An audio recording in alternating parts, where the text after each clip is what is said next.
chance to talk to him. Okay. Yeah. Just meeting is now streaming live on custom live streaming service.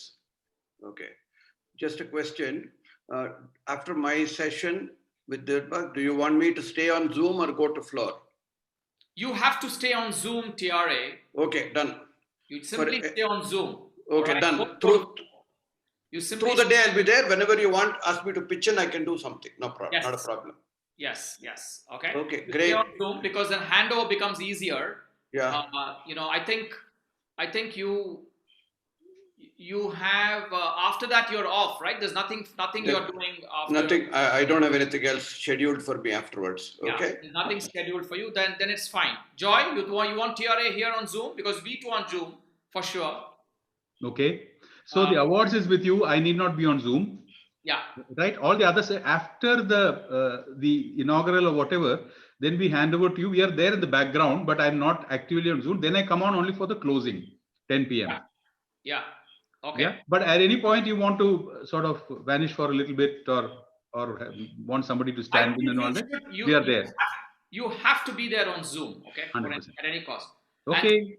And TRA, it's Ravi better is there. to go on Zoom. Yeah, sure. We'll be there. I'll be there on Zoom itself. Yeah. Hi, Ravi. Yeah. Hi, Ravi. We meet again on video. You're still muted. Hi, Ravi. You're still muted. Hi. I just wanted 60 seconds from you guys to thank the team and acknowledge the efforts you all are putting in upfront. Okay. Hey, Ravi. I know you all want me to do the thank you note at the end. Ravi, we give you 5 minutes. No. 5 minutes I don't need. No. We just took that. We already decided when you said. Okay, I'll talk about that. Because this is a filler for us. 4:30 to 5 is a filler. Okay, so you take 5 minutes. Hey, just check whether we are already live because the message says we are live on custom live streaming service. So.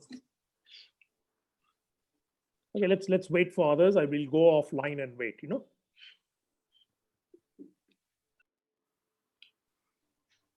Yeah, who's going to do this? Whether we are live 1, 2, 3. Like I'm checking with Tulika just now on WhatsApp. Yeah. And yeah, we're live from Zoom, but we will go live on floor at 4:30. And 1 minute to go. Yes. Joy, you continue to own the agenda and just introduce me and give me 2 minutes. Okay, that's all at the beginning. That's all. Fantastic. And then I'll join you all tomorrow. Anyway, I'll mention that I'm doing the Rajan chat as well tomorrow. Okay. Just to market my own session a little bit. Of course. I mean, that is a leading session, right? So, yeah. Yes. If you noticed, even at TGS, I had a few words to talk of Rajan Anandan and Ravi Gururaj. Great. Look forward tomorrow. People always look forward to their own also. No? That's a good thing. Yeah.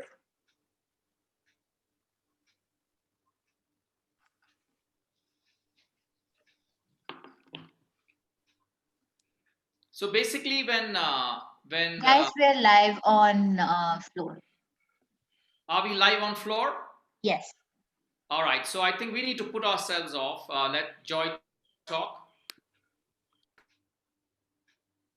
I'm gonna be playing the floor video. Okay. We have another 10 minutes then, waiting for people to come in. And Ravi, then we'll put you on. Is it okay? Yeah. Whenever you want. Okay. I'm free till 5 o'clock anyway. Okay. We just I'll join the 5 session, but in and out. Then because I have a call that might come in concurrently, so I'll be on mute after that. Okay. Tulika, you need to tell us. Points are with you, Ravi. Sorry, Ravi. Yeah. I got that. Mine is very general anyway. Okay. Okay.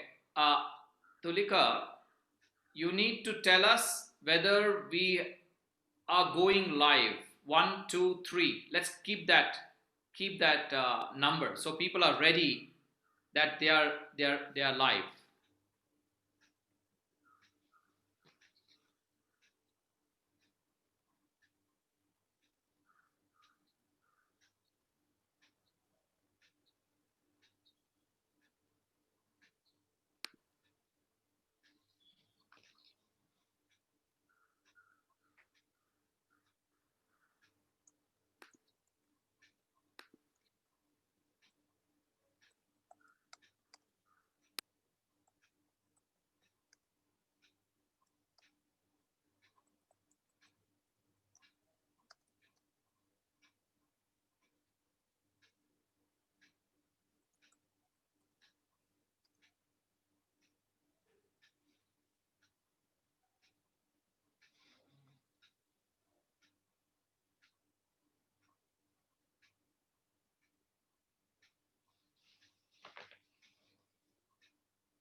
Yeah, I think I college debates are amazing. what I think. As far as I If I love the event, I basically give a thumbs up. If I don't like it, I give a thumbs down.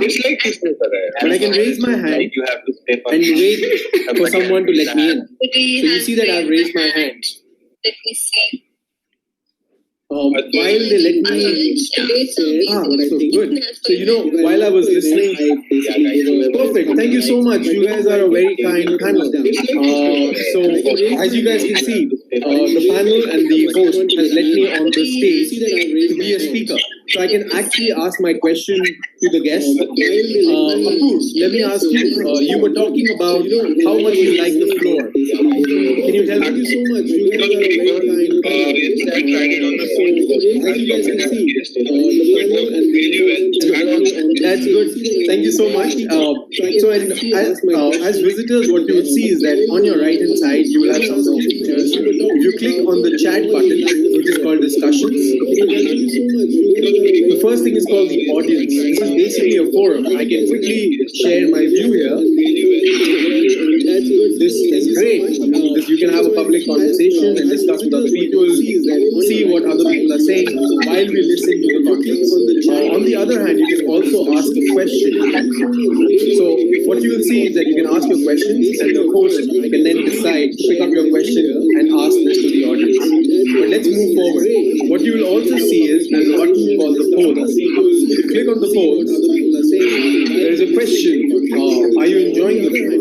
Bet I am. The moment I do that, I can wait and the broadcast results will come out. So while the admin works on the result and the conference is going on, these lovely people are talking. So you can see that, let's quickly go over the other parts of the floor.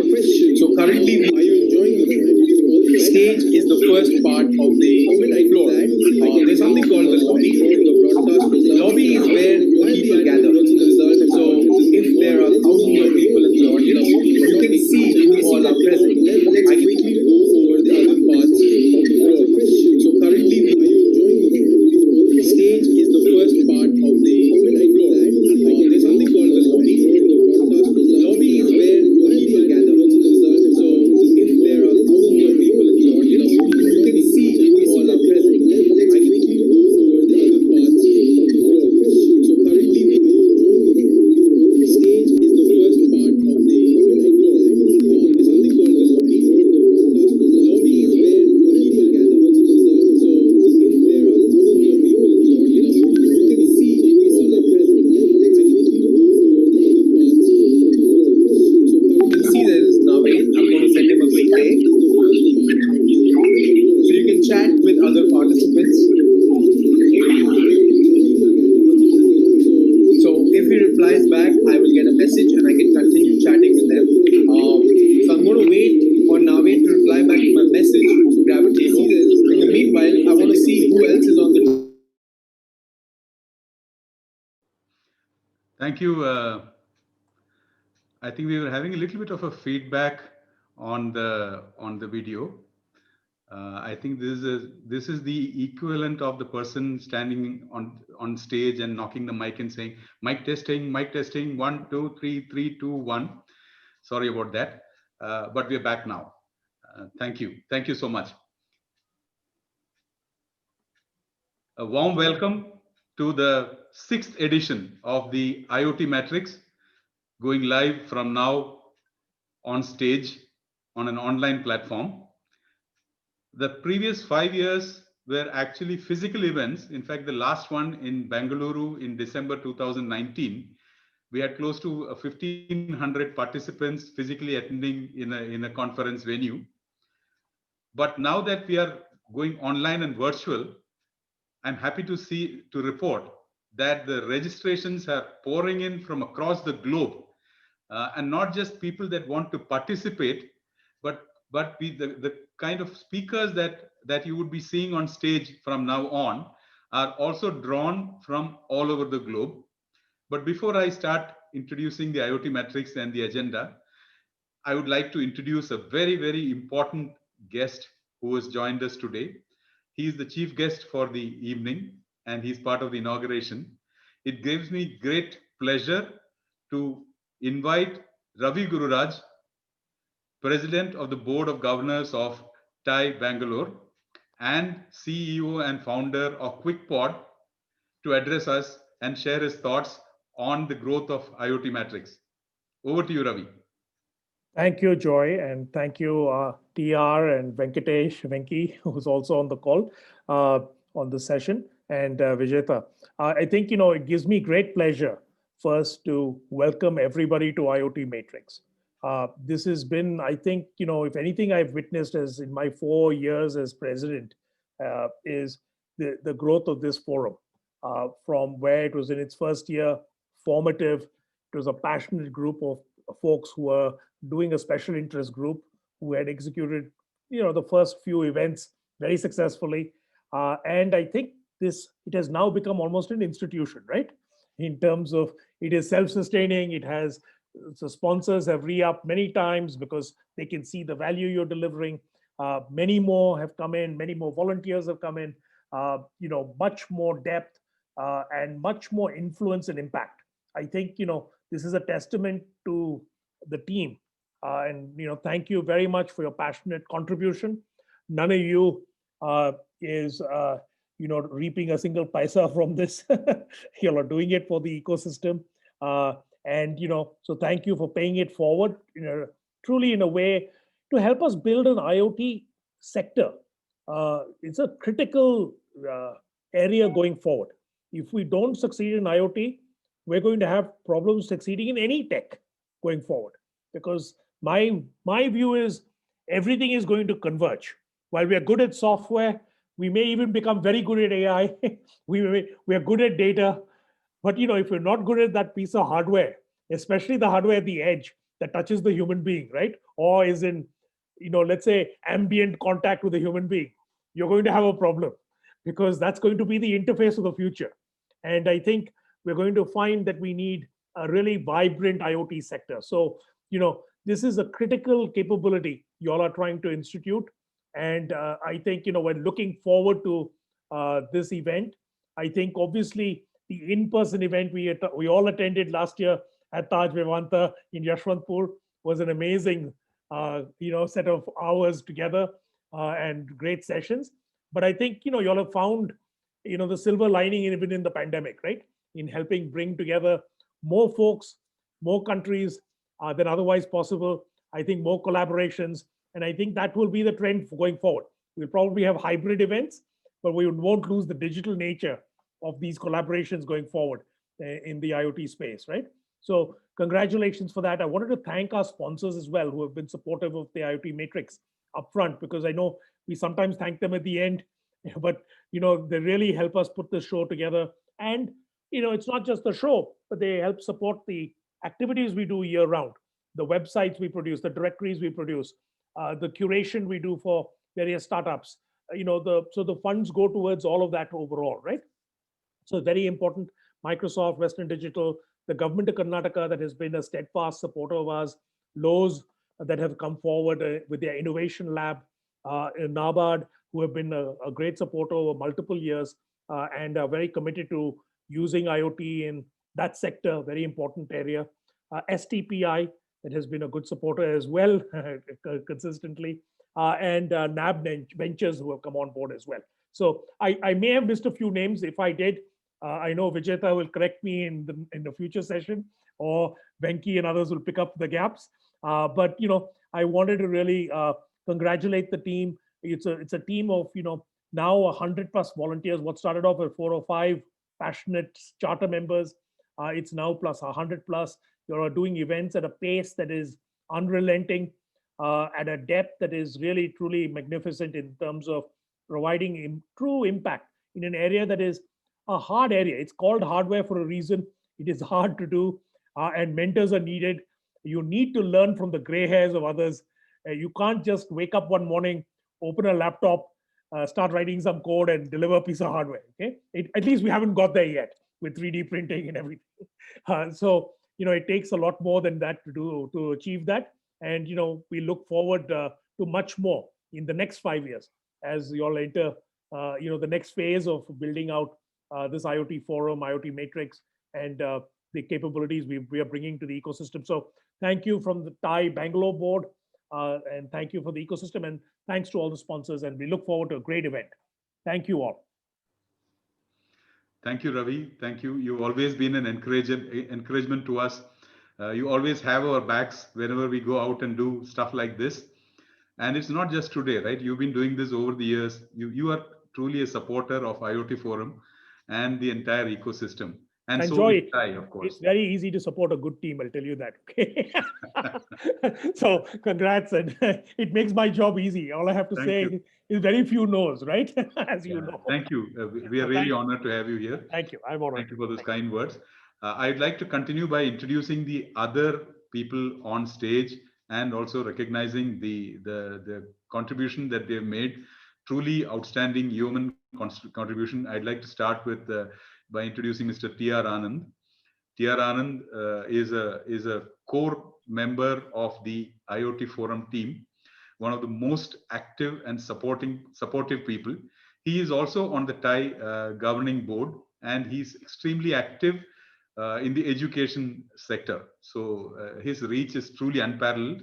And the thing that I really respect about T.R. Anand is his attention to detail. Okay, if somebody gives me a list, I say, okay, there are 10 items in the list. That's all I would have done. By that time, Anand would have said, okay, there is something missing in item number 7, and so on. So I really value the support that T.R. Anand brings to this entire group. I'd like to also recognize Venkatesh Kumaran, Venki, as he is fondly known as, who is also a governing board member of TIE and a core team member of the IoT Forum and a founding member of the IOTMATRIX. So it was actually people like Venki that started this series of events, which have now grown to a truly global event like the IOTMATRIX. I remember meeting Venki from the other side when 5 years ago I was a speaker at IoT Next. I think that was 2015 or so, and I think the passion that I saw in the team there ensured that I was drawn in when I moved back to Bangalore. So Venki is our relationship guy. Venki is the one that manages or connects with the outside world. We are missing one more co-chair. Venki is also the co-chair of IOTMATRIX along with me. The second co-chair is Shom Shubro Paul Chowdhury. Som is busy right now lining up the speakers for the first session, which goes live in about half an hour or so, which is why he could not join for this inaugural session. But otherwise, it is actually Som who does the inauguration year after year. And I promise you, I'll show you a picture of Shom doing last year's inauguration. Okay, just stay tuned for that one. Okay, I would like to also welcome Vijeta Shastri, the dynamic young executive director of TIE Bangalore, the man behind the money. Vijeta Shastri specializes in relationships, in corporate relationships. He manages all our partners and sponsors, and this entire list, or at least most of the list that Ravi thanked at the beginning of his talk, most of them have actually been brought in by Vijeta and of course by Venki and the others as well. So thank you, Vijeta, also for joining us for this inaugural session. And Tulika, if Shom is trying to join us, could you please get him onto stage, please? Shom, if you can hear us. Yes, I just joined as well. Hi guys, how are you? Hi, welcome, Shom. So I was just, it's said that, whatever, if somebody mentions your name and you turn up at that time, then you live 100 years. So I will let you on a secret. I was on the floor watching. Okay, that's nice. That's nice. So for the rest of the audience here, we will just do a short presentation for the next 15 minutes. It is around 4:46 now. I'll just run you through a short presentation in terms of what does the IoT Forum, the organization that is organizing this event, that is putting this event together, what does the IoT Forum stand for, what has it been doing over the years, and so on. It'll just be a short presentation. And then we will move into, and with that, we will conclude this inaugural session. and move into the meat of the event, which is the first keynote. So we shall start the first keynote at 5 p.m. So we'll all go off screen, or at least now, and I'll just start talking through the presentation.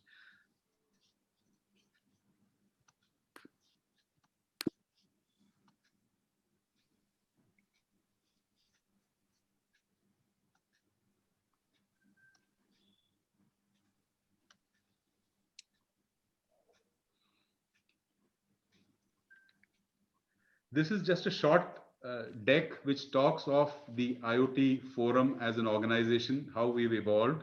I'll also share a little bit on how the name IOTMATRIX itself was coined, and a short walk down memory lane, all in about 14 minutes. So the IoT Forum actually maps India's IoT landscape. And when we started 7 years ago, we had a list of about 120 startups that were connected to the Internet of Things. Now we have that list has grown to a list of 2,000.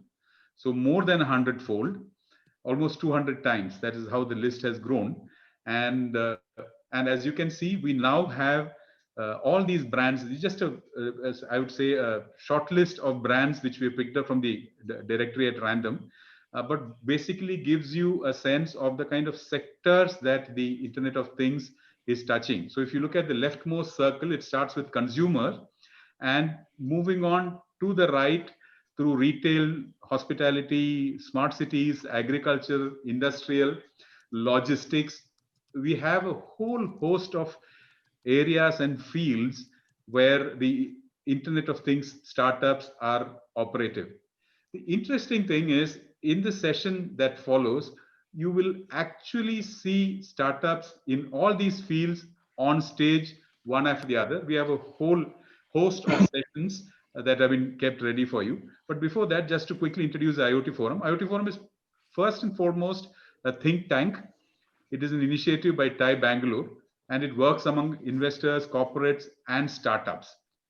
We work on community creation. Ravi also referred to it in his inaugural speech, and we evangelize the concept of technology that is appropriate for India. So these are the three key things that the IoT Forum stands for, and we now have grown to a size and volume that we can actually have volunteers. We are all a voluntary force. All of us are volunteers on the IoT Forum. And we have volunteers in these 11 verticals and 10 horizontals. So totally 21 special interest groups. This is also an invitation to anyone that is interested to join us. And you can work with us in any of these 21 special interest groups. What do we do at the IoT Forum? How is it that we could grow and hold a community together? So as you can see, there's a whole host of activities. I will not read through each line, but if you were to sort of scan through, you can see that we have regular monthly meetups. We have added webinars now. Earlier, these used to be physical meetups. We have a knowledge base which is available for you to look at. It is available as an online portal which you can access. We have an IoT startup directory which has more than 2,000 startup entries there. You can log in, search, query the directory. Many government bodies use the directory when they look for startups in a particular field and area and things like that. The annual events is a key activity of the IoT Forum. Till last year, the event that we run used to be called as the IoT Next. From this year, we have started calling it the IOTMATRIX. In fact, last year we had a segment of 1 hour which was called the IoTMATRIX, which was a runaway success. And we said this has really caught people's fancy, and therefore we will go with this name henceforth. And I'll talk of the concept behind IoTMATRIX. Just give me a minute till I reach there. So this is how we have now moved online. I think 1 or 2 pictures show somebody standing and talking in an auditorium, but otherwise we are mostly online now. Every fortnight we have a knowledge sharing session over a webinar platform. And now quickly coming to the concept of the IoTMATRIX itself. So the key 3 concepts which are part of IoTMATRIX is connected, ambient, and intelligent. And these are central to the concept of the IoT matrix, which is one of the reasons why we also decided to name the three stages in today's event as the connected, the ambient, and the intelligent. So the sessions that will follow would be in one of these stages. And tomorrow we have a full deck of or full hand of cards. So every session, every hour, you'll have three sessions running in parallel. What is the IoT matrix? So the world has been undergoing transition, which looks like a breakdown. This is a statement from last year's IoT matrix. Now, of course, we have COVID and the economic distress and all kinds of things which point to some kind of a breakdown happening in the world order.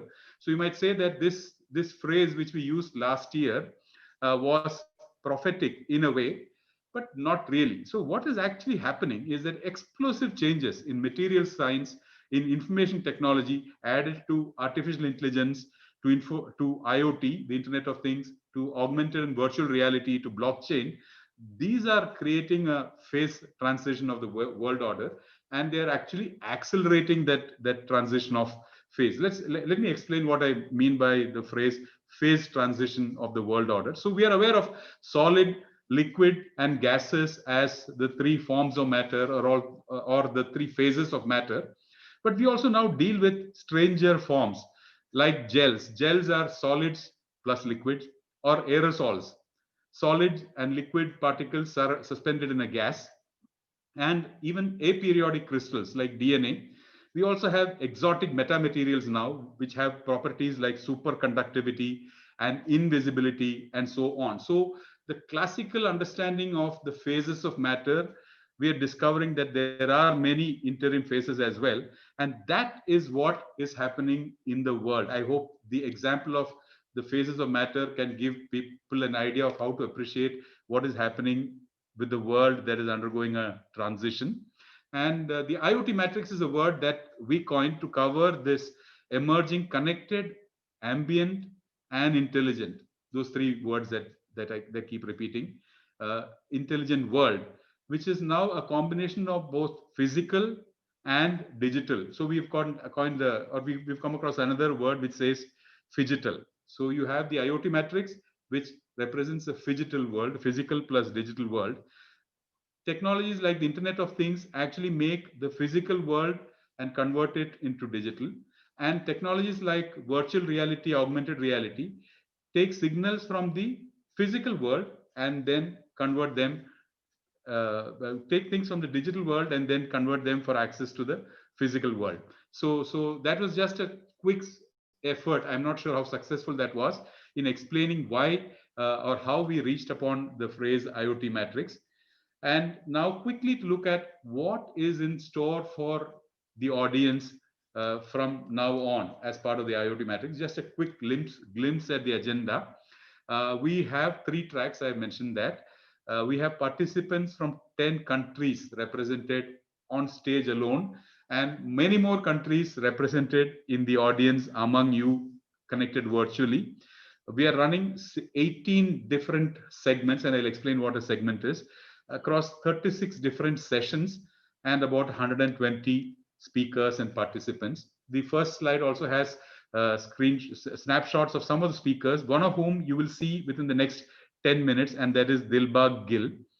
His session is called Give Me a Second, and he is the CEO and team principal of Mahindra's e-racing team. Nothing more than that at this point. On the right side of the screen, you also see a smaller poster of the core team of the IoT forum. My name is Joy Chervatur. I am a core team member of the IoT forum, and I am also the co-chair of the IoT matrix. You will see a different version of me in the core team photographs. You might consider it as a before and this as the after. This is what I go through. This is what we all go through to bring this event to you in a lighter way. We are actually having fun doing it. Okay, thank you. This is just a quick look at the agenda itself. So as you can see, we have the first day, we start with Give Me a Second just now. And so we have a whole host of panel discussions, keynotes, and an glittering awards ceremony that is in store for you later in the evening today. You will get to see not just the winners of a few hundreds of nominations that we received from startups for the awards. We actually ran a contest and called for nominations. Out of that, we have shortlisted some award winners. So you will get to see them and meet them and see them on stage. You will also get a chance to see the award winners from previous years. And why is that important? Because we want to share their success and their joy and what it means to them to have been a recipient of the IoT award a few years before. So we have a section there as well. So the highlights for today, and I will not spend time talking about what is there in store tomorrow. We'll cover that later in the day or early in the morning tomorrow. But today you have 2 or 3 key themes. The first key theme is on globalization. So you will see on the right 2 or 3 sessions that are around globalization. We have a panel of consulates, speakers from various consuls, mainly from Western countries, USA, UK, and so on, who would explain what it means for an Indian startup to go and set up in their countries, how can they facilitate, and so on. We also have a UAE panel, team from the UAE that is dialed in right now, which is watching us, who would be on stage and share with us in terms of how does a startup benefit from going to that part of the world. We have a session by the Thai chairman of the Thai Global Board, and he would be talking in terms of what is the impact of an interconnected world on all of us. And so this is in brief what is there in store for us today. I will not talk about the rich agenda that we have in store for you tomorrow, but if I were to summarize the IoTMatrix in one phrase, you can consider the IoTMatrix to be a booster shot of technology. And with all these sessions that are condensed into a high density energy bar, starting at 5 p.m. today, ending at 5 p.m. tomorrow. So stay tuned throughout. I have some good news for you.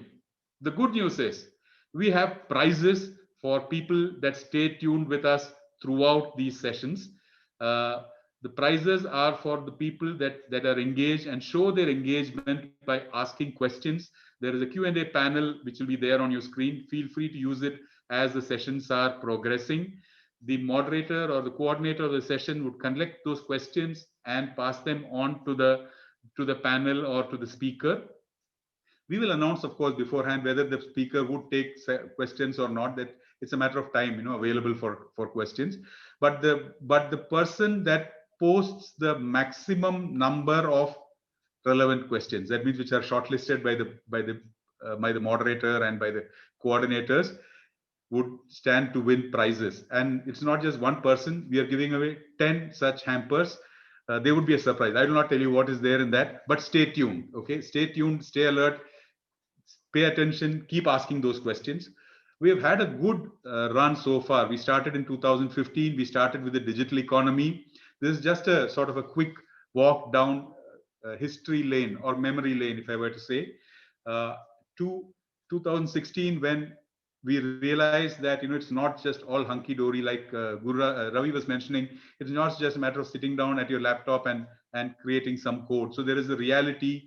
And then 2017, we took it a little further by saying that how do we actually make pilots that scale? So it is not just creating a product or service and not offering it free, but how do you scale a pilot? From there, we moved to the IoT edge. And in the last year, like I mentioned, we actually moved into this whole concept of an enchanted reality. This time, the entire session is on the IoTMatrix, which is an enchanted reality.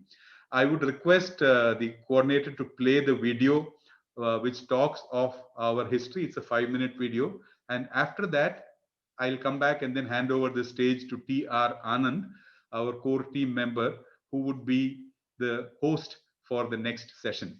While we wait for the video to play, I would urge you to take a screenshot of the 2 links that are there on screen. The first one on top, which comes under the words "don't miss out," is for you to share among your groups, among your friends. It allows direct access to the platform. Now that the session is inaugurated and the session is live, your friends can directly access the platform. Please feel free to take a screenshot and share this widely with your friends and colleagues.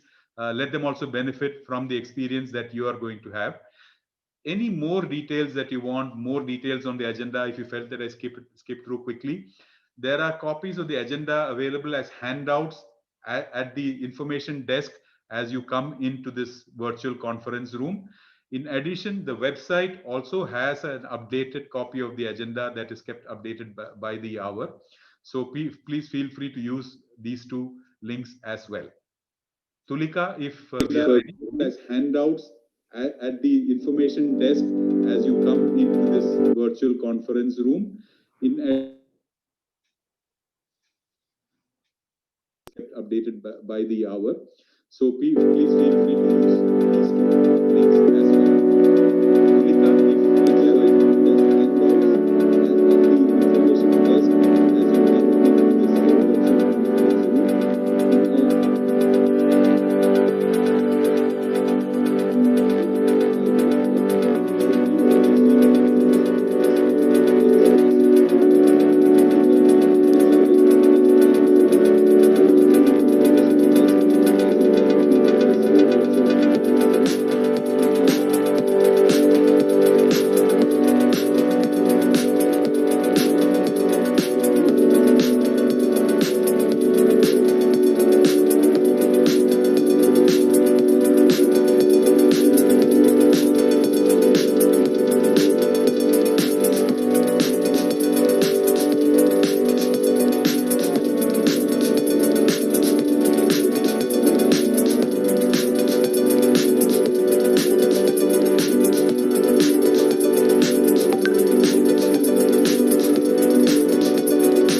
Thank you.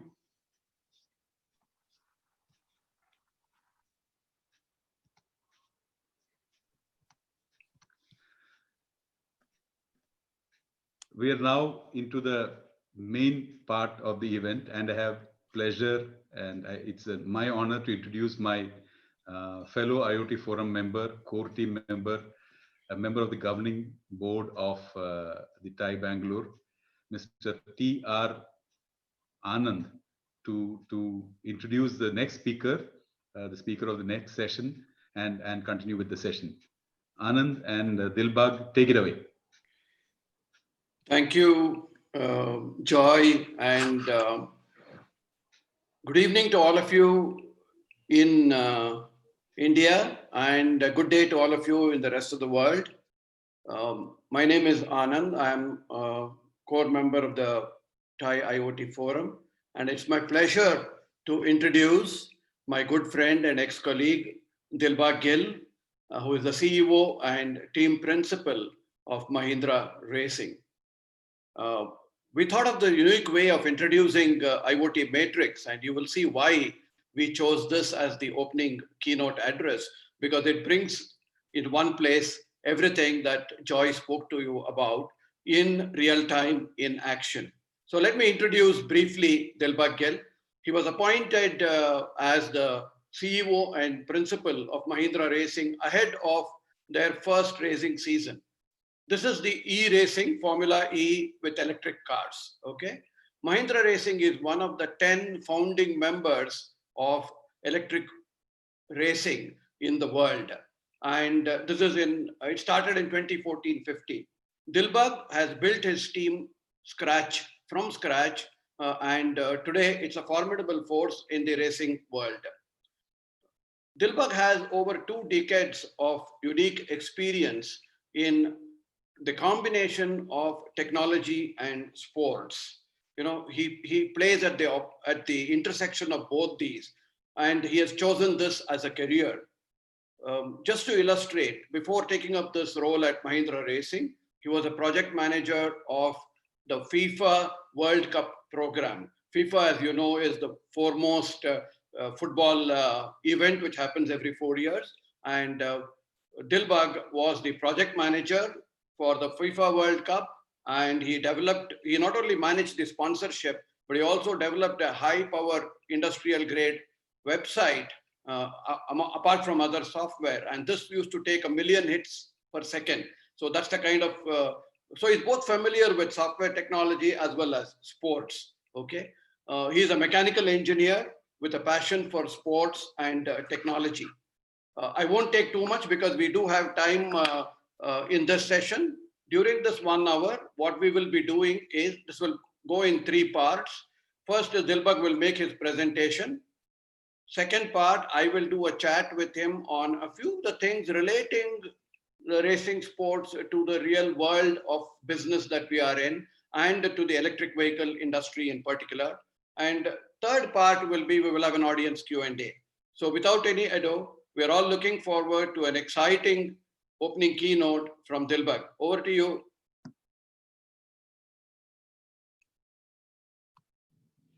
Thank you, Anand. Thank you, Joy. Thank you, Ravi, for this lovely introduction. I'm really happy to be here. First of all, when you talk about the IoTMATRIX, you've talked about connected, ambient, and intelligent. Well, I think it is a connected world because I'm speaking this morning from Boston. It's 6:30, and we talk about ambient, and I'm going off point out here because it's -1 degree centigrade outside. And the last part was intelligent, and I can assure you one thing, I am not intelligent. So I think that sets the context. And I think going forward, it's really exciting because I'm going to be setting the bar quite low on this. And I'm really looking forward to the next maybe hour where I can talk to you a little bit about what I do and what gives me a lot of joy. So if I think I need to get some, to start this screen share. Dilbagh, you have screen share, right? Yeah. And I'll just start that. And if you can tell me once. If you're and good you at will that. see 2 checkboxes under your screen share, if you can check that as well. I've done that. I hope you, if you could give me a thumbs up, Tulika, that if the screen is online. Yeah, it's online. Okay. So again, thank you everyone for joining in. The topics I'm going to talk about today is give me 1 second. I'm actually asking you for 1 second over the next 1 hour. And then that's quite interesting because for us in the world we live in, 1 second is immense. Okay, so what's the meaning of this 1 second? When we go racing, we have 24 cars on the track. That's 12 different teams. Okay, each team has 2 cars. And typically, when we go for a qualifying lap, the difference between the fastest car and the slowest car over a lap of maybe 2 to 3 kilometers is less than 1 second. So, what we're all fighting for is 1/10th, 1/100th, and 1,000th of a second. We are measured to 1,000th of a second. So, what I'm going to be asking out here through this whole thing is looking at all of you, if you can come up with thoughts and ideas to help us go 1 second faster. Mahindra Racing is in Formula E, which is the world's fastest growing sport. And it is the only sport which is net zero from a carbon side. So we talk about sustainability, we talk about relevance. And I think that's where we're going to be spending a lot of time this evening. So when we talk about Formula E, and I'll give you a bit of an introduction, I want to just set up a stage where we are reached where the hardware we have in our racing cars is reaching peak. We're talking about engines which are around 97 to 98% efficient. If you look at the best petrol cars, the best gasoline cars, which is the Mercedes Formula One engine, it's really around 48% efficient. So we've already doubled that efficiency. So we have reached a stage where we are reaching diminishing return, but most of the returns we're getting now is through software. And that's something which we're going to be talking about today. Among the teams we race with in Formula E, and we being one of the founding teams, we are one of the smaller teams. We are racing against Audi, BMW, Porsche, Mercedes, etc. So that's why we have the equation on the top right of the screen, where we say our ambition is far ahead or far greater than our resource. So we are entrepreneurs. We are punching above our weight out here. And what we're trying to do out here is to bring success, bring joy back to our country. End of the day, why are we in Formula E? It's what we call the race to road program. We are transferring technology very quickly from the racetrack to the road. And all of you know, with a bit of tongue in cheek, Mahindra acquired Reva many years ago. And forgive me for saying that, but Reva was one of the world's slowest electric cars. And in a short period of 4 years, we have gone from making the world's slowest electric car to making Battista in Italy now, which is the world's fastest electric car. It's an hypercar of 1,900 horsepower. Trust me, it's something which is a great fun to drive. And I hope at some point in time, we can bring it for a show to India. So that's this context on Formula E. I'm going to just give you a little bit more in terms of what this championship is all about. As I said, it's the fastest growing sport in the world with around 1.5 billion viewers. We are the only net carbon zero footprint in the world. And I think because we are a purpose driven championship, and our purpose is to accelerate EV adoption around the world. And I think that's something which is really exciting, very relevant, and at the same time, which is very applicable. I'm quite confident when I say this, that the second or the third car you might acquire from today would be an electric vehicle. Hold me on that. So in this whole championship called Formula E, who is Mahindra? We are India's leading motorsport team, the oldest manufacturer in this championship. So we put our bets very early into this championship, and we were very right about it. Okay, we are the greenest team in motorsport, and that gives me immense amount of pride. Okay, we are the greenest team. We have received the highest level of sustainability accreditation for our team. We are actually carbon positive because of the credits which we're sort of working out there. And we do a lot of exciting work with our fan base, which is, again, the largest fan base in our sport of more than 2 million followers. And if I'm not mistaken, maybe, or arguably, we are the only Indian team in a world championship. So from our perspective, we carry our country and India pretty much strongly, and you will see some images of the car, etc. And the middle of the back of the car does carry a flag because we say the backbone of our team is India. Without further ado, I'm basically just going to show you a movie of around 2 minutes. I have to give you a disclaimer. My lawyers have advised me to give you a disclaimer. Please don't try this at home. So next thing is a movie. I hope you enjoy this to give you a bit of a context what Formula is all about. And then we'll go to the IoT part of it. The lights are coming on, and for the first time, we go green in Beijing. When we got into Formula E in 2013, we did not know what we were getting into. The fact that Mahindra was the first OEM to join was massively important at the time. It's a strong statement to our partners that we are here for the long run. Oh, and it's all kicking off here. Senna holds on. They convinced me that they know what to do. This is why I moved. It's third for Nick Heidfeld and Mahindra. It is a monumental day for Felix Rosenqvist. We did it, man! That was a very, very proud moment for us because that told us what all we've been doing for the first few years was right. That was a really great moment for us, and from there on we had many podiums. Jerome D'Ambrosio wins for Mahindra! Well done, mate! Well done, mate! Yes! Brilliant job from Pascal Wehrlein. Pascal, you're a star, man. That was a wonderful job. When we got the highest level of accreditation from the FIA, from sustainability, no one else had started the journey yet. They've been a great team, very competitive, they've won many races, they have been a loyal partner all these years, and here they are going forward to Generation 3. Mahindra Racing is continuing its journey because we believe in what we are doing out here. We're not building something for today, we're building something for tomorrow.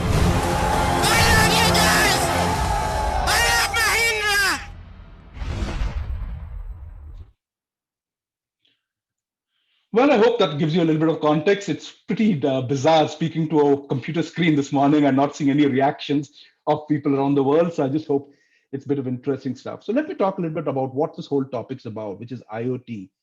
Okay, so I believe we are not a racing team, but we are a product company on steroids, because we are talking about technology and we're talking about accelerating the development of technology on the racing field to bring it to a road car near you or something that you're going to buy.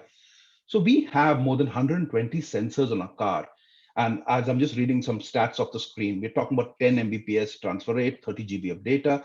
End of an hour's race, we have basically around 40 hours of movie sort of content coming out of there. And this is something which you have to process instantaneously. Okay, this is something which we are trying to do at the spot, and I'll sort of take you through certain examples.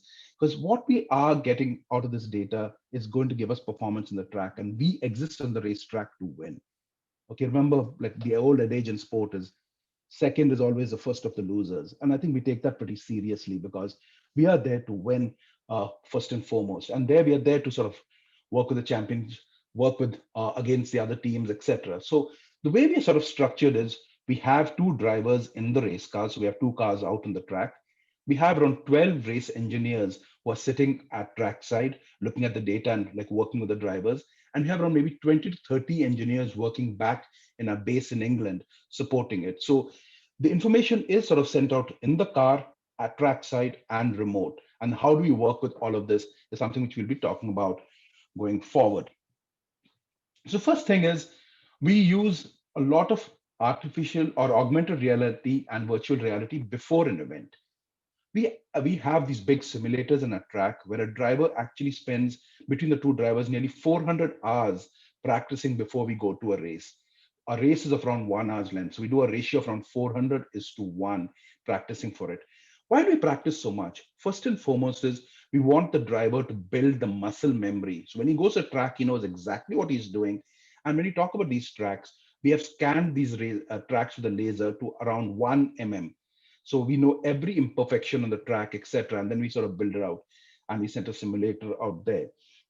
So while the driver builds up muscle memory, we also start practicing our strategy in terms of, okay, where do we overtake, what we need to do, what happens in this scenario. We do all our various scenario analysis, etc.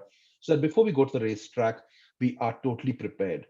And from our perspective, when we talk about augmented reality and virtual reality, we have something called ghost racing also. So there are so many gamers around the world. There are so many enthusiastic racers where we sort of invite them to race our drivers. While our driver's in the simulator, we have other people joining him. So we actually create sort of virtual races, which you see in the top right-hand corner out here. So there are people pretending to be the BMW car or the Jaguar car, etc. And we go. So we do a lot of this work in terms of augmented reality, virtual reality. And again, when we talk about the driver, when he's driving, he makes mental marks. Okay, this is where I'm going to be braking. This is where I'm going to be accelerating. And as the race goes on, the track evolves. When you say the track evolves, means there's more rubber coming on, the grip is improving, so he can brake later and later as he goes in. So he keeps all these various marker points. It could be a stop sign on the side of the track. It could be a sticker very max. So when you look at it, all of this has to be recorded in for him to sort of come in and take it going forward. So while we do this, this is all preparation, I said, before the race. You've not yet reached the racetrack at this point of time. You're just doing this. So now when you get to the racetrack, we would do a lot of work around AI and ML. And I'm using some of the abbreviations, which I think all of us are familiar with. And some examples out here are, we do very strong voice analysis. So we are listening to our two drivers who are talking to us constantly, but not only to us, but we're listening to the other 22 drivers also. And we have certain tools and technologies, which I will not go into too much depth right now because it is a bit of a competitive and sort of advantage what we have. We are listening to stress in the voice. We're listening to keywords. So that gives us a little bit of an area in terms of, okay, what's happening with the competition? How do we react? Is someone going to have a problem? It's no, what's the thing? And normally the stress, okay, it's in different languages, different cultures, stress is explained differently. So we have to look at that also. Then we do a lot of video capture because there is television broadcasting it. There are people sitting around taking video films, etc. And the middle image you see is like a television image. So this is one of our competitors' cars. We see, okay, at that point of time, what's he doing? Right now, he's under braking. So he's actually regenerating energy like 220 kilowatts back into things. So we look at where he's doing it. What was his throttle positions at 143 kph or whatever it is. And what's the sector timing? So all this data is coming on the TV screen. We again take this video capture in and put it into a database and sort of gives us an idea. Is someone braking later than us? Is someone getting on the accelerator earlier than us? What's the line they're taking through the corner, etc. So that helps us a lot. The third bit, which I should not understate, and I can't understate, is what we have biometry. So we have certain chips in the driver's gloves, and that gives us the functions of a driver. Okay, so we know in terms of like how the body of the driver is working at that point in time in terms of his stress levels, etc. But more and more important is in the eventuality of an accident, we have the information in terms of okay, how hard the impact was, how many G's. So that also helps the doctors even before they can reach the driver in terms of some information. And I think if any of you are Formula One fans, a couple of weeks ago, a good friend of mine, Romain Grosjean, had a pretty bad accident in Bahrain. It was, I think, 54G. But before the doctors even reached there, which they reached within a minute, they had a lot of data from the driver back to themselves. And so the hospitals, whatever is needed, immediate care can start getting taken care of. And the last part of, I think, this bit, if I just sort of keep this expansion going on out here, is we're talking about competitor analysis. We are like literally in a chess game, a virtual chess game of 24 games going on at the same time. And motorsport is unique because motorsport is the only sport in the world where two teammates are competing against each other. So in our own garage, we have to provide strategy for driver A versus driver B and give them both the best opportunity to be successful. So while we want them to be teammates, we also have to give them individual tools to go be successful. At the end of the day, motorsport is where one driver wants to beat his teammate because, and like when we talk about teammates, etc. Again, I'm going to give you the Formula One example. In Mercedes, you say like Hamilton wants to beat Valtteri Bottas because you can say the car is only equal then. When we have an equal car, I'm better than him. And I think that's something which is really important when we do our analysis also of talent, etc. That an equal product, because otherwise there's variations within the cars, etc. So we're doing all of this with those 12 engineers on site. We're doing voice analysis, we're doing video capture, analyzing video, taking decisions, feeding it back to the driver, looking at his biometry in terms of what information is coming in, and comparative analysis. So there's a lot of work actually which is going on in those 45 minutes or 50 or 1 hour of the race. While it looks pretty intense, we're also sort of masterminding how to sort of take this on going on. So having said that, the next bit which I'd like to talk to you a little bit about in IoT is edge computing. So I'm just trying to go to the next. Yeah, so we have the edge computing. So what we talked earlier when I started this conversation is give me 1 second. So here we are all discussing stuff in milliseconds. Okay, so between the first car, which is in this picture, to our car, which is a third car, or there's a lovely bright red car, is okay, there's like 0.11 second, 7 seconds. So that's like 1/10 of a second difference. And to the sixth car, it's another 0.3 of a second behind us. So, and those are two cars at this point in time we are trying to track with our strategy, because we know, okay, we might be able to cover the car in between where we're looking at the attack mode which you're trying to take. We are in a second attack mode at this point in time.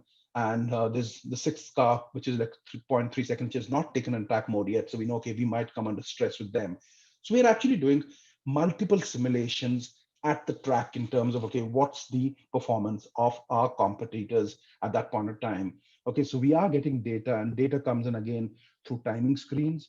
We have very accurate GPS data. So we not only know where the car's on track, it also tells us where he is or the driver is and the width of the track. Is he in the inside of the line or the outside, etc. So for example, if I'm looking back at this picture, car 3 is on the outside, car 6 is on the inside. So we sort of say, okay, 6 is trying to make an overtake, the line is starting to evolve out there, etc. So all this is happening, what I say, like edge computing. So while we do depend on the cloud, at the race weekend, we're doing a lot more work closer to the site at the edge itself. So having said that, so as I said, like our simulations are not to the second, but it's to 100ths to 1000ths of a second. And that's why it's really important, because for us, the whole mantra of our game is energy management. We have to manage our energy, which is DC energy in a battery, optimally so that we finish the race with literally zero energy. We run out of energy maybe within 100 meters of crossing the finish line. So there's no point of having more than that, or we have wasted it. If we have more than maybe 0.05 kilowatts of energy, that could have been used during the race. So we are going to be pretty upset that we've not used all the energy. At the same time, we do not want to finish the energy before the thing and not finish the race. And it just goes back to one of my saddest moments in Formula E, which is Mexico last year. We were leading the race and our car literally ran out of energy 100 yards from the finish line. So we sort of just coasted the finish line and we lost a position from first to second. And so that's the story of the game, why we continue doing simulations and working on edge computing at the track side. So we talked a little bit about AI ML, we talked about AR, VR, we talked about edge computing. The next bit for us in our nomenclature of computer vision is we have a tool called driver's eye. So there's a camera which is less than maybe just, I'll say, like an inch away from the driver's actual eye. So if you look at the side of the helmets, there are two little cameras on the thing, and that sort of gives us a picture of what our driver is literally seeing. So we in close to real time do get what our driver is seeing, because see, remember, we've done so much simulation. We can make everything a constant in racing. We can make the car a constant. We can make our energy management a constant. Unfortunately, the only variable we have is a driver. He's a human being. So we try through simulation to make the driver a constant also, so that it becomes more predictable. But human beings are human beings. The visor comes down, emotion gets charged in, people are sort of pushing out there to be successful on track. So what we do with driver's eye is we look at not only our drivers, we look at some of the competitor drivers who are using driver's eye, and then we sort of feed this information back to our thing, saying that, okay, you're losing a little bit of time maybe on turn 2 because you're taking the corner slightly too aggressively, or your line is not the best. This is where you can sort of improve. So we are sort of doing improvements during the race also in terms of not through computer vision, what we see from our purpose and from folks, what we see out there. So what we're trying to do, and which I will be talking towards the end of this, is when I'm asking for help, and maybe this is an area where we would like to get a bit more help from some of you who are sitting in this audience. So while we do all of this in racing, which is quite exciting, we also have to look at a bigger purpose than all of this. So when the pandemic started this year in around March, April, a large part of our team is actually Spain-based. And we had the team in Spain, and as you know, Italy and Spain were the sort of the first two countries which had this huge peak in the virus attack out there, and it sort of overwhelmed the local hospitals, it overwhelmed the local infrastructure, etc. So we looked at it and said, how can we help? So we used actually a strategy software, which we use at the racetrack. We repurposed it, and it was literally prototyped within hours. I'm not joking. It was like within 3 hours, we were able to reprototype it, and we had it deployed within 48 hours in a hospital. And typically what happens out here is one computer could manage 255 ventilators then in that particular hospital. And we were able to get this and sort of set out. The first batch of sort of 100 computers were sent out to various hospitals around Barcelona. Then we took it to the other regions within Catalonia, etc., and then thereafter to some South American countries. So we were able to get telemetry of like, as we call it, telemetry of the patients, various alarms, etc. And this all follows the inherent Mahindra philosophy of rise for good. So it was really satisfying that during the pandemic, we were able to help. And over and above this, we were also able to use certain other tools, what we had in terms of 3D printing, rapid prototyping, etc., to make masks, make other bits. But that doesn't have the context of IoT. What we're trying to say out here is that the software which we had developed for looking at the health of a racing car was able to be repurposed to look at the health of a patient at a hospital out there. And I think that gave us immense amount of pride that we were able to do something quickly and we were able to do stuff. Our software is called Playground because we try a lot of little bits out here.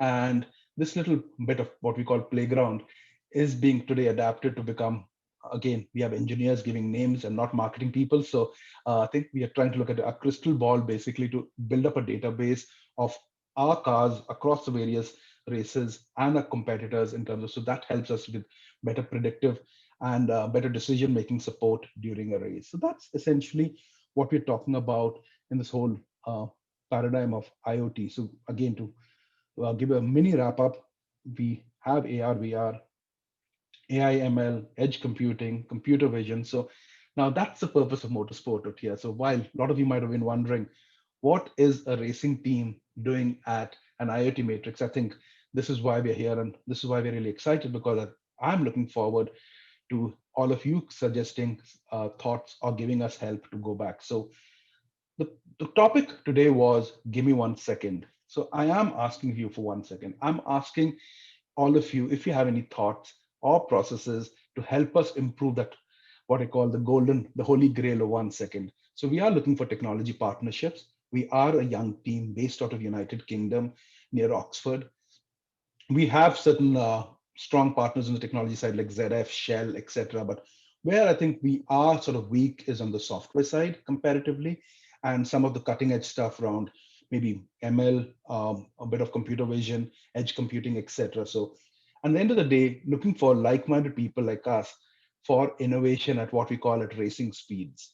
For us, like literally, and my entire background has been in sport. I'm not much of a technical guy, though I've worked in the technology industry. We have to be confident when we take stuff onto sport that we don't have the typical software development life cycle of staging, development, etc. We have to work on production. Sometimes we have to get really to push bits out there. So we have to do it right the first time around. And end of the day, we believe we are inherently an India team and would love to see like-minded challenges coming from our portfolio, and especially from around the Bangalore area where I went to college, and it gives me a lot of good memories. I'd love to see support coming in from India, and it's something which is going to give us a lot of energy to go forward, and energy is the name of the game in motorsport. So that's a little bit thing. So with this, I'm sort of just going to come towards the end of my session where I'm going to finish the presentation. So we always talk about change, we talk about challenges. We know life is a race with no finish line, but that doesn't mean we cannot go faster. My email is dilbagh.gill@mahindrafe.com. That's Mahindra FE for Formula E.com, dilbagh.gill. And if you look at the picture of the car, you'll see the orange, white, and green of India at the backbone of our car. And that's something which keeps us going. So with this, and without further ado, thanks very much for joining me on this session. It was really good fun. And now I'll look forward to if there's any questions to sort of take it there. And I'm going to be stopping the share of my screen. Thank you, Dilbagh. Tulika, just a quick check. This is Anand here. Am I audible? Yes, sir.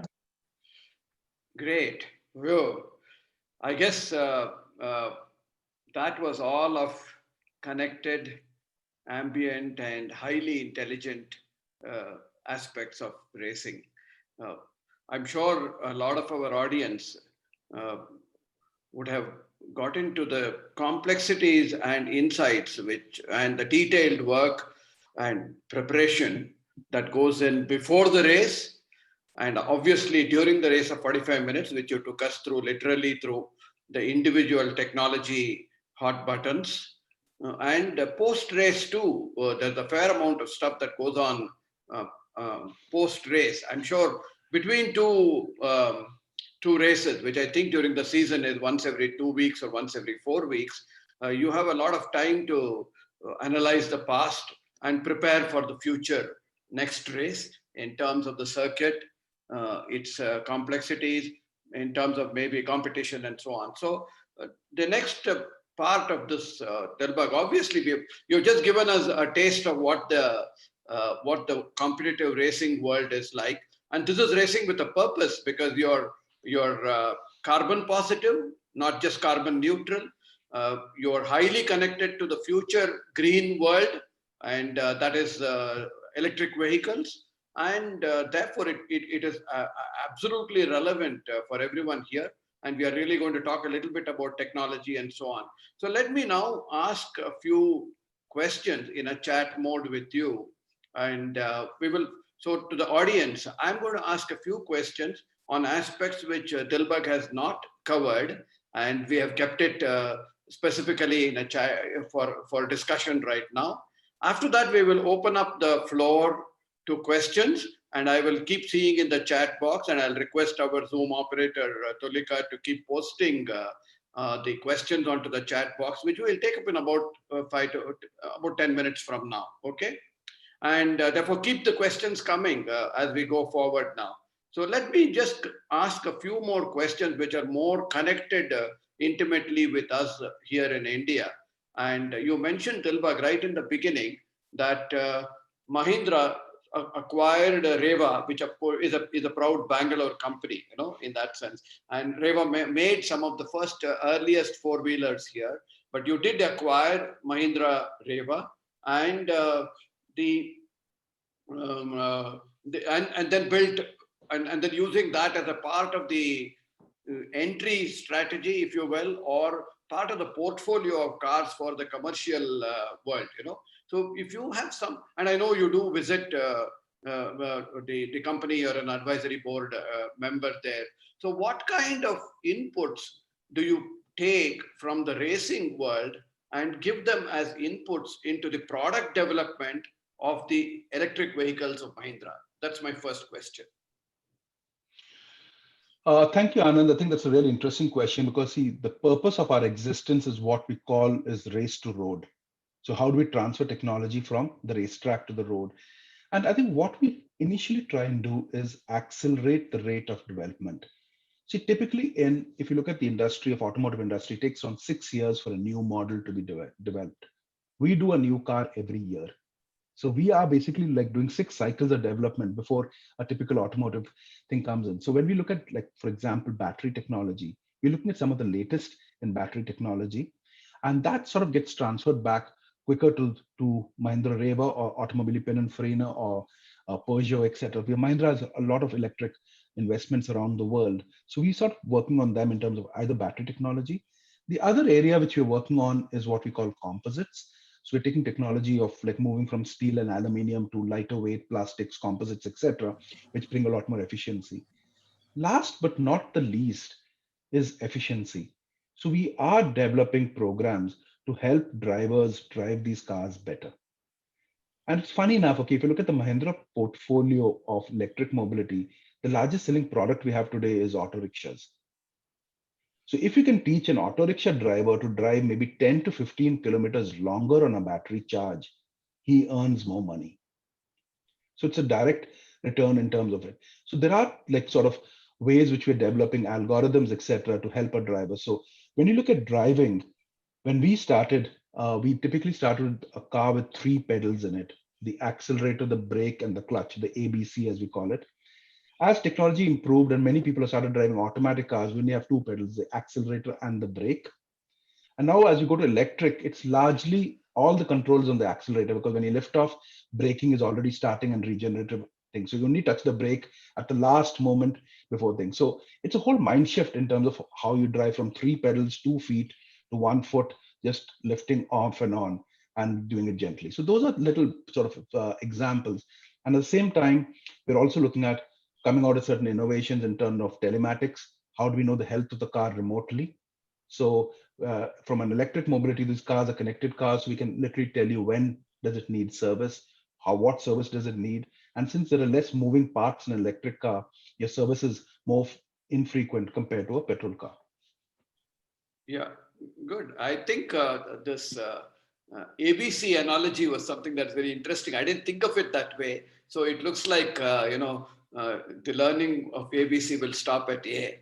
I mean, on a lighter vein kind of scenario, So, but it's highly important and good to know that electric vehicles, instead of only consuming energy, are in the regenerative mode. And we saw that in the hybrid cars first, the Prius, etc., which came out earlier. And now, of course, we are all waiting for Mahindras and Tatas and a couple of other companies to bring in a whole lot of vehicles. And of course, the entire movement, everybody is aware of what Tesla is also doing across, not just in cars, but as a technology company too. So I think that you're in the right business at the right time, driving, and the racing is just the front end of bringing in the highest level of efficiency, the maximum amount of energy conversion possible in terms of, and the usage and so on. So coming to the, your previous, the last but one slide had what are the opportunities for doing technology partnership? So let me just, and that is something that's going to be of interest to a lot of the startups who are participating in this conference today and who are listening to you. So and I think you mentioned a little bit, one is definitely materials, which you just mentioned. So composites and materials is one area. Second one is software, and you had software when you described the three parts that go into the race: hardware, software, and strategy. So hardware is pretty much same everywhere, software and strategy. So the software aspects are there. And within software, there are many areas. So I think I want you to highlight a few areas in terms of, for example, you mentioned edge computing, and the edge computing is even being taken further, right? So what are the opportunities for some of the fabulous design houses, for some of the chip designers in India? I think you have something for them there, which you are looking to partner with. Tell us something about it. So when you talk about edge computing, okay, and again, I have to put the disclaimer, I'm not the technical guy, so I might use some terms incorrectly out here. See, we also look at, okay, there is the data transfer from the car back to the station where we are all working at. It takes time. Okay, then we process it and then the data goes back. We're losing time. So what the holy grail which we are trying to chase is to do computing on the car itself.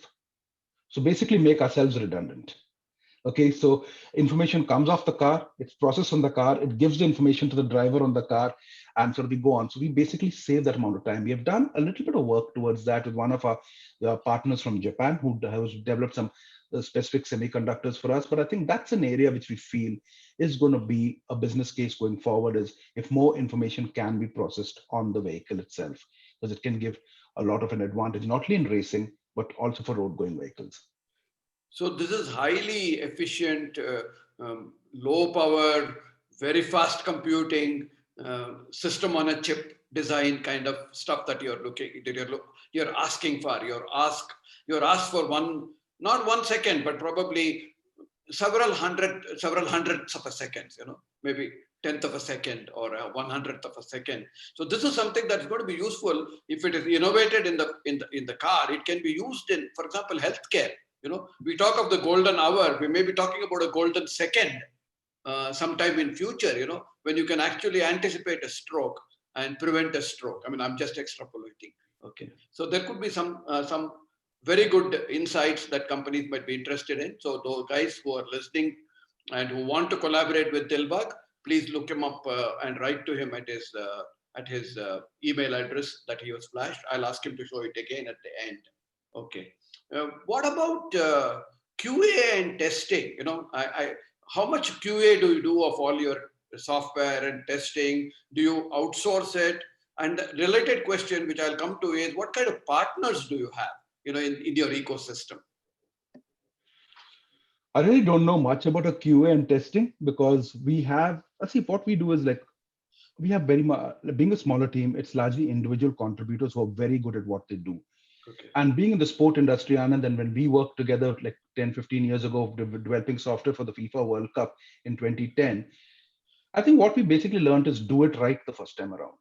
And in sport, that's the main importance. Okay, the green lights are going to go off at 4 o'clock in the evening. You are ready or not, sport starts on time. Okay, so I think that's something which is really important, and which was learning it from my Satyam days 15 years ago, was that we have to start learning how to do it right the first time around, and right from the basic principles. So we spend a lot of time in our planning, a lot of time in sort of design, and then sort of go and do coding. So our bits, what we do, are not very large compared to traditional bits of software. So it's very specific, and I think it's individuals who sort of work on it at the spot. And yes, there are bugs. We do have to solve stuff because we are in an environment which is constantly changing. Like, for example, the grip of a track changes. If it rains that morning, a lot of a simulation has been thrown out of the window because we have to redo everything with the rain now. Okay, it's coming. Or there's a dust storm or something like that. So there are bits we have to be adaptive to. But at the same time, I think it's the rigor in the programming itself. So it's basically the individual who does it, right from programming to QA. It's up to them to bring up the quality. Great. Yeah. So while we are chatting, you may want to open up your chat and check whether there are any questions there as we go ahead. And I would encourage folks to ask questions. So let me just see. I think a few are coming through. I'll come to them in a little while. And I would encourage a lot of the audience to please post questions, and we will be able to take them up very shortly. I go to the next section, Dilbagh, of my, and this is something that you mentioned, but a lot of the people might have missed it when you mentioned the portfolio of electric vehicles and the portfolio of automotive that Mahindra has invested in. And I know I looked it up and we have talked about it earlier too. So I want you to talk about a little bit about the company Pininfarina. Okay, Pininfarina is an Italian styling and designer of initially cars, but transportation vehicles based in Turin, I think, in Italy. And with Dilbagh, obviously, because it's a Mahindra company now, visits them. And my question is, these are styling and design, and I've gone to their website and seen their designs. I mean, they design some of the fancy yachts or racing boats. They design private jets and so on. So my question to you is not what they do in terms of what appears excellently. How do designers, when you interact with them, how do you think the designers incorporate technology? Of course, tell us a little bit about Pininfarina also, because I think that will be interesting to people. But how do the designers look at technology, you know? And is technology at the back of the mind when gadgets, when transportation vehicles are being designed today? And how is it being incorporated in some of the best in class? Because these guys are best in class. Okay. Well, Anand, that's a very, very interesting question. And I think when we acquired Pininfarina 3 years ago, it was known as a design studio. It's a 90-year-old design studio. It has designed every Ferrari car till a couple of years ago. So all the Ferraris which you see growing up, etc., were designed by Pininfarina, and a lot more stuff which has been done by them. But at the same time, I think they try and understand human dynamics. How do humans interact with the world?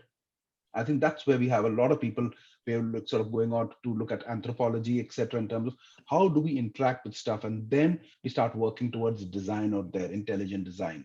Okay, so at the same time, I think the philosophy of design out here is that it should be classically beautiful for years to come.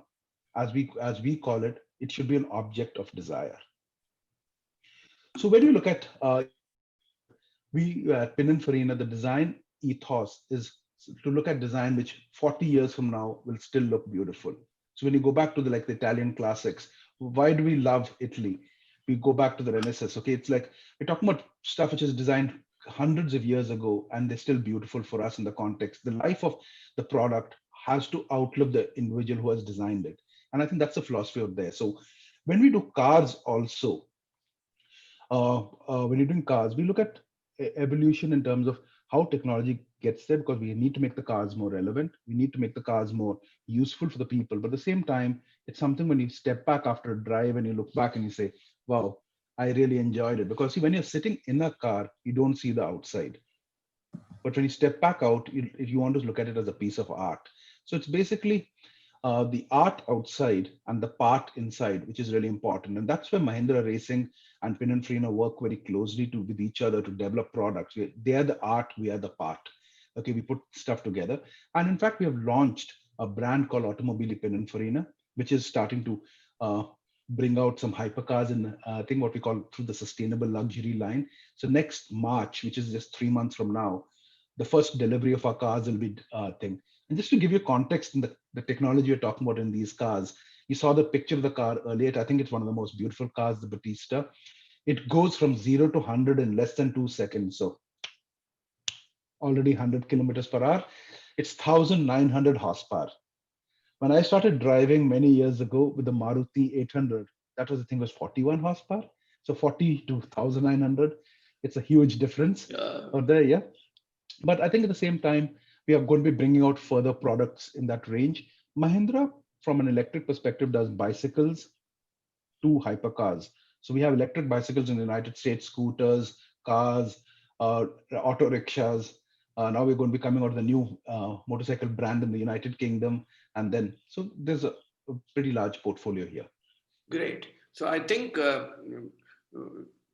take a look at your screen. I think the point that you made out is, apart from the beauty, the human-machine interface, HMI, and the user experience is something that is really going into the design of all these cars, and that's going to benefit each one of us as we go forward. So great. So I think we will probably be able to take a few audience questions. If you need any help, open your chat box, please. Go through the audience questions. Thank you, audience, for your patience. And Dilbagh, go ahead and choose what question you would like to answer. Well, let me start with a question from Ravi Guru Raj. When might F1 flip to EV? Well, F1 already today uses 30% of their energy comes from electric. So they have batteries, they have the KERS system, the kinetic energy recovery system. I think so around 200 horsepower, 250 horsepower, around 900 horsepower is actually coming from electric mobility. So it's been there for the last couple of years. As you know, F1 is a hybrid racing platform right now. They've already moved to hybrid engines in the last 6 years. So yeah, that part of the world has already moved to a bit to the electric side. So we see some convergence happening. So the next question is from Naveen Hari, which I'll sort of take up. We are looking forward to bringing Formula E a race to India. We have done some scouting for a few locations. And I think in the next year or two, we should potentially have a race in India. The difference between Formula E compared to Formula One, for people who have not followed our sport, is that we race on city streets. We don't go to a circuit. So we don't go away from the city because our cars are quieter. We race within the city. So when we race in Paris, it's downtown Paris or downtown London or downtown Rome. So we have to look for an appropriate downtown location, either maybe Mumbai or Hyderabad, Bangalore or Delhi. So depending on which parts of it. And I think our philosophy is that you don't have to go for a race. We bring the race to you. And I think that's been pretty successful. So people in various cities, when you go for a race, they open the balconies and they're watching it, etc. It's quite interesting because we are in their neighborhood. Maybe I'll take another question from, no, I don't read very fast. I'm getting old. My eyes are nothing. I think there is from maybe from Divik. Do you think new business models arrive due to IIT in the e-mobility space? I think absolutely. Because I think e-mobility is largely to do with software. And as you've seen, like with Tesla or other examples, and as you move towards autonomous driving, etc., you are going to be seeing a lot more opportunities in e-mobility for software houses. Because I think e-mobility, to a large extent, has democratized automotive industry. It has disrupted the automotive industry. Today, to set up an a company which is making EVs is much more easier because there's a few components only you had to put together to make a car. The engine only has one moving component, which is your motor. It's no more like 300 or more moving components, etc. So it's easier to buy, assemble this stuff and put it in, and thereafter take the software, take it forward. So I think that's the thing. So now let's just try and go to Naman Bhardwaj. Is this a good idea to replace petrol vehicle, electric vehicle by improving speed and backup for pollution free? See, at the end of the day, we believe EVs and sustainability is a philosophy. Sustainability is not just a tick box, it's a philosophy. It's how you look at life. Are just a part of looking at life. And the way we define sustainability at Mahindra Racing is that today's solutions should not become tomorrow's problems. So we have to look at a very far horizon out there. And when we look at EVs, we basically feel, okay, we talk about pollution. And most of us, especially growing up in India, we talk about pollution from in the sense of the smoke, etc. One thing which we forget is the second form of pollution which EVs tackle is called noise pollution. Because when you have a old diesel bus going around, like cranking gears out there, crunching gears, etc., making the sound, it does disrupt our life when you hear those cars. If you hear silent vehicles going around, just imagine your quality of life. First of all, the air is better, but also there's less sound. Okay, it makes life a lot more peaceful. You'll in the city, you'll be able to hear the birds. You'll be able to hear all sounds which you've never heard before. And I think that makes a huge difference with pollution. We're tackling it from two sides, noise and air quality. I don't know how we are on time, Anand. Should we take any? We have another 5 minutes, Dilbagh. So I need 2-3 minutes to wrap up in the end. So we can take another 5 minutes easily of more questions. I think there are questions coming up. I think let's take Indu Radhakrishna's question, because I think that's something is a problem for us. We have 120 sensors. We collect data. We are today not able to process all the data. Let me say, like the amount of data which we want to process, we cannot. We don't have the capability and the ability. And I think that's one of the reasons why I'm on this forum asking for help. We are still following the 80-20 rule. We're getting 80% output from 20% of the sensors, and that's what we're focusing on. So while we collect the data from these 120 sensors, a lot of it's post-processed after a race in terms of information. If we can start processing it during an event, I think it'll make us a lot more stronger. So Indu, please reach out with some thoughts and suggestions what you have. And I'd love to hear is from maybe the 40 to 50 main sensors which you're working on, can I take it to 60? Because there's no more silver bullets left in our racing. We're looking at every incremental bit. And even like, for example, the brake temperature, okay, can I sort of use it a bit better? Because then when I do brake by wire in the car, the braking modulation is a lot more, because the moment we use a little bit more brakes in the car during a race, I'm wasting energy. Braking is waste of energy. So we have to be very specific in terms of how we're going to be using it. Okay, good. We can take a few more questions. We can run through this. Do you want me to read the next question? Sure, Anand. When you speak about formula racing, how is it possible in e-mobility to increase torque and speed? Asked by Hitesh. Okay, Hitesh, hi. So the interesting thing about e-mobility is that we get 100% torque at 0 RPM. So, and I think that makes electric cars a lot more exciting, okay? Because in a petrol car, you have to build up the revs to get a higher amount of torque. For us, torque starts at the top and it sort of remains flat. So that's why if you start an e-car and you step on your throttle, you could have either a big smile on your face because it's going to give you a bit of joy that you had a launch, or you're in big trouble, my friend. The car has reached somewhere where you didn't want it to reach. So we are really like talking a lot about in torque, and like for us, like in e-mobility, we constantly keep measuring the torque and we keep varying the torque depending on the road grip. So we are actually checking the grip of the road and then deploying torque, because the moment we have more torque than what the grip can take, we are starting to slip the tires. And for us, like end of the day, it's the 4 tires which are touching the ground. So whatever we do in design, it's those 4 tires which propel us forward. So we have to check the health of those tires. And Hitesh, when we talk about speed, increase of speed in electric mobility is much faster because we get the instant torque. So torque, and then these cars have reasonable amount of horsepower. So horsepower gives you speed, torque gives you the energy to sort of move it forward. And when we talk about other cars which we are racing in Formula E, we go from 0 to 100 in around 2.4 seconds.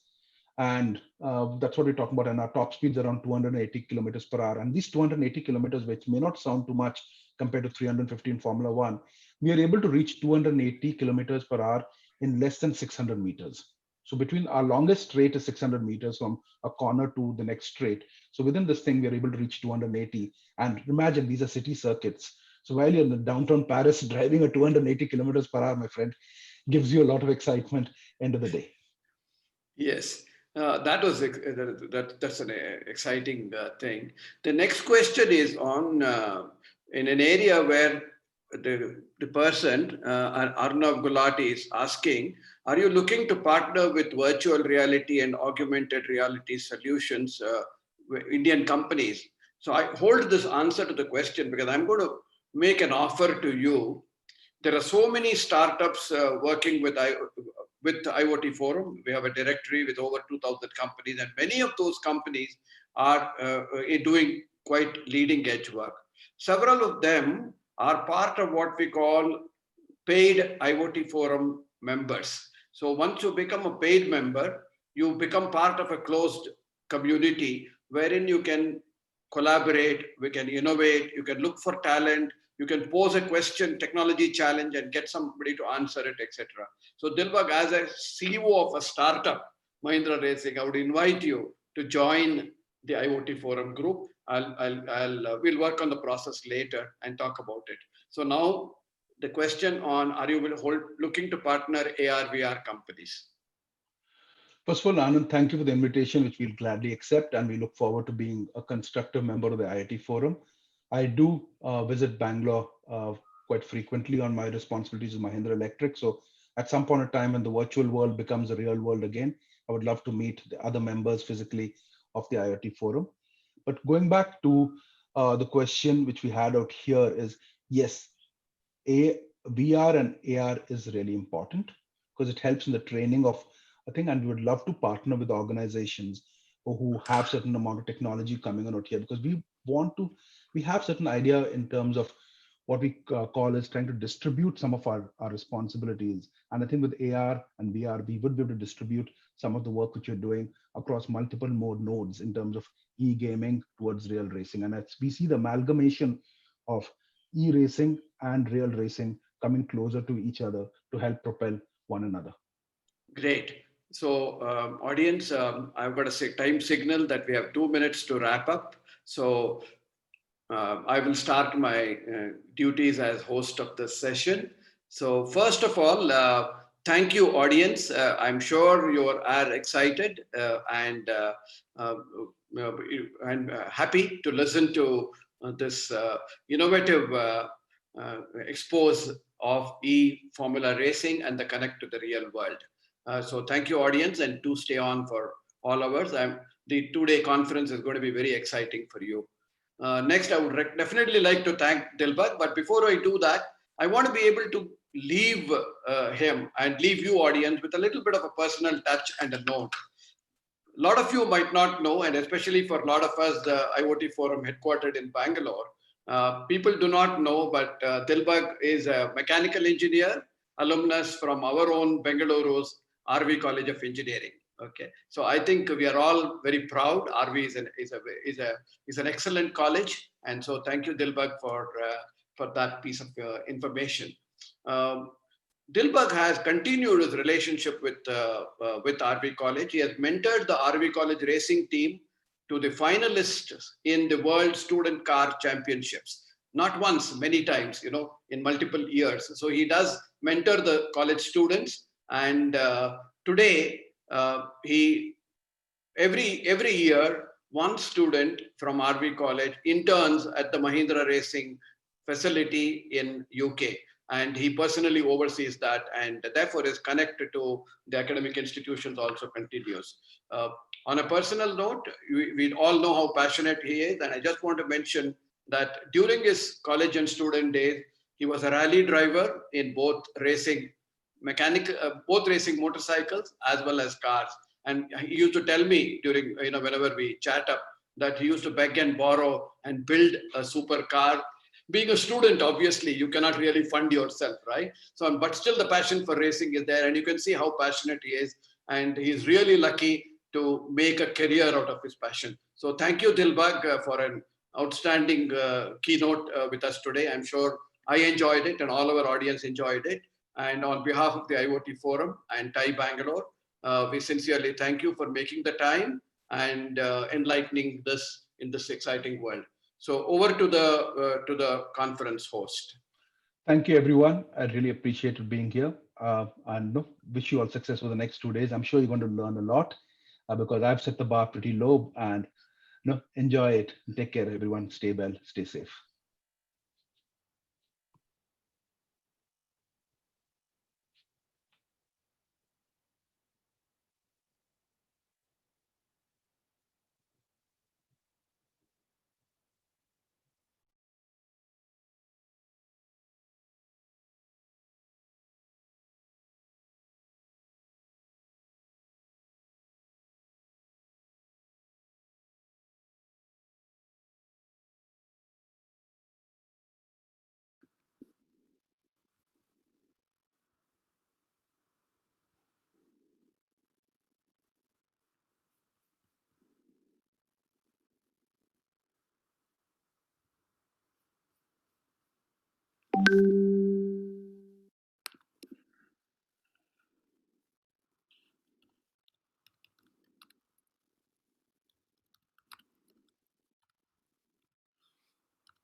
Tulika, can you tell us when we need to start? Supria is already here. Go ahead, Venki. Okay.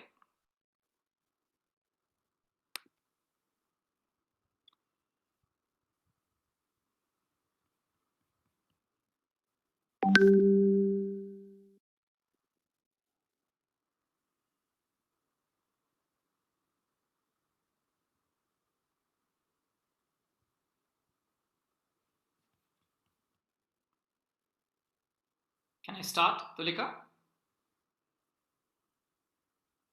Yes, Venki, go ahead. Good evening. Good evening.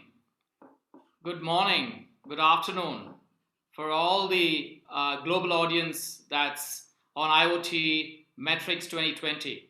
We have a very exciting session coming up by none other than Supria Dhanda, a very close friend of mine and a great personality who's kind of taken Western Digital India to the next level.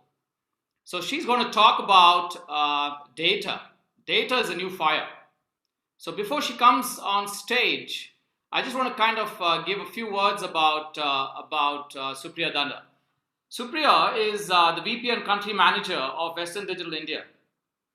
She leads India's strategic charter and its expansion, key customer relationships, government relations, sustained growth of research and development capability, and serves as a spokesman for the corporate brand in India.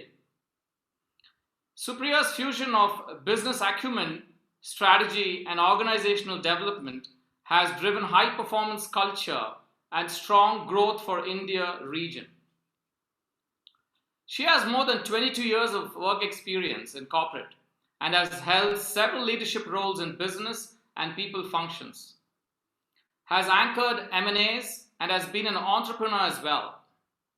She serves on the board of Western Digital India and an independent member of the board, and also an advisory board member on other companies.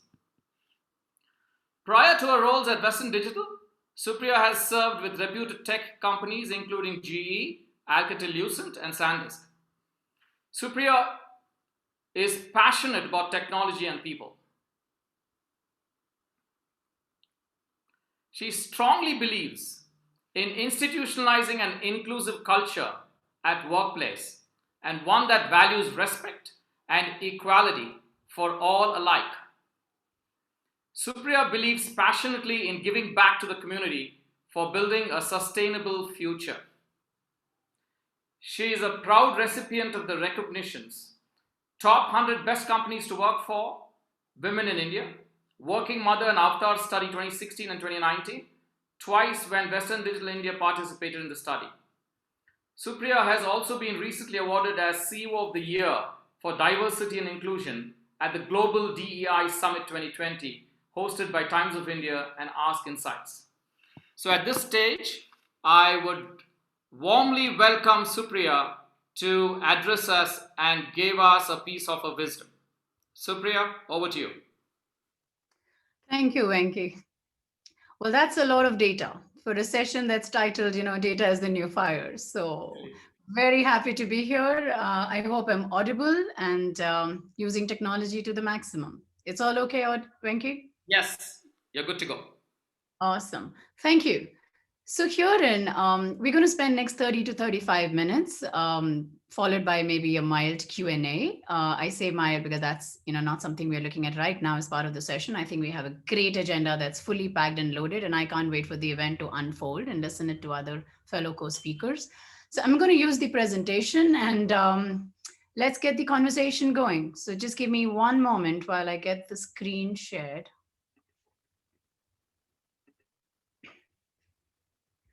All right.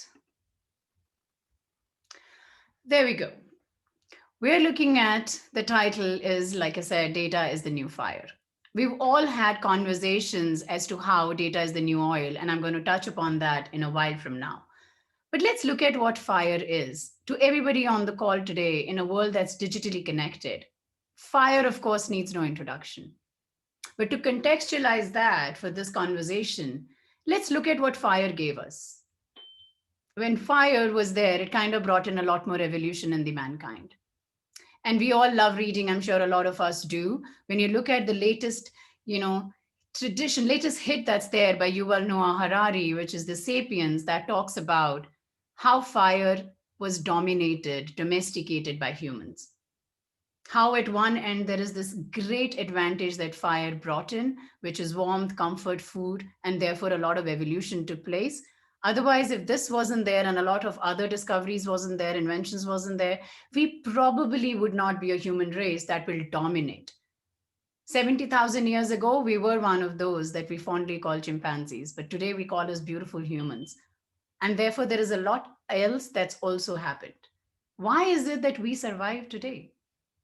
We survived, of course, fire helped us, and a lot of other things that were innately human in us, which is our ability to think, our ability to get together, our ability to collaborate. And a lot of those came to our rescue.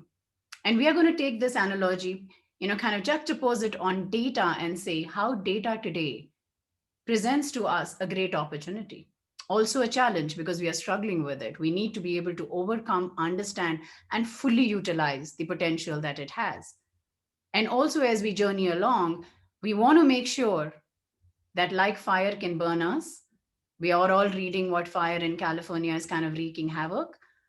We also want to make sure that this use of data is contextually put to the right good use, and it does not burn us. And therefore, there are certain cautions that we need to be very, very well aware of. So let's see the presentation and the conversation unfold. We all think data is new. And it is here and now. And we say that, before 2010, all the data that was created was less than 10%. 90% and more data that's created after 2010 that's the history.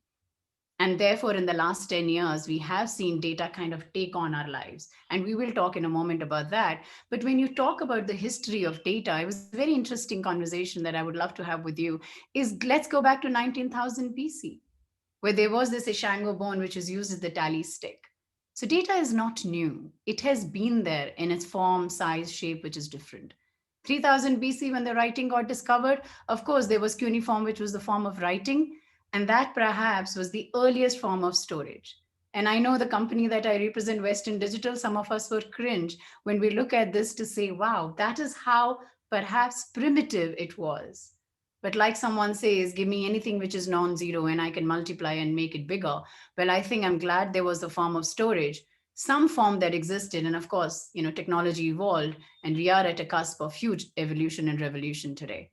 Give it 1600s and 1640, that's when they looked at that what is it that we need to do. There is this deaths that were happening by London Parish and there was a need to record. And of course that started happening and the recording of that started happening. And there was John Grant, who was now called the father of demography. The death records were tabulated. Come 1800, there is of course this processing, there was a lot more data that was there. And there was this thing to say, what do we do with data? So I would say late 1800 is when the data was beginning to cause a little bit of a problem in the lives of individuals. And they were figuring, because there was this population in US, someone wanted to tabulate, and they were wondering what to do. In 1880 US Census was something that was perhaps the first time when processing of data, figuring out, tabulating, analyzing, some of those forms came into existence. 1900, of course, needs no introduction. It's the world of magnetic tape drives. A lot of storage happened, and this technology, by the way, has stayed with us a lot more in terms of hard disk drives, in terms of magnetic tapes, hard disk, floppy disks, and all that. And now when we talk about, and I'm just going to move this up. And then, of course, we talk about the evolution of internet, which perhaps is the biggest technological revolution that has changed the world, that has connected you and me, that has connected all of us across the world. And 1997 is, of course, when Google search came into existence. And that has not left our lives. And we pray to God it doesn't. That is pretty much our life. And we love what Google search does and does for us. So that is where we are. When we chronologically look at it, it's not new. It's been there with us. And now it is that when we are saying that it is there in the hands of everyone, from the hands of few people looking at it today, it is there. It's a power that is there. And therefore we are saying each of us have obviously a role to play in it. Let's take the conversation forward and see. What is it? Sorry, I missed a slide. So let's look at what is it that the data is doing in our lives. It was something that I wanted to think about to say, well, there was a time when technology wasn't all pervasive. And there was a time when technology was not in everyday part of our life, when data wasn't so friendly and perhaps in the hands of each and every individual across the world, at least half of the individuals across the world. So let's look at pre-digital. From one to many interactions that we all were doing, there was this queuing at a teller counter. I remember visiting the bank and standing in queues. There was a different counter to take the cash. There was a different counter to submit receipts. And our world was kind of complicated, so as to call it. And today, well, this could be my dad. It could be my husband, could be my son looking at banking from home. Technology and data mixed together have made our life a lot easier. There were those of us who were looking for a friend. We perhaps studied together. We were neighbors. We didn't even know what's happening in each other's lives. And today's social networks connect us. Talk about pandemic, and we are all sitting at our homes and connecting to the larger window of the world. It may be a device we are connected to, but we know the entire world is open to us. There are reunions that are happening virtually. There is an entire digital world that's connecting. In Facebooks, we can see what's happening. Instagram, we can discuss. Twitter, we can share an opinion. With LinkedIn, we can celebrate movements, jobs, new articles, new opinions, all of that. So our world has become a lot more closer and a lot more connected. And there is a lot more data at play all the time, from shopping in stores. And this is when I say whether you're sitting at a favorite shop, visiting in Commercial Street, or you're visiting Fifth Avenue in New York or Bond Street in London, it is there today. You don't need to go to all those places as much as you may want to. It is still at a will, at a choice that this offers you. Because e-commerce today is at the click of a button. You can order in anything, and the entire business models are evolving from early on just being able to order to cash on delivery, which India looked at it, to now, your returns, to trying on at home. All of that world is exploding because people are now saying, from doing it individually, one to many, we are now thinking, what does Venki need? What does Supria need? What does Mr. Anand need? What does Dilbagh need? And is there a way to customize these experiences? Because constantly data is being generated, analyzed, insights being distilled, which we call information. knowledge being generated, and therefore there is a lot of wisdom that is in the hands of many today. And therefore we can all claim to be wise. And therefore that is what data is empowering. It is really fueling our lives from morning to night to, of course, the next day morning. And you had a great session with Dilbagh on the entire racing part of that. And I particularly love watching Formula Ones. Look at it from driving manually to what we fondly call as the vintage cars today, to an entire experience which is so nicely connected. You sit inside your car and you know that your car is the end of the window to the world. And I had this great honor of listening to George Messing, who's the vice president technology with Daimler. And it was a fascinating conversation to listen to when he is talking about, he's also called the Mr. MBUX because he's created this, he's the man behind this entire open platform MBUX that Daimler has created, and which now sits inside a Mercedes-Benz, wherein you are creating an ecosystem, a platform which is open. You're inviting other apps to be able to talk to you and create, at the end of the day, a user experience. You get in the car and you will know exactly where to stop, what coffee to take, and you can have this multiple permutations, combinations of Starbucks favorite. Where do you want to go? Which is your favorite, place to fuel? Stuff like that. And what kind of channel you want to listen to, the music, the news. Oh my God. From clicking multiple things to just one click and the world, expansive universe is opening to you. Well, that's what it is doing. It was also fascinating to listen to their story of CASE, where they're looking at CASE, wherein C stands for connected, A for autonomous, S for sharing and shared services, and E for electric. And the entire thing was to say how electrical architecture is evolving. All of the ecosystem is opening, data is being at the heart of it, technology and data multiplied are bringing in a completely different user experience. And that is you and me at the center of it. And we get to enjoy all the benefits. And there's someone who already knows what we want. So there is tons of data which is part of our everyday life. Be it you get up in the morning and you use a pedometer to tell you how much you walked, and it brings a smile on your face, or be it a pedometer that tells you, well, you know what, lazy you didn't walk today. It's kind of interesting when instead of my husband, my pedometer app on my iPhone talks to me and says, did you walk today? And I'm like, really? No, I didn't today. I was lazy. I wish I could chat. But of course, there are conversations you can have. But that is what our world looks like today, my friends. It is extremely connected, and data is powering and making it a lot more interesting. Talking about it today, these are typically charts, I would say, as a woman in business or a woman in technology. I have mostly seen conversations like this, statistics like this, always say why diversity is important. It saddens me sometime today when I'm still part of the conversation and the data comes and says, let's hire more women. Let's promote more women. 48% of India has women, but only 20% are there, in the workforce. Where are the other 28%? When there is data like, you look at across the world, there are these Fortune 500, but only less than 7% of the company CEOs are women. When I look at that data, it tells me it's a call to do something. And this data, however, is far more compelling and more powerful. And I'm hoping this is a very different story it tells than perhaps diversity. There is enough and more research that is there. People are constantly, researchers, Gartner, BCG, they're all constantly thinking, how is it that if you are using data to power your centrality of your strategy of a company, what kind of benefits are you reaping in? And I'm glad there is so much of literature research available. So they are saying if you are having and using data, there is clearly 23 times power that you will have in acquiring new customers. Well, that increasingly is in a huge number. I would say 23 times power in acquiring customers. I don't know which CEO in the world would not want to do that. Which sales head would not want to say that I put my badge on to say, I want to use data, understand where my customers are, what they want, so that I can do a lot more customer acquisition. I know my sales team would love it. And at the end of the day, they say you need to have customers stay with you as much as you bring in new customers. That probably is, again, a very healthy business to have. 6 times it helps you in your customer retention.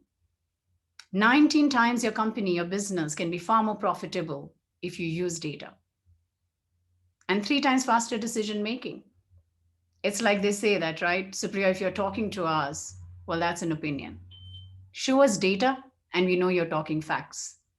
Where data gets its origin from the Latin word datum, which talks about fact. Data is nothing but a fact. And I think there are a lot of these facts that are there as part of our lives.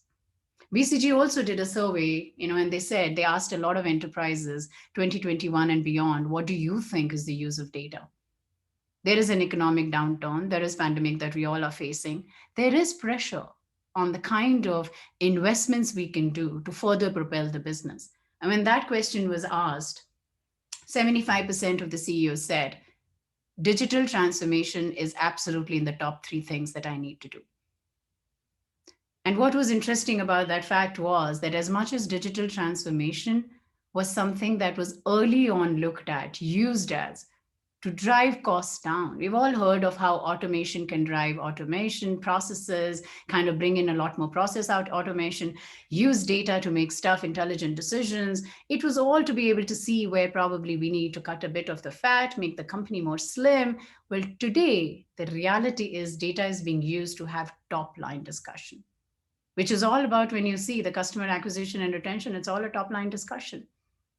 Profitability is making sure your company is far more productive, far more, the margins are a lot more healthy. And we all know Wall Street loves great gross margins in the company. And they also, when they looked at to say that who is sponsoring this data centrality, there were 70% of those who were in the CXO. So clearly CXOs are looking at saying, well, this is what we want. This is the future.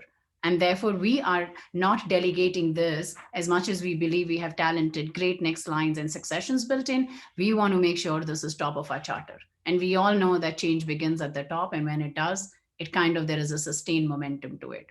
So 70% of those said that. And then, like I said, there's a downturn. We all have realities of business to look at. We all have limited funds. Where is this fund going to come from?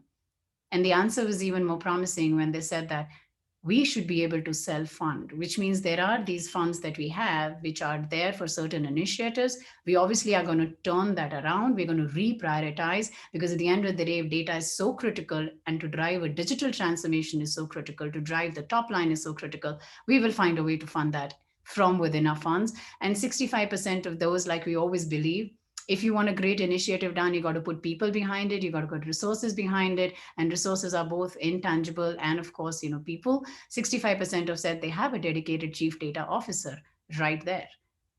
And of course, there was another interesting stat that said, how many companies were asked to say that you think digitally, the digital transformation, the data that is invading your lives and whatever it's going to do, it's going to disrupt your business models. I can say, leading a company, a technology company, I'm part of many conversations wherein the question we ask ourselves is, what can disrupt our business? What new thing can come that perhaps make us disappear? And therefore, those disruption conversations are part of everyone's life. And 65% of them have it. 30% of them said, we think that data, the entire disruption can perhaps change the business model. And today with pandemic, the lockdowns, everybody kind of socially kind of distant and yet digitally connected, business models are changing. We are looking at new ways to reorder the supply chain. Everything is being looked at. And I would say personally for me, this is less about technology, less about that, but it's more about beliefs getting disrupted. We are changing different mindsets. And unless we wear new lens, we perhaps will miss the bus, but I know we won't. I'm sure with so much data making us wise, there are new decisions or there are new things that we are going to, perhaps explore. So where is data when you look at, let's take the conversation to say, data is powering our lives. It is impacting. And where is it that we see the impact? There are many, many sectors in which the data is impacting. It is like, you talk about any sector, you talk about fintech, it's there. You talk about financial services, it is there. And I want to take an example of, healthcare, because it's all about saving lives. And when you look at the numbers, they are very, very promising numbers. And I was looking at them, and I'm going to take a quick note and read them out for you. Global healthcare, the big data analytics, is an industry which is $9.5 billion by 2023. $9.5 billion by 2023 is the number we are talking. And if you look at the global IoT healthcare market, we're looking at $137 billion by 2021. Those are the numbers we're looking at. Global AI, use of artificial intelligence in healthcare, we're looking at a $7 billion market by 2021.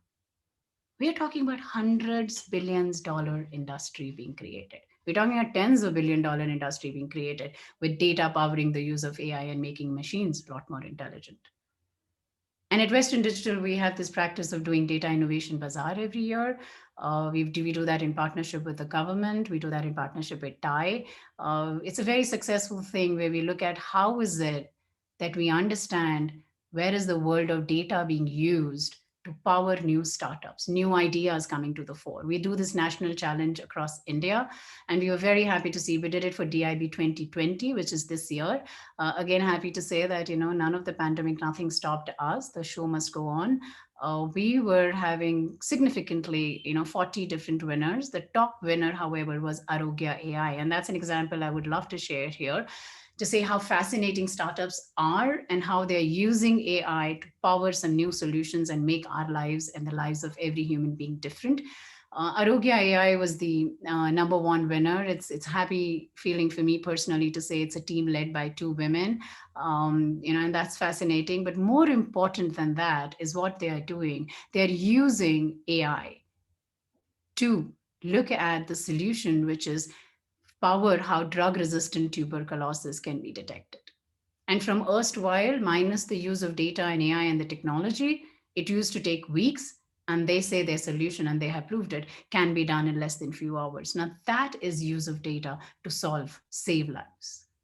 And it's a team led by Prapti and Avalikita. They are fascinating women to talk to. So I would say if you want some inspiration, go and have a chat with them. It's just great story as to how one MBA and one doctor have come together, an engineer MBA and doctor have come together, and they've created this Arogya AI, which is absolutely a record winner in how they are solving it. I'll take another example of Niramai. Dr. Geeta Manjunath, who's at the helm of it. When you look at statistics, the pink ribbon stands for breast cancer. Every second, I think 1 in 12 women are detected with breast cancer. And whilst there are more cases in US, India has a peculiar story of that. India, the cases are less, but the mortality is higher. There is less than 50% chance of survival if you're a woman in India above 40 and you have breast cancer. Now that's a data that is hard hitting. And some of us just sit with that data and perhaps do nothing. But there is Dr. Geeta Manjunath who's figured this out, that this data needs to now, this inspires me and I need to use the technology to go and find a solution. And that is how she's led the use of non-invasive. Anyone who's gone through a mammograph would know that there is a different compression, it's invasive. And of course, that's a technique that you need to figure out, you use, and that's the only technology before Nirmaya came to the fore, and they use artificial intelligence-led non-invasive diagnostic, and they use thermal imaging to figure out, detect breast cancer early on. And this team is committed and dedicated to using data, powering AI, and solve and save lives. And that is the detection and the prevention that they're working on. Fascinating story to tell. Again, as much as we spoke about our shopping experience being customized with the use of data, tons of data being collected and collated. If today, like I know I'm sitting on Amazon and most of us are, considering you really can't venture out, there's not much to do. This is pretty much our view to the world. And I wanted to look at new quality of masks that I should buy to protect my family against the COVID when we are going and interacting out. And of course, we all know this is nothing new. I need to tell you, there are tons of other things that get popping up the next time you enter. And you know that there is this purifier, there is this mat, there is this disinfectant, there are the liquids. And more than not, you end up buying those. And that in itself, targeted marketing has generated billions of dollars. And of course, Amazon, Facebook, and Google are doing exceedingly well because they have figured out how to sell, use data, and monetize that to create billions of dollars. And there are other companies that are using that. Tempus is another example where it's all about precision medicine, which is, can we look at your DNA, your RNA, and other data and use genomics, and then be able to figure out, detect early the invasion of cancer in your life and use that, which is absolute precision medicine, which is customized solution because you will be treated differently because your body is different. God forbid if any of us have that disease, and we need to be treat it. So there is this from the old, archaic, unaffordable, slow, disconnected world wherein you go to a doctor, you go give a prescription, and then it gets passed on to someone else and someone else. And somehow we say, you know, there's this somehow a lot of it gets lost in translation. Well, today data is not getting lost in translation. It's getting stored, captured, analyzed, and there is work around it to be able to give users solutions. And this is healthcare, I would say, is just one example where we are able to do that a lot more effectively. And there are tons and tons of other examples, which of course are going to be there as we move along. You know, as much as digital world is interesting, it's kind of, you know, it just makes the monologue, and I'm hoping you're tuning in and listening to this and enjoying and perhaps walking away with new nuggets, because if this was an interaction, I know I have a lot to learn from you. Quickly moving gears, when we talk about the fourth industrial revolution, we all know India kind of missed the third one, but I'm putting my bets on that we are not going to miss this one. This is all about data. This slide doesn't say much other than it says this is all about data. This is where the lines have blurred, and companies and nations and individuals will thrive if they figure out how to ride the wave of the connected world. If all of us are creating data too, all of us are creating data. When I'm using pedometer in the morning, I'm creating data. When I'm using my office systems, ERPs, I'm creating data. Everywhere we are creating. Right now, the session is getting recorded. We are obviously creating tons of data. All of us are connected and generating and creating data. And therefore, this data is going to be put to use, and something magical is going to be happening to that. And I think that is the thing in front of us, that this is hugely a great opportunity for us to be able to figure out how do we make use of this and recreate newness that is going to be there, which is part of that. And how do we really journey this? So the way I tend to see this is something I said, there are two different worlds we are living in today. There is this physical world that we are living in, wherein we interact with each other. And yet there's this other world that we are living in, which is a completely digital world. It's a digital universe that's being created. And I said, let me call it the data galaxy for lack of any different word. And it's also kind of has a dreamy visual feel to it to say there are these great technologies at the center of it. You cannot do AI if you don't have data. You got to be able to look at that and build all the algorithms for this to work. And this perhaps is the biggest thing that, again, is to change our lives. Now, there is conversation, just a little bit of digression. Is AI going to replace us? Of course not. It's going to replace perhaps the routine, mundane jobs that can be. But when you're capturing a lot of data, you're gathering insights, at the end of the day, there has to be subject matter experts. It's like you will need behavior psychologists to be able to understand what consumer behavior is. You will need people to make sense of this data, to dip it in the gravy of contextualization and perhaps put a great dish on the table. So my sense is, if you read Digital Nation, it also talks about India technology. You're gathering it. But that's data too. More data than perhaps we need. So it is going to be interesting to say how humans and technologies are going to come together and therefore look at problem solving and an opportunity that we all need to look at. Let me take one example of what this is doing. Cultural globalization, where we are all powered on all the time. This is our life. We're all on. Personal customization we spoke about. Activity automation, yes, and we'll talk about that. New discoveries, of course, there are completely new things that are getting created which weren't there perhaps before. And I will talk about one such discovery in a moment from now. My favorite slide, and I would really want to talk about this. This is early on an unseeable phenomenon, I would say. We at Western Digital have played a historical role in being able to capture the image of a black hole. And this was done, of course, there is this entire project that was put together for years. And we are very happy to be a part of this. And I would love to show you here. Well, this is the pin I carry. It's very small. I hope you can see this. But this is the image of the black hole given by the person who was leading the project.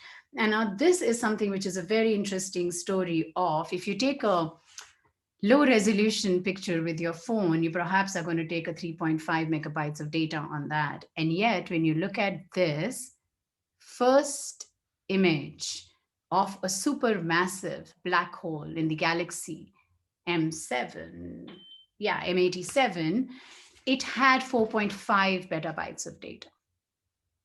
A simple image, 3.5 MB to 4.5 petabytes of data. And just to bring a frame of reference to what kind of volume of data are we talking about, this is simply to say that 1 petabyte is equal to 4,000 typical cell phone photos, 4,000 typical cell phone photos taken per day for close to 200 years.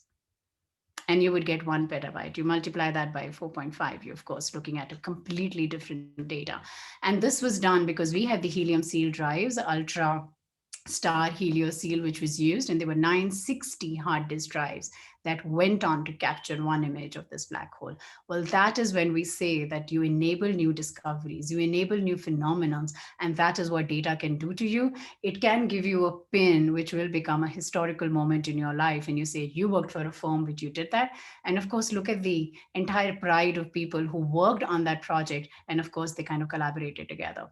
2 quick other examples, but like I said, this was my favorite one. There is this lights out. We're looking at the entire connected world, wherein how can you map your shop floors better? Can you do a lights out planning? We have a complete lights out factory, at Western Digital, which is clearly something that we love to showcase, and the fact that it's given us a lot of returns. And the most important thing is, as much as it's lights out, it's all robotics, it's all technology. The people in the factory were redeployed, they were upskilled, because like I said, the bottom of the jobs are perhaps going to be automated, but there is this middle order, new order, higher order jobs that are going to get created. And it's the responsibility of all of us to be able to use data to skill them and kind of put them on a different track. And therefore they continue to earn a living. Genome sequencing I talked about, but there's also something that we are looking at, different computing structures, storage level architectures, completely different, so that we can enable our partner companies to be able to come forward and do some magic with data, because this is what the world is opening up to. Coming back home to my favorite country and all of us, a lot of us who belong here, India has had a great digital story. And I would say today the world has a great digital story because thanks to, a mild thanks to pandemic, not to take away the pain and the entire painful experience that it has unleashed on the world, not to marginalize that, but it has kind of made everyone go digital overnight. The schools have become digital. We in India have the largest footprint of digital identity, which is 125 crore Aadhaar registrations. We have more than 1 billion UPI transactions. Paytm has never been perhaps happier before.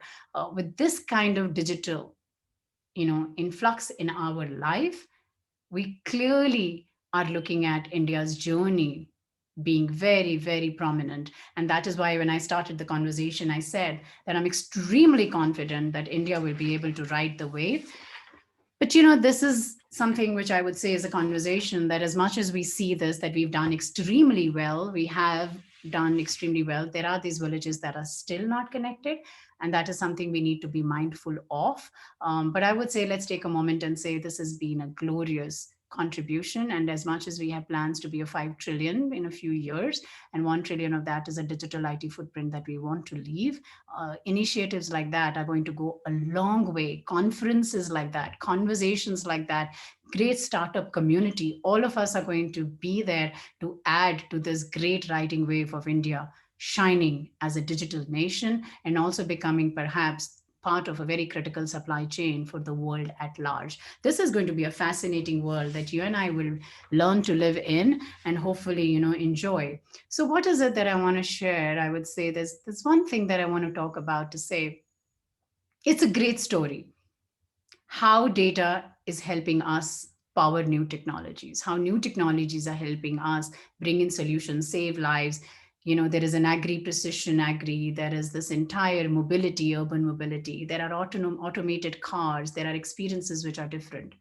Our health, our lives are in control today a lot more than perhaps before. Our decisions are much faster. The companies are investing and making use of this. There are faster, there are better business models. And as much as we are there and we are connected, we also need to be cognizant of the fact that I would say that half of the world is still not connected. And if we talk about India, less than 400 million still don't have internet access. And that, I would say, it's like someone said, I went to this place, it was very cold, no one wears boots. Really? Well, that's an opportunity for you to go and sell. And I would say this is our opportunity to include a lot more people and let not be digital divide, but a digital opportunity be there in front of us. So if all of you need to see, you need to think, am I bringing in another person in the digital fold? I would say for me, the most favorite conversations are when I'm buying a new iPhone for my mom or perhaps my dad. I would love to get on a call. Unfortunately, it's something you can't travel these days as freely. I would love to get on a call, do a video, and take my parents through that. How does this work? How to download new apps? How to offer, use Swiggy? How to do this Paytm online, transactions online, Google Pay? For me, that's a favorite part of my conversation. Because it's one thing to say that we are advancing, it's other to say that we are taking everyone along. So I think each one of us have a role to play here. If you look at in the spatial divide, we have a lot of cities that are urban planning. We're talking about smart cities, and India is really foraying into that direction. And then, of course, there are those that don't even have electricity still. So I think we do have still divides to conquer, and that is a huge opportunity in front of us. This is kind of close to my heart. I still don't understand this, but that's data, right in front of me. It's a fact that only 1 in 2 men have a smartphone, but less than 1 in 3 women have it. Well, that's an opportunity to include a lot more women. And of course, in the workforce and in the digital inclusion, I think that is something I would love for a startup to go and think to say how digital literacy can be there. Because again, as much as we say that India needs to be having a 5 trillion economy, and one of that will come from, today, which is good, 20%, today it's only 10%. So we have a humongous task in front of us as India to go and conquer this.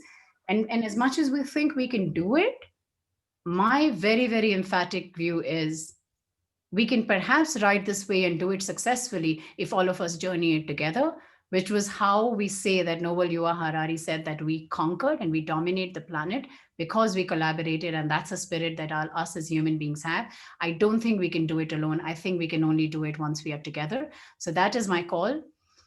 At the start of the session, I did talk about that how is it that, as much as it's a fire, it can keep us warm, put food on the table, and of course help our evolution, and it did. Data is doing all of that for us today. It is powering business models. It is giving returns. Yet there is this California fire, which has completely wreaked havoc.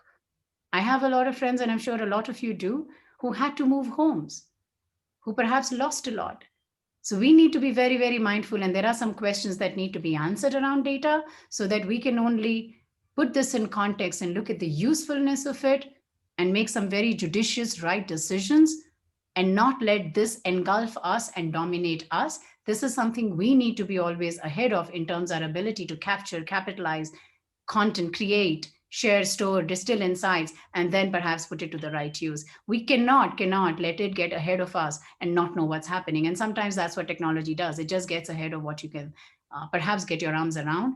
So therefore, we need to be very, very clear in having a few questions answered. I'm going to leave this as thoughts for you. Please don't even for a moment think I have the answers. I don't. I'm part of that curious lot who has a lot of questions and would love to journey with you and get the answers probably figured out.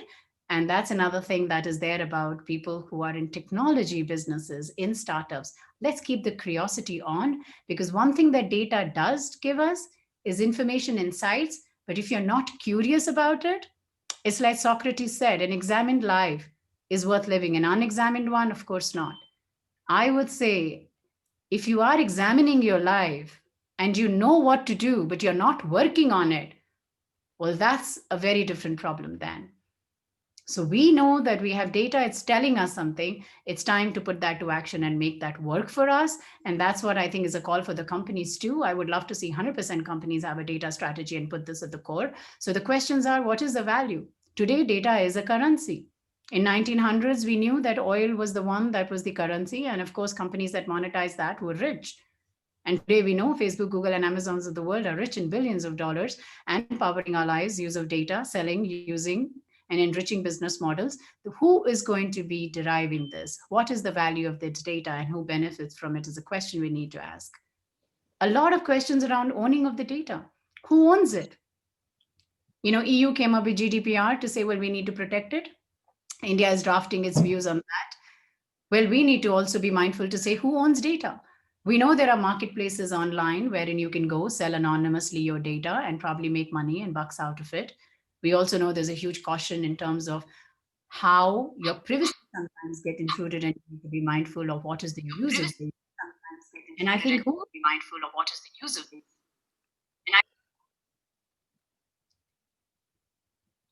So the way this is going is the way that, when you read a lot of research around this, is pretty much says the next 4 to 5 years, individuals will own the data, organizations will tend to manage. But it's a hypothesis which is dipped in data, and only time will tell which direction it's going. I'll be curious to know the results, and I'm sure I'd love to play an active role. And of course, there's this entire thing about security, privacy, and integrity of data. And like I said, this is something which is an opportunity. And if done well, we will learn to reap the benefits out of it. This is my concluding remark to say, as much as data seems like it's a very complicated, it's far off thing, because there are these big data lakes and analytics and science and all of that behind it. There are these complex technologies that are there every day and revealing, and there's lots to do with it. I would say this is about you and me. It's about the journey you and I want to walk together. So the digital journey that you and I want to walk together. As the country, I have a responsibility towards it. As an individual, I have a responsibility. And therefore, I think the end of it is going to be what you and I choose to make of it. If we say this is not my problem or my opportunity, we'll either miss the gain or perhaps be part of the loss. And that wouldn't be a happy situation. So I would say it's what we choose to make of it. I don't think all the answers are there, but as long as we stay curious, as long as we stay close to the problem and the opportunity, the answers are likely to evolve. The role of data is likely to evolve, and there are new, disruptions that are waiting to happen. But I think this story is here to say, this data as a fire is here to stay. Keep us warm, keep us protected, and of course, constantly guide us. Have the regulators guide us, the governments guide us, the forums like this guide us to say, well, let's use it ethically. Let's stay on the right side of it and not cross. Let's not intrude, but let's use the data that people are willingly giving us. Let's sign on the dotted line as to what we are doing with it.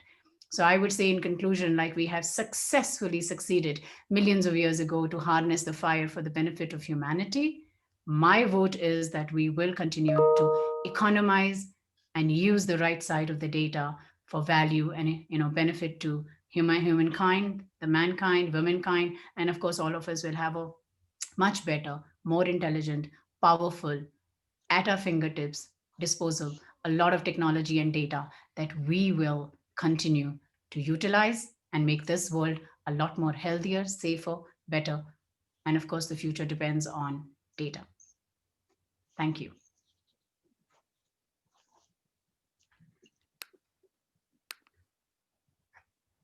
Thank you, Supria. That was a lot of data, right? So, but fascinating to hear your insights, your vision, the business models that you spoke about. So we are on fire after hearing, your speech. But I won't let you go without asking one question, okay? Right? You've been doing a lot of, work on innovation within Western Digital, right?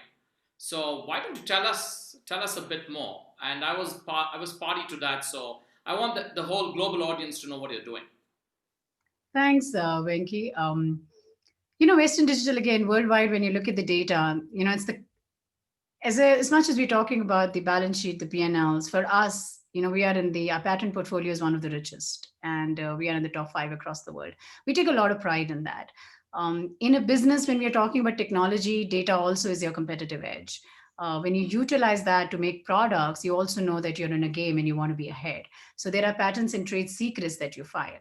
But all of this, I would say, is something that is rooted in the spirit of innovation.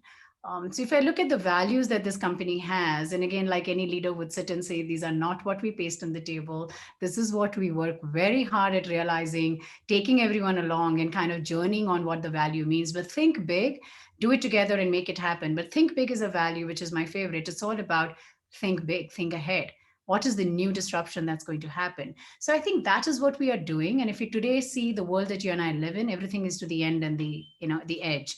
You look at autonomous trucks, there is going to be a hybrid model of where data is going to reside. It's going to be at the endpoint, it's going to be at some space, where we can extract, but not at the speed at which we want. And there is speed that needs to be there. So I think this walking this entire continuum for one end to the end, the entire thing is rooted in what we call innovation. So when the new hires join in, Venki, we take them through a 3 weeks program. We do have a very strong fellow track in the company wherein we actually encourage people to come forward and say, you don't have to be a manager. And I'm very happy to say that in India, I see a lot more technical tracks now than perhaps I saw 5 years back. So I think there is that, presence of fellows. There is this always focus on saying, what paper have you written? What patent have you filed? So we celebrate patent day online. We have buddies on patents who probably, we had somebody who was with us who filed 15 patents in less than 2 years. And we were like, wow, do you really have a full-time job? Because he was also extremely good at what else he did. So we had him come and mentor and buddies. So I think this is about not one, this is multiple things we do wherein we say that innovation is the core and we encourage engineers to come forward. And I say it very fondly in India to say, you'll join as an engineer, but I promise you we'll create an inventor out of you. So that's what we do. This is outstanding. I hope that there are many women leaders like you who's kind of thinking big and thinking for the people, thinking how they need to grow. And thank you very much. Thank you very much for your time. And I know you kind of came on board at very short notice, but thank you very much. You've always been a big supporter of TIE, and we really, on behalf of TIE, the board of TIE at Bangalore, we'd love to kind of meet up with you again and hear what you're doing at Western Digital. Thank you very much, Supria. But please hang in there because we want you to announce the awards once we kick off the award show, which is going to happen in the next couple of minutes. But I think at this time, I'll kind of hand it over to Vijayta to do the honors. Thank you. Thank you, Supria. Thank you very much. I'll see you in a bit again. Thank you so much, Supria. We were so engrossed in the conversation, I think each and every one of us, that you gave such wonderful insights. And more than anything else, your communication and articulate skills, the way you positioned it and made us understand it was very, very beautiful. Thank you so much for this. We also have Arvind Tiwari here with us. Good evening, Arvind. Nice of you to join us. And you have been an audience watching it on the live stream. So thank you for joining us in here. And, we would love to hear a few words from you as well, Arvind, please. You need to give me screen share. Yeah, Tulika is I'm not able to share my PPT. Just a moment, sir. We're taking care of that for you. You can share your screen now, Arvind. All right, thank you. All right, thanks, Vijayta. And I must thank the IOTMATRIX organizing team for doing a wonderful job at short notice. This is tough, but you will all realize. And Dilbagh's Formula 1 was fantastic. So, and Anand Savlu, that really set the tone. I will take a few minutes to talk about it. Today, IoT is about $15 billion in India with 2,000 startups. When we started in 2014, 6 years ago, it didn't look like that. I had lots of people telling me hardware, IoT, nahi hone wala hai. But anyway, we have done well. This slide shows you how rich our system is. We have wearables, we have smart home, we have industrial transportation, automobile, etc. We have warehousing, retail, automation. We have industrial IoT, we have agriculture, we have drones, we have surveillance, we have very rich thing. Running a IoT forum, and as Ravi Gururaj mentioned, a fairly large engaged team requires a lot of passion. IoT startups, startups itself is difficult. IoT is hardware, not a very good skill in India to manufacture. So you guys have persuaded, you have expanded, and that is what has made us succeed. And we are here to be of service and help. We have a large community, skills, etc. You can follow us on Twitter, IoT for India. This is our website. It's mobile friendly and very simple. I would encourage you to start using that, a new IoT for India. You can email us. This is our Telegram channel. We are very active on Telegram. We have been around, partnering with CISO, IEEE, and NASCOM IoT Center. NABARD has been a core sponsor for many years, and I know that NAB Ventures is presenting here, and I'm very delighted to see them coming over and doing it. Normally, we do physical workshops a lot because IoT is hardware, smaller groups, 15, 20. And in fact, at some of the annual events, we run 5 or 6 workshops in parallel, but COVID has taken care of that, not possible. But hopefully in future, we'll do it. We have about 4,700 email, 880 on the website, 625 on Telegram. We don't use WhatsApp for various reasons, and we have very active channel. And I would recommend you to join the channel. It's a one-way communication. You will get 6 messages every day, 6 messages in the evening. It will be very, very relevant to it. What have we done? The IoT spectrum has matured. So as it has matured, we have had to show that we have done well. So we, at IoT Day, which is normally on 9th April last year, we celebrated by showcasing some of the most successful startups. Within the list here, they have raised about 75 crores or more in actually more. So it's about 115 crore of revenue, and they have fairly large installation, about 120,000 devices. So we make smarter homes, about 70. Dhruval is running SaaS transportation advisory near last mile delivery and all that. He is now based in New York. They're doing very well, Singapore and all of the places. You of course know Sictuple, digital pathology, very large. Tonboy is a Japanese word, but Tonboy Arvind is very successful with his composite eye and thermal imaging, and he has won very competitive wins in surveillance with the Indian Army itself, but also Homeland Security, etc. He is giving Israeli companies, etc., run for the money. They are using his technologies. Raghav is a younger startup. It's from Bosch DNA, Nimble, and they are doing this robot to cook homes. I think during COVID, they would have done well. If you got tired and you couldn't order food from outside, it makes one bowl dish a lot. Cropin is one of the oldest agri-tech company we have partnered with, and Krishna Kumar is extremely ex-GE, but very successful, more than 2 million acres under surveillance and helps. Geeta, of course, is very popular. She's, you would have read at Raise 2000, ex-Xerox, but now running this AI detection pathology.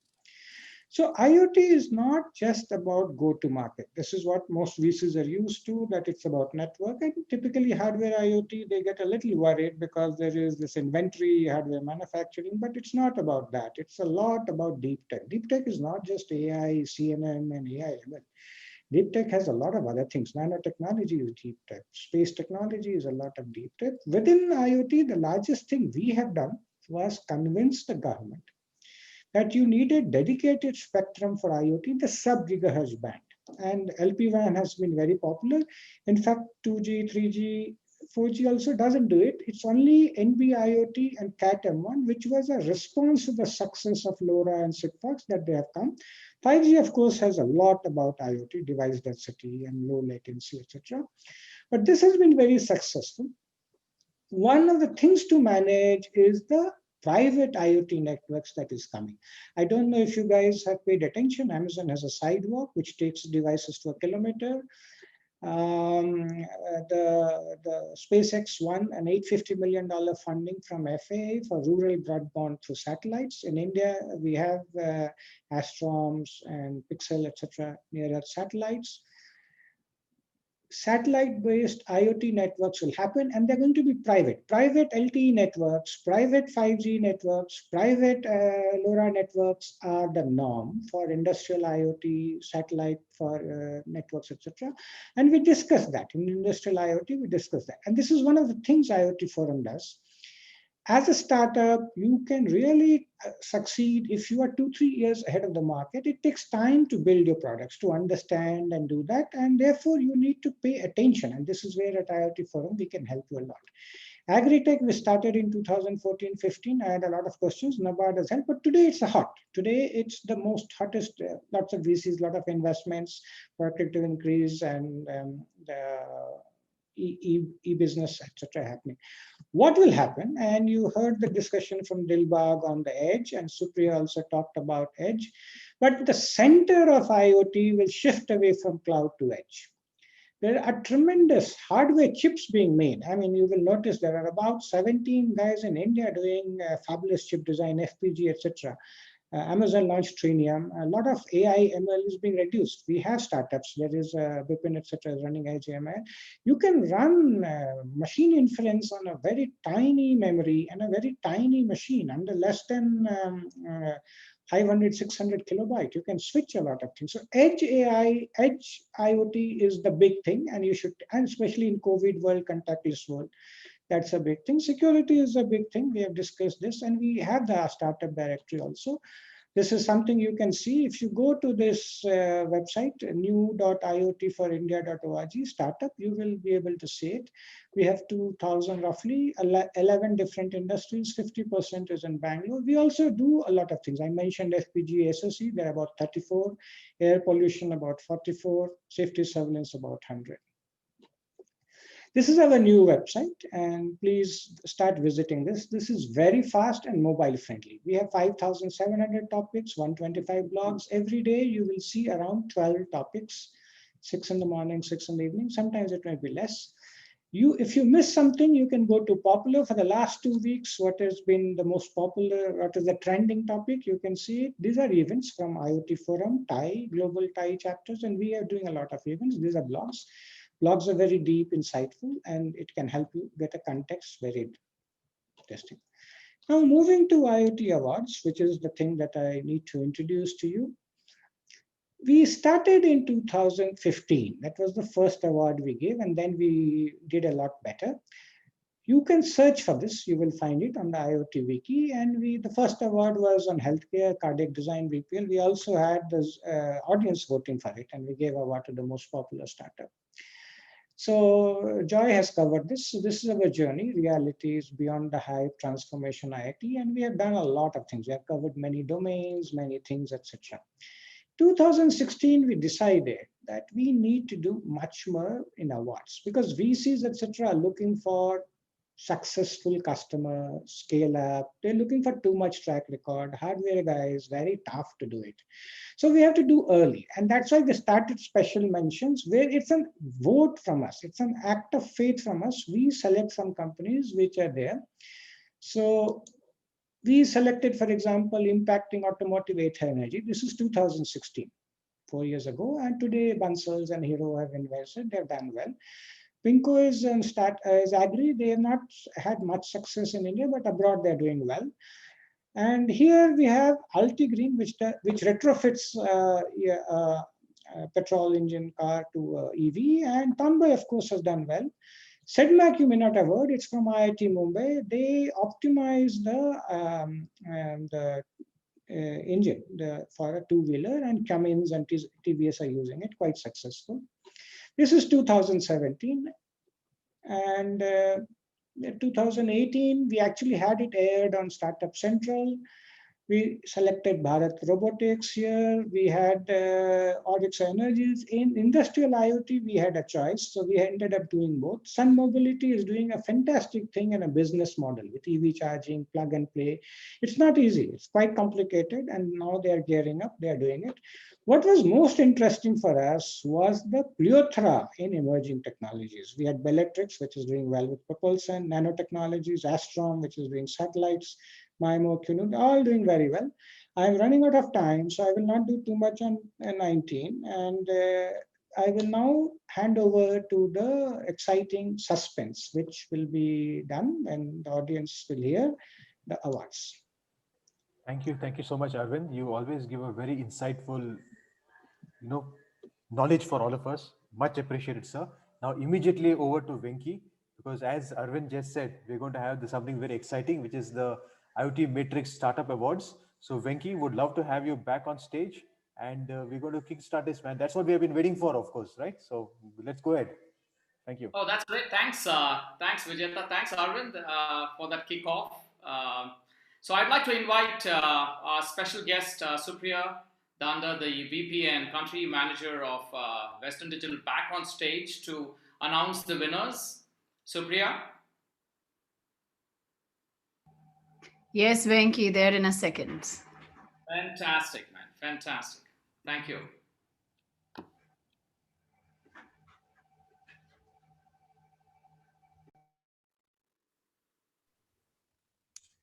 Yes, Great. back with Again, thanks a lot for staying back. Thank you very much. So, Supriya, I think the world is waiting for this moment because the winners of IoT Matrix and the winners that TIE identifies, recognizes every year, most of them go a long way. So this year, despite the short notice, we had over 150 applications. And it was very difficult for our jurists. We had 5 of them to kind of sift through and identify the best of the best. Some of them came very, very close. So we kind of expanded it to more than what we thought we should. And we would like you, Supriya, to announce the winners of IoTMatrix 2020.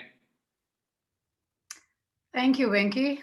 As much as, so first of all, congratulations on such a great response. And what a pleasure to be here announcing the winners. And there are in 3 categories: the most innovative startup, the most scalable, and of course, there are always special mentions for those who deserve a special place in the heart and mind. So with that, most innovative startup goes to Steradian Semiconductors Private Limited. Fantastic, brilliant. Do we have somebody from Steradian to come to kind of My name is Ashish Lachwani. I'm a co-founding director at Steradian Semiconductors. Hope you guys can hear me. Yes, can you put on a video? Is it Apurva Shankar? This is Ashish here. I just turned on my video. Can you guys see me? We can see you. Congratulations. Thank you so much. In fact, it's an honor to be awarded the most innovative startup at Steradian. We have developed a highly innovative solution for the 4D millimeter wave imaging radar technology. The solution uses in-house, developed world's smallest semiconductor at 80 gigahertz. Along with our patented software, which allows an edge computation, the solution is sampling today for L2 and above level of autonomous vehicle market. The solution is also used for smart city applications like traffic enforcement, VDGS on airports. This helps to save lives on the road, thereby creating a safer world, definitely. With 14 applied patents for our solutions, Team Steradian is taking on the customers across the globe today. A recognition from TIE for the most innovative product definitely is a badge of honor and a recognition which will invigorate the team for more challenges. Thank you so much for this award. Congratulations again, Ashish. Thank you. Congratulations again. Thank you. Yeah, let's go to the next. All right, we go to the next one. In the same category, the most innovative, we've got Lazy Co. Venki? Yes, fantastic. Again, in the innovation category, correct? Yes. Brilliant. Hi. It seems I can't start my video. The host has disabled it. Yeah, here. Oh, there you go. Hi. Thank you so much. Thank you so much for the honors. Pleasure to have earned this award.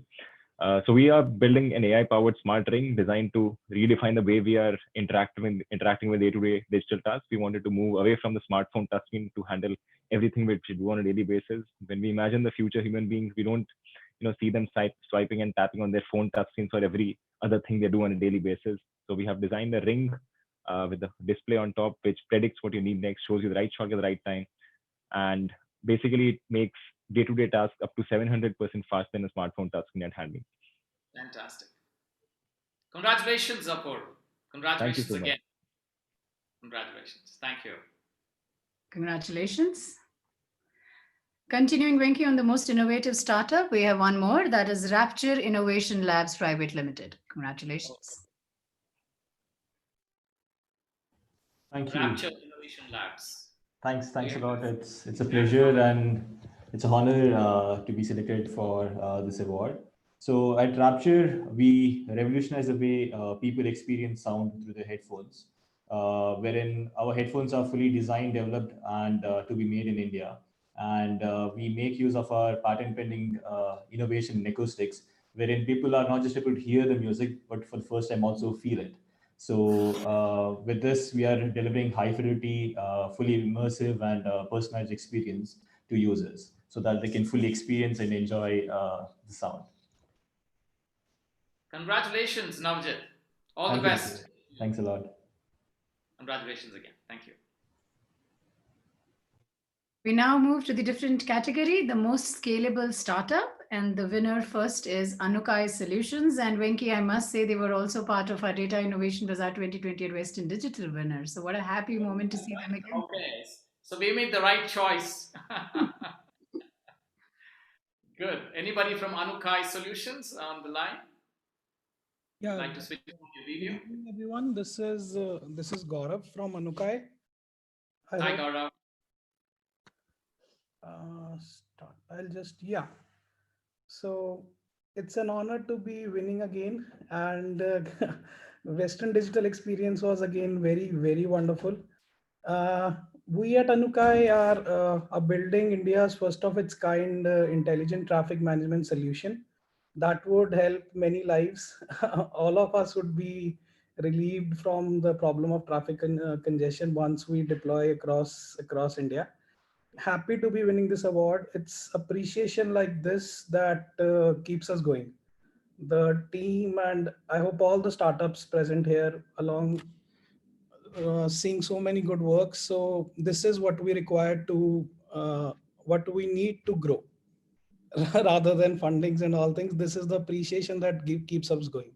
So thank you so much everyone for recognizing our hard work. Thank you. Congratulations, Gaurav. All the best again. Thank you. Well, continuing with most scalable startup, we have one more. And I love the name, Venki, Krishi Tantra. Krishi Tantra, yeah. You were talking about Digital India. That's right. Krishi Tantra, anybody on the line? Yeah. Let us switch on the video. I have turned on the video. Am I visible? Yes. Yeah. Yeah. Hello. Thank you. Thank you for. It's an honor. Thank you for recognizing our efforts in what we are building. So, Krishi Tantra is basically we are working towards democratizing this way the soil has been, the soil has been tested so far by the farmers in India, and by bringing of Krishi Tantra is to bring in the balanced application of fertilizer, which is the key focus in the agriculture sector. And this recognition definitely keeps us motivated and also validates the direction that we are heading towards. And of course the motivation which is all required for what we have been doing. Thank you very much for the recognition. Congratulations, Sandeep, and all the best. Thank you very much. Continuing with most scalable startup, we have one more. And this is a bit of a tongue twister. So, I apologize in advance if I don't get the wording, the pronunciation right. Venki, you're there to correct it anyway, right? Virisa, Icosys Technology Private Limited. You got that. 10 on 10, Supria. Thanks for the award. Hello, guys. Hi. Congratulations. I'm still. Hi, namaskar, everybody. So, Namaskar. I am Rituraj, and my colleague Lavlesh is also here. So, we are representing Virisa Icosys. Okay, and India, as you know, runs on trains, and trains most of the time are late. So, we have come up with a sensor which you can install on traffic lights, railway traffic lights, which can be linked to the tracks, and then you can know what exactly is the reason of that delay, and can it be possible actually to reduce the delay or increase the number of trains on a track. So that is our idea. In terms of appreciation, let me tell you, appreciations are really underrated. So, our company has been there for 2.5 years, and most of the times we work and we work. But sometimes when you are not getting that appreciation, not getting that sales, you may be demotivated.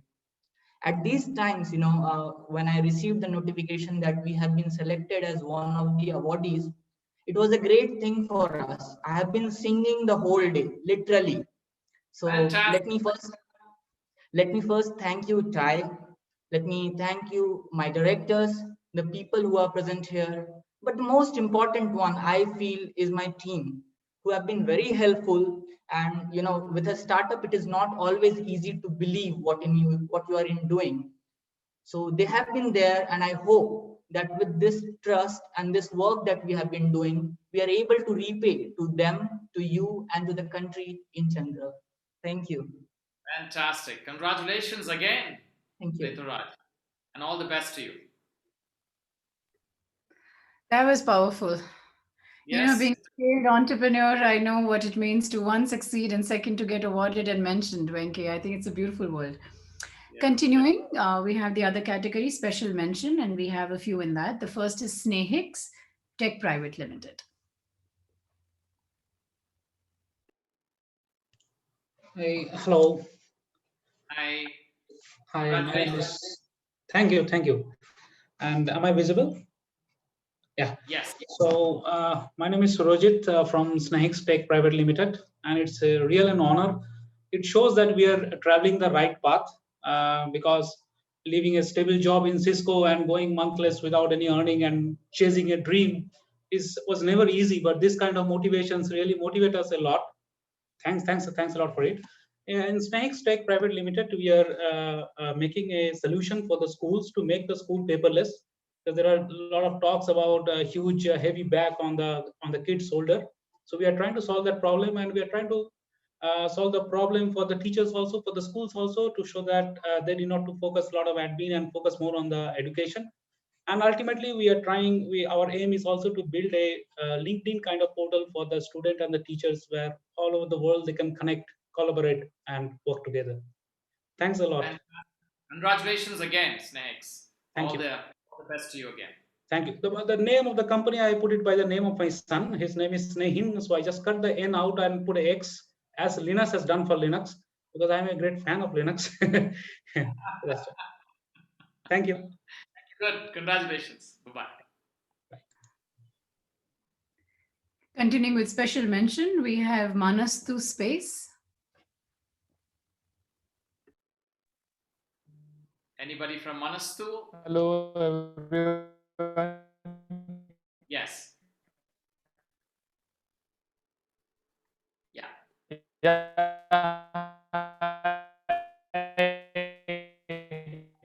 I think, Venki, there's a problem with the audio. If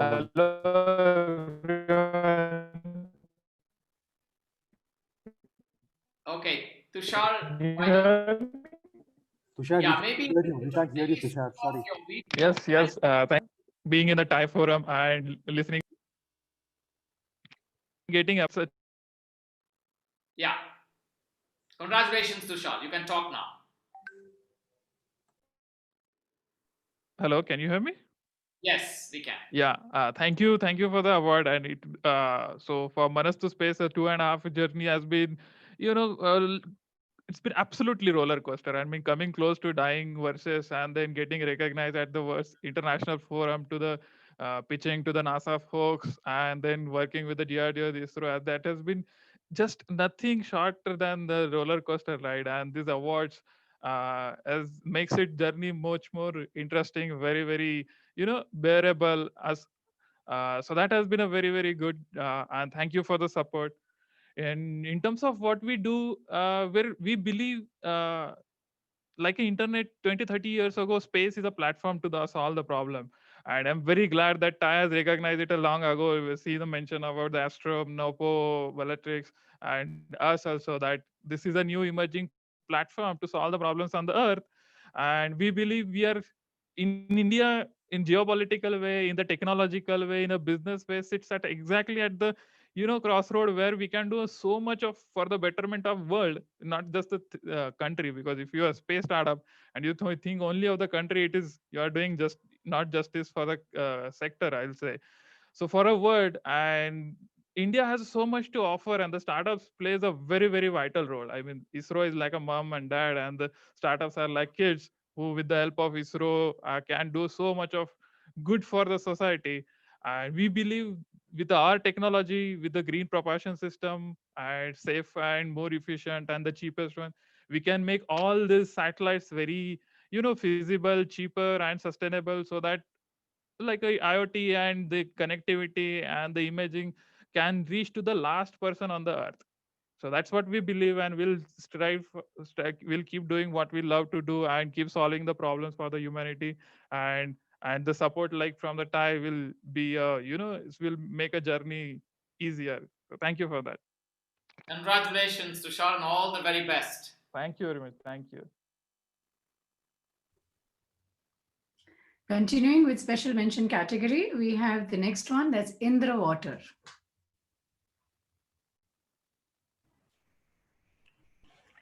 Indra Water.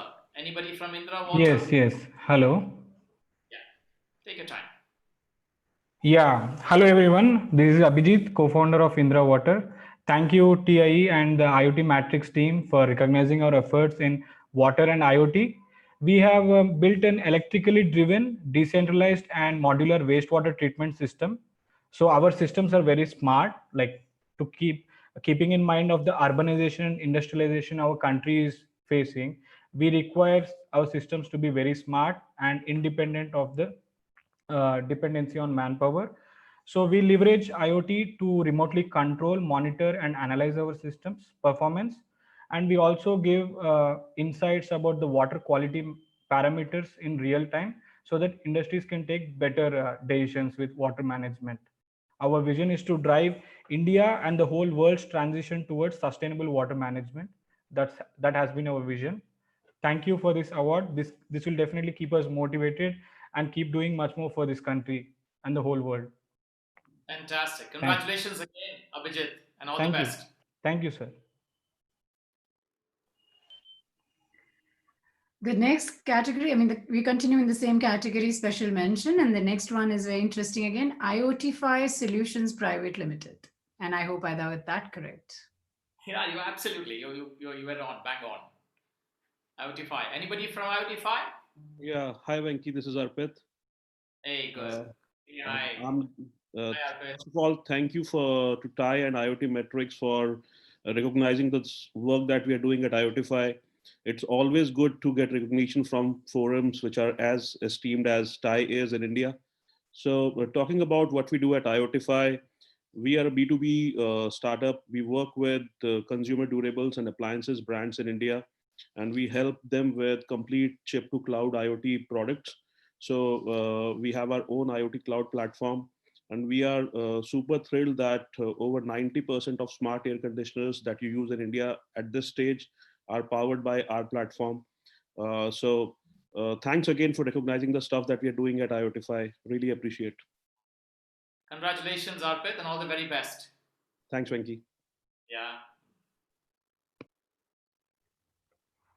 Continuing, Venki, with special mention, we have two more. One is Urban Air Labs.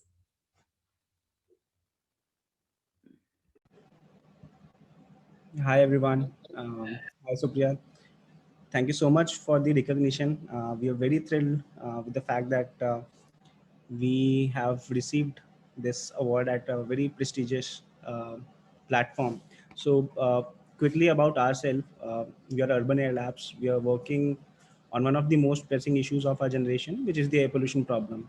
And in that also, we have taken a very fresh approach to the entire problem. We have gone back to the nature to find answers. So we explore and innovate upon nature-based technologies to reduce the indoor air pollution problems. So our flagship product is UBreathe, which is a plant-based air purifier. We are already operational in Delhi NCR, and more recently we have also started working with enterprise and corporate with a new initiative by the name Urban Air 360, wherein we holistically manage the air quality through our in-house nature-based products.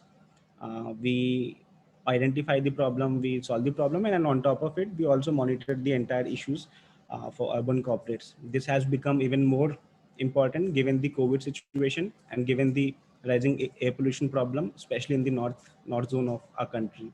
So very happy to be here, and thank you so much. Thank you so much, Tai, and it's a pleasure to be here. Thank you so much. Congratulations again, Sanjay, and all the very best. Congratulations. The last one on the special mention category, Venki, we have Biodesign Innovation Labs Private Limited.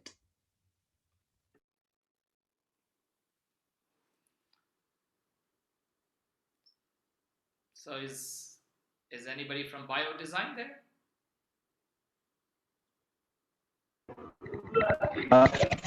Hi, this is Akash from Biodesign Innovation Labs. First of all, thanks for giving the award. Thank you. So we in Biodesign Innovation Labs, we are doing a portable ventilator. So during this pandemic, you might have known like how much ventilators were required. So during that, we have built a portable ventilator, so which is affordable. Like that's it. Okay, good. Congratulations, Akash. Thank you for that. All the very Thank best. you, sir. Journey. Bye. Thank you so much. Do we have any more in the kitty, Supria? No, Venki, that was the last. So we All have right. all the Thank you awards. very much, Supria. I mean, it was really wonderful to have you on the platform. Virtually, we would love to have you again when we kind of have a physical event next year, and we hope that we all will convene back and have a big party. Thank you so very much for the time, and thanks for all your support again, once again. Right? Thank you very much. You continue to be my favorite, and it's been a great opportunity to be here. And thank you for hosting me. Thank you. Thank you, Supria, and have a good night. Bye-bye. Well, I'd like to hand this over to Vijayta to take it forward. Thank you so much, Venki. It's been, the joy that was there in all the startups' faces. That you could actually feel some of the emotion that they felt, though there was no prize money or anything. They were so happy. But Venki, we have been talking about this, right? We must do something for them. We Absolutely. must. Okay, so this is some of the things that from TIE Bangalore, and with your blessings and support as well, Venki, all of them who are not members of TIE Bangalore, and with the support of Tulika as well, 1 year of TIE membership for them and one more co-founder. So for 2 people in each startup, whoever is not a member, whoever has got these mentions, we shall give them this 1 year of membership free at TIE Bangalore. That's number one. We do know that because of this current situation, Venki, we can't really transfer things or transport things, etc., etc. But we are working with the very many of our partners. We are putting together some goodies at some point of time. Somehow, some way, somehow, we'll figure it out. We will reach it to them. We'll reach it to them. So, these are some of the things that we would love to give to them, Venki. And what else are we going to do? And something from you.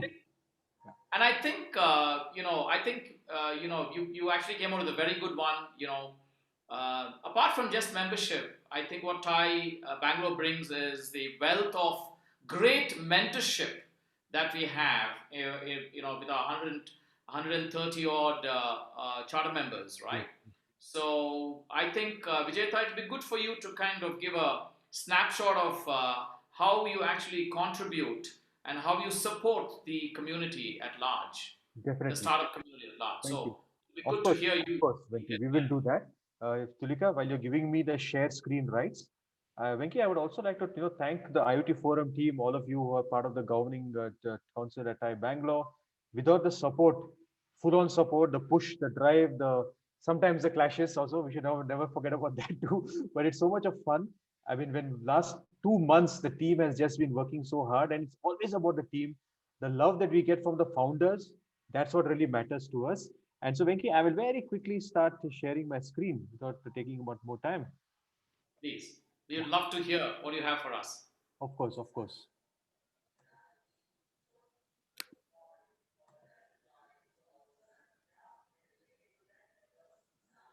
So some of the things that, I want to keep it as simple and light as possible. We have been doing a lot of work, but first, the biggest shout out that I would like to give is to the government of Karnataka, the K-Tech and Startup Karnataka cell. These people are so wonderful. In fact, they gave us, so much of love in terms of giving us the opportunities in various platforms. So Venki, as you know, the Bangalore Tech Summit that we just did last month, we hosted the Startup 2.0 track. where we had startups, we had embassies, we had accelerators, and our own board members out there. So that was a very interesting conversation. So I'm just going to break this up into very, very simple pieces. The Elevate program is going on, Venki. A lot of the charter members, including yourself and so many of our other team like Joy, Arvind, and Balu, and all these Arvind Tiwari, who's a rock star, Anand TR, everyone is coming together and being mentors. The mentoring that TIE does in these sessions for the startups, helping them to grow, help them to accelerate, help them to get to the marketing connects, etc. So that's the main thing that TIE really cares about and does really well. And we need to do more, Venki. I mean, that's something so important. That's number one. Of course, you all have always been talking about the fact that we do something called the TIE Young Entrepreneurs, 14 to 17-year-olds. In fact, the batch is going on right now. Again, world-class training on everything that a startup needs to know, right from funding and team building, go-to-market, pitching, everything is taken care of with some very intense mentoring and sessions from the very best. Venki, your session, by the way, Startup Math, it was voted as the number one, by the way, just to let you know. Are you going to give me a gift hamper? You got it, man. We'll do that for you. So they really loved it. These children really loved it. And thank you so much once again. Okay. And of course, we must do a lot of work on diversity. So we do the TIE Women Entrepreneur programs. We're going to do much more about this. Okay. Next year also, we'll be having some announcements. We have been hosting a lot of delegations. If you remember, Venki, you were also part of it when the Singapore team had come down. You met the startups, you met the TIE Singapore executive director, my counterpart. So these kind of cross-country, cross-city kind of collaborations with Singapore, with UK, with the Wales government, with all the Gulf countries. There are some panels that are happening from UAE and Abu Dhabi and MENA. So bringing everyone together. That is what we really want to do. We had Taiwan sessions, we had Singapore, we had Canada, we had Netherlands, and many more coming up. So we want to make sure that please follow us on social media, because that's the only way. If you're on our emailing list, if you're following us on social media, you obviously make sure that people like Joy, me, we keep sharing on our personal timelines as well about what TIE does. Follow us, please follow us. Otherwise you'll miss out. We don't want that to happen.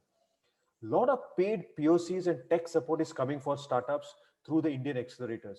So many have benefited, right, Venki? I mean, the Lowe's Innovation Lab, Abhay Tandon, who's supporting even the IoT Forum and IOTMATRIX. Then you have AB and Bev. Then you have Western Digital. Supria was just with us, and her team, Jayanti, does such a lot of work. And then we have people from, the Derby Foundation, SAP Startup Studio. We have Society Jean Rollet Bank. All of them coming together. Cisco Launchpad. Everyone is supporting us. Everyone wants to work with the startups and give them money, give them paid POCs. And that's what really is something we can drive, Venki. Okay.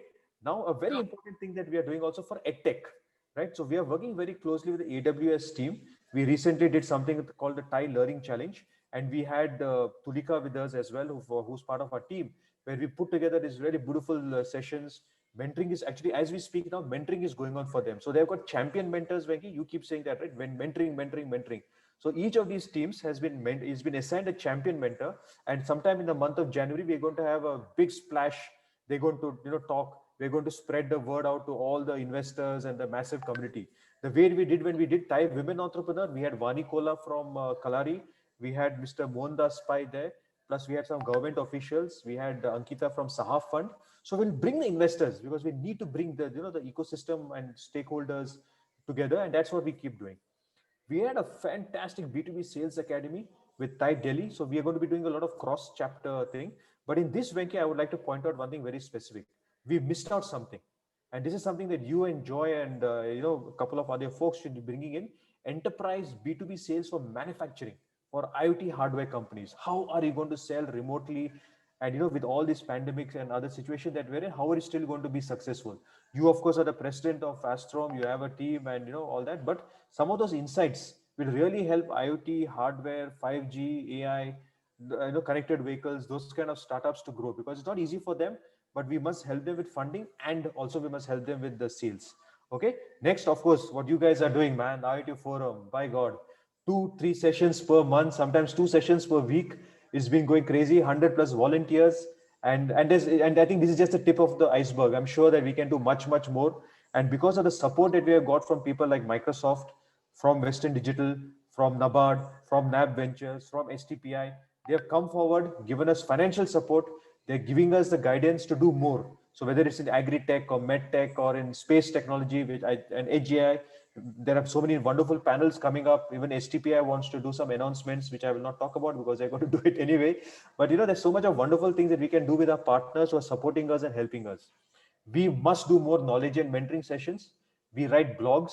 The new IoT Forum website also, Venki, which thanks to Arvind Tiwari and others in his team, has got probably the most amazing content devoted to IoT and hardware. So that's something that we want to talk about. We have been doing a lot of cross-border collaborations. Like if you remember recently, we did something with Silicon Valley Bank also. They're looking at some of the startups, SaaS startups, IoT startups, anyone who wants to, expand into the North American market, etc. We would love to be able to facilitate that and help them out. Of course, the kind of work that we do with the embassies, global accelerators, this is for the community and stakeholders.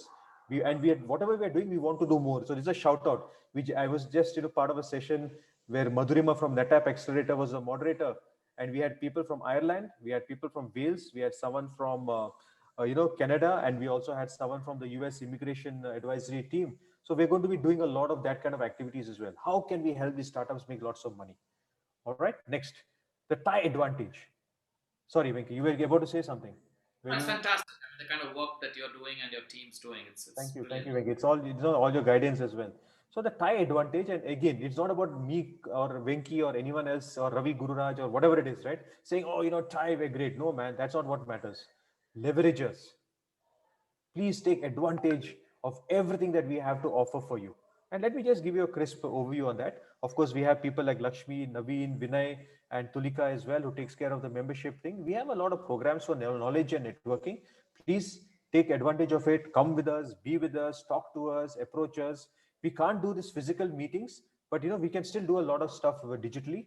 So ask for mentoring, try to connect with some of the charter members and with their permission, because they're giving their time for you for free. But we would love to organize more and more of these kind of sessions for you. Get cloud credits, okay? People support us. I would just leave it at that. It's there on our website. A lot of the large people, who are into this business of cloud are giving us credits, which we can then pass it on to you. So please take advantage of that. Mentoring from top-notch experts. Maybe this is the 10th time that Venki and me are talking about this, but trust me on this. This is the most important thing. Please leverage it fully.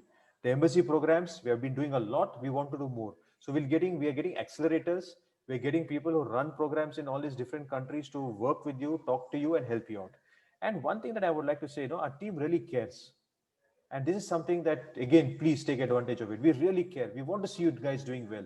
When we see you doing well, when we see you being happy, when we see you surmounting all these challenges, people like Venki and Arvind and all our board members, Joy, TR Anand, we all feel so happy. They have used their personal goodwill, and I want to just tell you about this about our charter members, right? They pay us to do all this work. It's amazing, isn't it? They help us to raise sponsorship. They pay us very substantial membership fees. They take their time out to help us to raise a lot of money and to bring in the very best speakers out here. No way could we have done even 1% of this, or even imagine that we could dream to do something like this without the support of the charter members. Okay, they're wonderful people. We have a lot of resources. We have blogs. We keep sharing reports. We have all our Facebook lives and YouTube videos, etc., etc. Please, it's all brilliant content, lots of insights from the very best of experts who share everything. They don't hold anything back. Take advantage of it. There are a lot of digital platforms for peer-to-peer touch points, because again, we don't have the physical networking, but take advantage of everything else that we can do. You can write to me. I'm at vijeta.shastri@taibangalore.org. Please join TAI as a member. We need membership because we are a membership driven organization. It's just 4,000 rupees plus taxes that we are asking you to give for the year. But that helps us to, partially run some of our programs. It also makes sure that there is seriousness and intent. And having you as a member, we want to do much, much more for you. And small glimpses and overviews. We were just talking about, the TYE, the Thai Young Entrepreneur, world-class programs. People like Madan, people like Madan Padki, Madan Rao from Your Story. Then we have Arvind Nadik. Then we have Venki, of course, himself doing a lot of programs. We have Sonia from, the OO Design Lab and everything. So we have fantastic people talking about, as I said, building teams, growth and funding, etc. The learning challenge that I talked about, a shout out to our partners, the AWS HeadStart team. So we were talking about this. It's not just about a city. What can we do for rural? How can we introduce more people? How can we do a lot of work around that? Silicon Valley Bank, we also do a lot of these cross-border programs where we bring in subject matter experts. We recently did something on robotics. We have been doing a lot of work on B2B SaaS, and we are trying to see what else we can do, because IoT hardware, we believe, is a very big thing. I would like to give a shout out also to some of the faces that you can see over here. You have Ravindra Krishnappa, you have Madhurima, who's part of the NetApp as well, and she's a charter member. You have Rajan Anandan, who's the Thai Delhi president and a charter member. You have Shruti Agarwal, Cisco Launchpad. You have Aditya from HubSpot. Then you have Abhay Tandon, also a charter member and director and head of Lowe's Innovation Lab. And then you have Kanika, who's a lawyer and doing a lot of work around Thai women. All right. Some of the programs that I did, I was telling about what Venki and Joy also recently, they did a few months back about closing the deal, art of enterprise selling. Something that we have done a little bit, we need to do much, much, much more. All right. So these are some of the things cross-border. We recognize startups. And of course, I must talk about Som. He's the partner at Bharat Fund, and he does a lot of work around investment. And he's also the co-chair of the IoT Forum. So these are some of the things, and some of our charter members. You have Shivram, Ravi Krishnappa, you have Ragini Bajaj, you have Sanjay Anandram, Priya, Harish, Madan, of course, Venki, he's here again, Suhas, Ashok, who does a lot of work around agri-tech, and Ravi Kiran, Numosity, EV, the leader, doing fantastic work around that. And yes, we had Manish Sharma, the co-founder of Printo. So when all these lockdown and challenges were being faced, he did a lot of work and came together to help us out. Then you have Parag Dole from Inventus, investor. Then you have Rajiv, he's from Arali Ventures, doing amazing work. Then Vaiteshwaran, who's known as the father of the Indian retail story. He's also a charter member. He had done a lot of sessions. He is also now an entrepreneur once again. So we do a lot of specialized sessions around EV, around IoT, around 5G, around AGI, much, much more. And next 1 day, 1.5 days, you're going to see much more of that. So without any further ado, I have got this much to share. And, please, you must get, as I said, the team is available. We want to give you more mentoring, become a member. There are a lot of benefits that we have. There's a lot of, cloud credits. We're working with a lot of other partners to give things to you. We have people who are willing to support us, and through us, we want to give lots more back to the community. Stay in touch, whether it's an edtech, whether it is SaaS, whether it, of course, IoT hardware startups, we can do lots for you. So with that, I am done, Venki and Tulika. I mean, if I have some more time, or if there's anything else that you would like me to share, happy to do that. But this is it from me. I can stop sharing the screen as well. Thank you.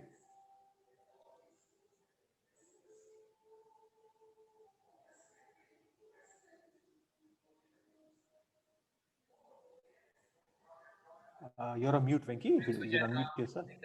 That was a very interesting session. But I think it's good to kind talk a little bit about how's the VC ecosystem at TiE Bangalore, and what can startup expect at TiE Bangalore, in terms of support and mentoring and coaching. Right? Definitely. Thank you so much. Yeah, and all the programs that you run in fine-tuning the deck and support activities. I think that's the key. Everybody wants money, Vijayta. Okay. So you need to touch upon that. So is it love? Is it hope that makes the world go round? Or is it all about money? So we don't know that. All right, great. So let me kind of give you a crisp thought process around this. So Venki, as you very correctly said, before you get in front of the investor, it's always important to understand that do you have a story to tell which talks amazing things in terms of around getting ready, like your customer, your buyer persona, how good is your team, and how well is your moat, have you protected all your IP, have you protected yourself against any kind of black swan event like what happened in the last few months. So we do a lot of this mentoring and funding clinics where we actually help you to fine tune your pitch deck. Please write to us. You have Tulika, you have me. Please write to us. We are doing a lot of these sessions. We have a lot of material and resources that we can share with you as well. That's number one. We have been doing the TiE Investor Connect programs as well, Venki, even before the lockdown. And we are going to be doing some more, where what we do is we bring into the room a few VCs, some early stage, seed stage, where investors. Last time we had got Eagle 10, we had got Arali, we had got Dexter Capital, and then we had the Indian Angel Network, we had Lead Angels. All these people had come together, And we did a very, very beautiful session. In fact, a lot of the charter members that we have, whether it is Parag Dole or Naganan, they are all from the investor community. Many people are HNIs. Many people are here from our charter member community who are interested to know more about startups, and they're willing to put in seed capital or take them to the various places. You have accelerators. You yourself, Venki, are you take part in some of these funding rounds. You have a lot of angel investors. So there's much more that we would like to give back and contribute and help and support the community. Definitely. Just they can write to us, they can stay in touch with us. We'll help them out, Venki. Okay, great. That's wonderful. And do you have? I mean, are there any questions from the audience that you want to take? Sure. There was just one quick question. They say, like, like you had these awards, you have all the startups from Elevate and other. What can you do for them? So definitely, what we will help them is with mentoring. We will make sure that we give them opportunities to pitch to more people. All the friends that we have and supporters and partners that we have in the ecosystem who are in the investment and also from the accelerator world, we will create ways for you to interact with all these folks. And that's a promise, that's a commitment. I'm on camera, and definitely we will do this, Venki. Thank you. And I think we are also getting ready for the next panel, if I'm not mistaken. Yeah, that's right. You can take a couple of more questions as well. Sure. Definitely. Thank you so much for that. So we also had for Venki, last 3 days we have been having this TGS. So there has been a lot of rich content over there. We just did a session today where Arvind Tiwari and Nagadan, Ravi Gururaj and Parag Dole were part of this. So a lot of talk was about the pivot. Okay. So whatever has happened, take advantage of the fact that if you pivot towards customer, if you can pivot towards profits, and you can pivot towards markets that are readily available for you with a little bit of tweaking in your product and service, and by getting the team to align towards those goals, these pivots can really help you, and you can make a lot of money. And then these are the kind of success stories that investors are watching for. Like, despite all these challenges, if you did something to find new customers, to find new markets, to you crack the digital transformation, you crack the way that you are doing remote sales, these are the kind of things that investors will love.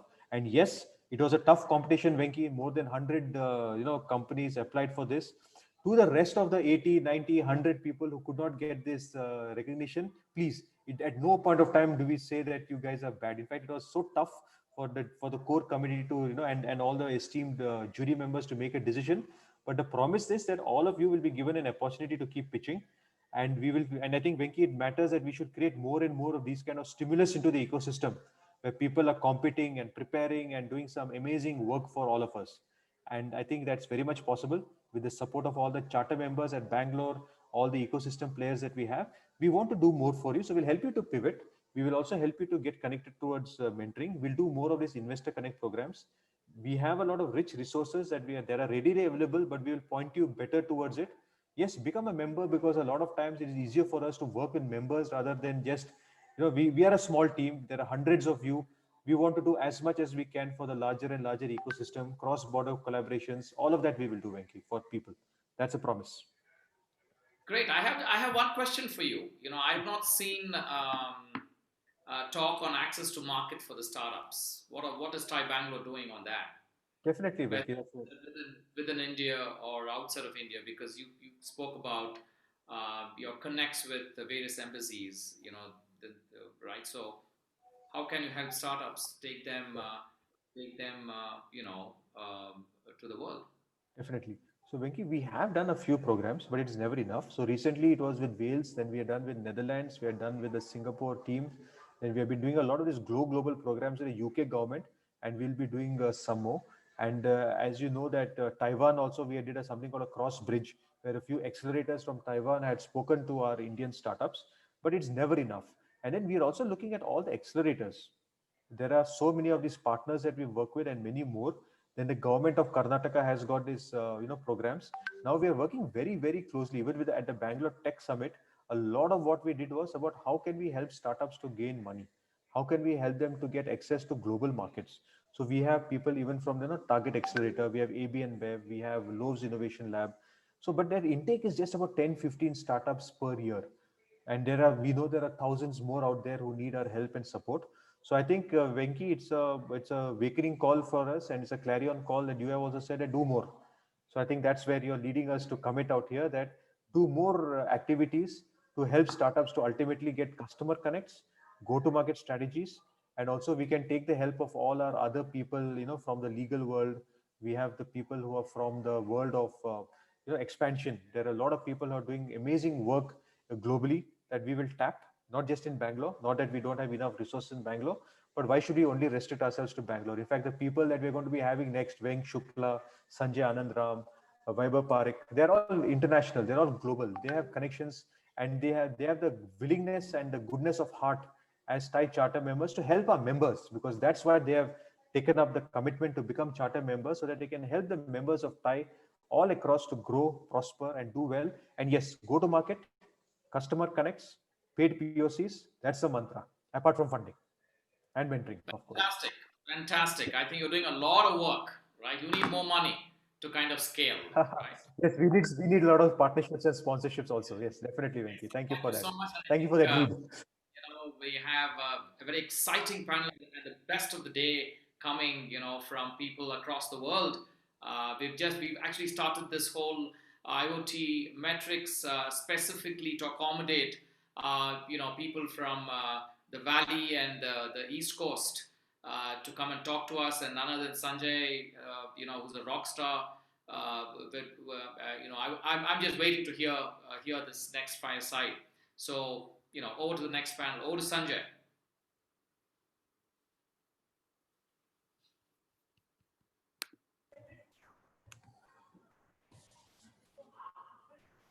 Hello, can we start now? Yes, go ahead, Sanjay. Right.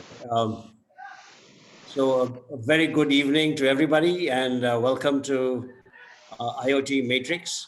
A very good evening from India, a very early morning to folks in Silicon Valley, a sort of a latish morning to folks in New York, maybe good afternoon to people in Europe and elsewhere. This is a session that we plan to have on what's called the interconnected world and implications for all. For long we've been talking about the network of networks, which was the internet, and then the network is the computer, or rather the computer is the network that Sun Microsystems pioneered about 40 years ago.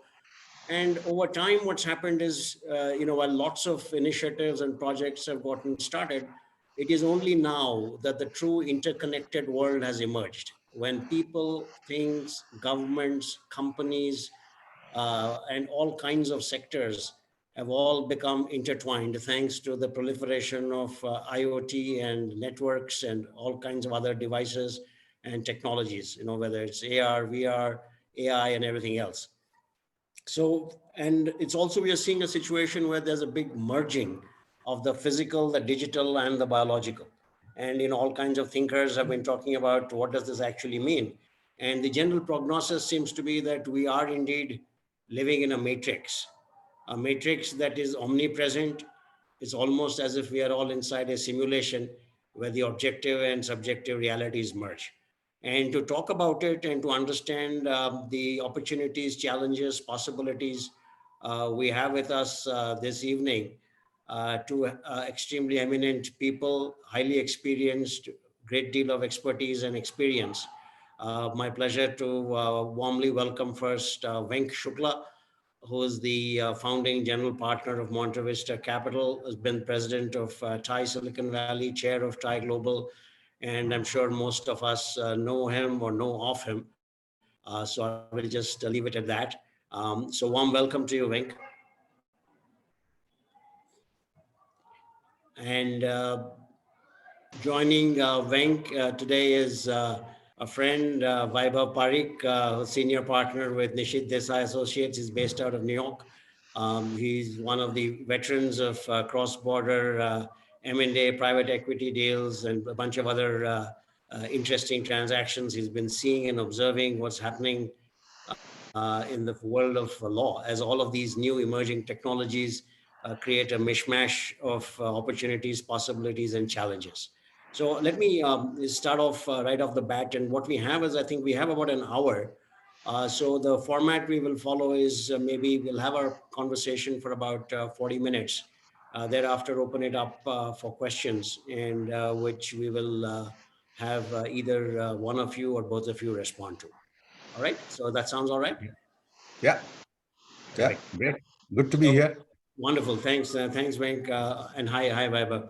You guys are seeing what's happening around the world with all this mishmash of technologies, the physical, digital, biological, upending things and all of that. From where you sit today, what would you say are the opportunities, the possibilities, and the challenges, so that we can get the ball rolling on this conversation?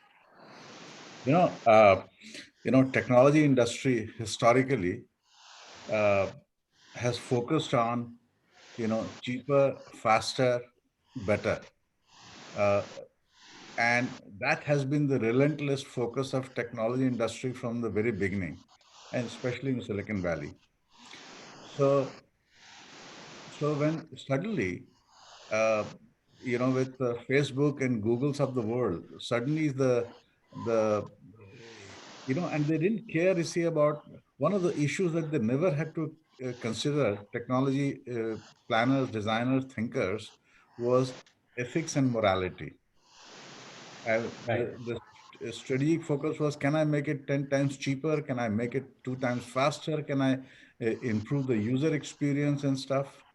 And so when all these Facebook related kind of things started happening, the technology industry was caught flat-footed, because it's not in the DNA of a technology company to worry about ethics or morality.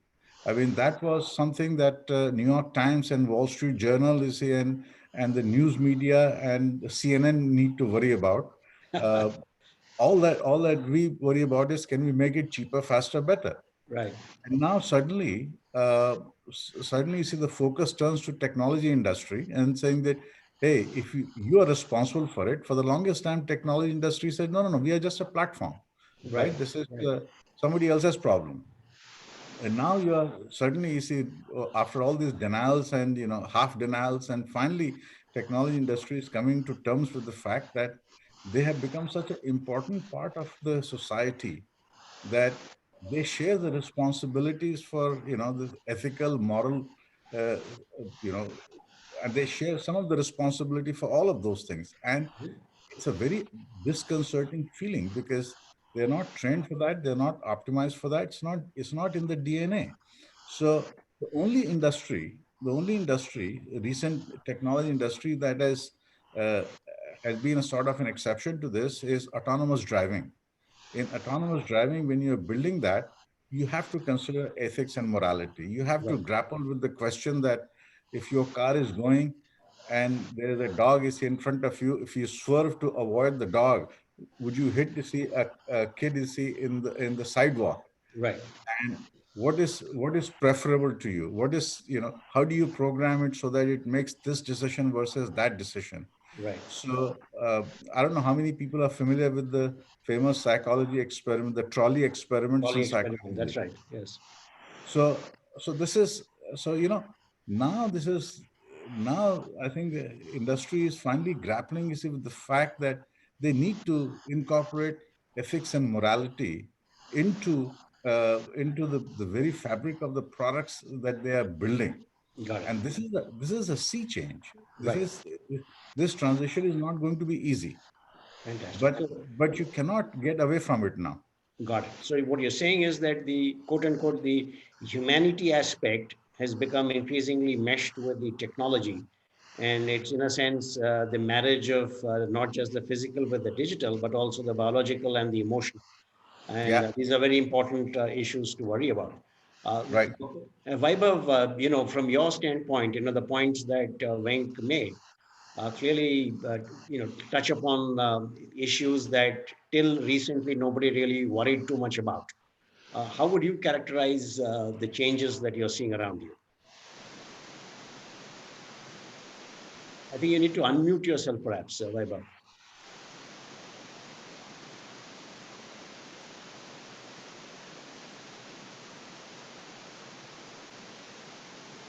We can't hear you. Can you hear me now? Yes, now we can. So I'll make 2 points, right? The one on challenges, which Venk said, and Venk very rightly said, that's a trend we are also seeing. What we call a trend towards self-regulation. See, historically, law was always behind technology, which means that technology is kind of created a lot of new opportunities, and the policymakers actually had to understand before they can decide what policy they can make. And by the time they made policy, the law actually kind of moved forward. So the new thing what we are seeing is more like self-regulation, because companies, the industries will have to come together and do a self-regulation so that they keep the industry in check, so that the lawmakers don't then come very heavily on them, citing like how, for example, recently, there is a case for splitting Facebook because Facebook has become too big. Now, those are issues which will come, which policymakers or lawmakers will actually come with make. But till then, if industry comes with self-regulation, then that may be the best way for them to resolve all these issues which come in. Now, we're already seeing, for example, in India itself, the advertisers have self-regulating code. Similarly, the OTT guys, government is asking to create a self-regulating code, so that they don't need to come and create laws for them. Similarly, let's say the cryptocurrencies, they really need self-regulating code. AI, there is a ethical, what they call ethics by design, which is being created.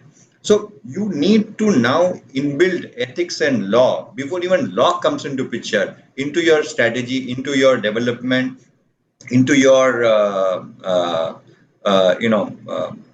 applications, because you don't want to wait for government to come and shut you down. You rather say, this technology can be used for multiple things. I will limit it so that it can be used ethically, morally correct, and in compliance with law, so that we can actually grow better. So that's the point which I am also seeing. Secondly, I just want to make one more point on opportunity. Very interestingly, what we saw, let's say, 15 years ago, when Amazon and others came up to picture, e-commerce increased, social media increased, because some of the enablers for them, whether it is broadband or others, actually came into picture.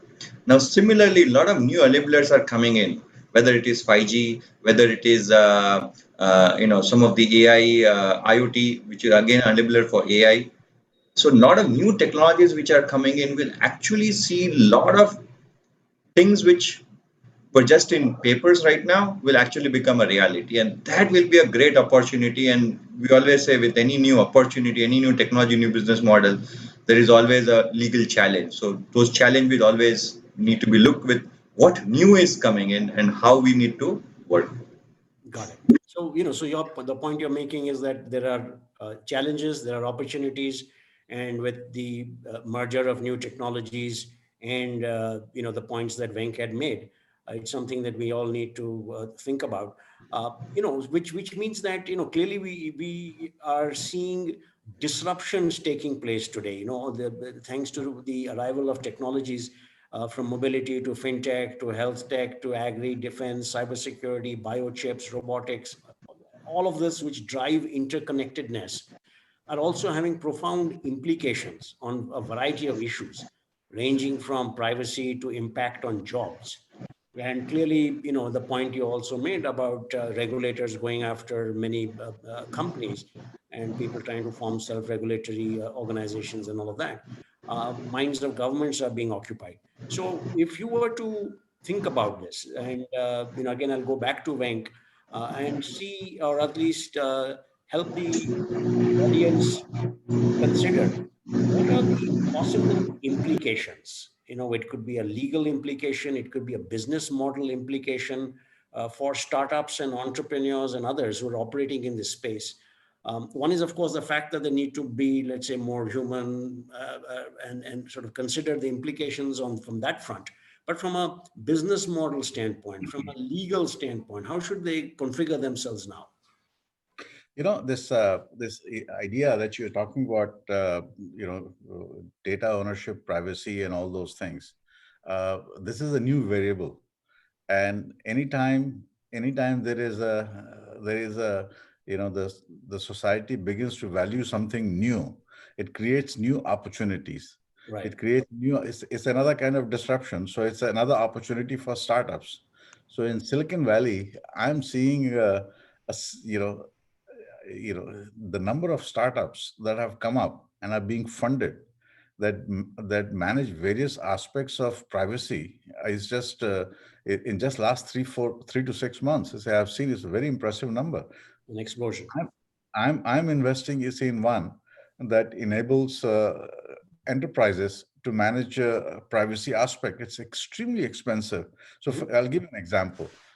You send an email to some bank or something, that your email address immediately gets sucked into some database, and that database gets stored in some secondary and tertiary storage area somewhere, and then it goes into a PDF, and then it goes to the marketing department to do their direct mailers, and then it goes to it immediately goes to 8-10 different places, and it's all automated process. And most of the time the enterprise itself is not aware where all the data is, and yet if if they don't follow the privacy laws, not only do the governments penalize them, but it's really bad PR. Absolutely. No one wants to deal with that kind of a PR. So people are spending, say, huge amounts of money hiring people. It's like Y2K. It's like the old Y2K problem. You just throw people at the problem, but eventually people figure out that there must be a technology to solve this new problem. True. And so I think this is a tremendous opportunity for entrepreneurs, you see, to manage various aspects of privacy, even for big companies. I mean, look at the position that Apple has taken with respect to data and privacy. They're holier than thou. It's giving heartbreaks to Facebook and Google, but consumers love that. Consumers love that, and so that it might have been driven by their inner moral conviction, but it's also a good business strategy. Right. And Vaibhav, how would you see all this change from a legal and business model standpoint? So I agree with Venk, right? So this is any restrictions, any challenges can be turned into opportunity, and privacy and data protection is one of the big challenge. Now this challenge, a lot of people know already about it. A lot of startups are already working on it. GDPR has been there for ages. California has a new law since start of this year.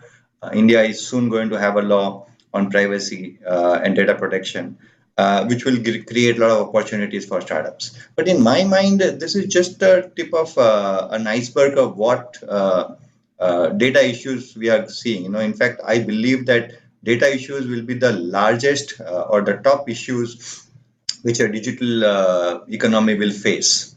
And rightly, economists have said that data is new oil, right? Which means that there will be a lot of interesting aspect when it comes to data. Now, privacy is just one aspect, right? There is other thing of data ownership which you talked about, Sanjay. There has been talk here that if it is my data, right, then who owns that data? Now, normally we say, hey, I own the data, but currently the intellectual property laws does not protect fact. My name is Vaibhav Parikh. I stay in particular address, or this is my phone number. Those are not protected. These are not something which I own. It can be, somebody can own database, but nobody can own the data. And when that's a situation, when data is something which is important, and ownership questions are being raised, that if you make money out of my data, then who really gets benefit out of it? So data ownership is becoming important. Now data, you have now synthetic data coming in. Now that is the another challenges and opportunities. Synthetic data is not real data, but which behaves like a real data. Then the question really comes on from both IP perspective, from privacy perspective, how to regulate that data, and are there any opportunities in that particular synthetic data? Now, data actually will go much beyond. India is looking at non-personal data, which is going beyond privacy. right? So non-personal data regulation is something which India is looking at. In fact, recently the Joint Parliamentary Commission kind of decided that the current bill which is there in Indian Parliament needs to be broadened up. We need to increase data localization and we need to increase non-personal data aspects to it.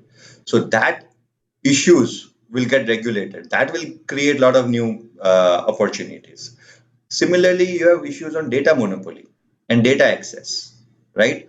Now, data monopoly is always, we have this winner takes all, right? Google, Facebook, WhatsApp, they are taking all the data of you, right? The question is, other people are not getting data accesses. Now the law will come, which will allow other people to access those data. Data monopolies will need to be kind of, prevented. Now that will give new opportunities because suddenly new, data's access data will be there. Now data wars will happen, right? Data alliances will happen. So we are already seeing, US, China, US is blocking all mergers which kind of leak sensitive data to China or health US citizen data to China. India is banning a lot of apps for similar reasons, from if not for other reasons. At least this is one of the reasons, right? So you are seeing data wars happening between countries. Similarly, you have data alliances, which is going to happen. The US is actually, China is far ahead in AI because of the data which he has.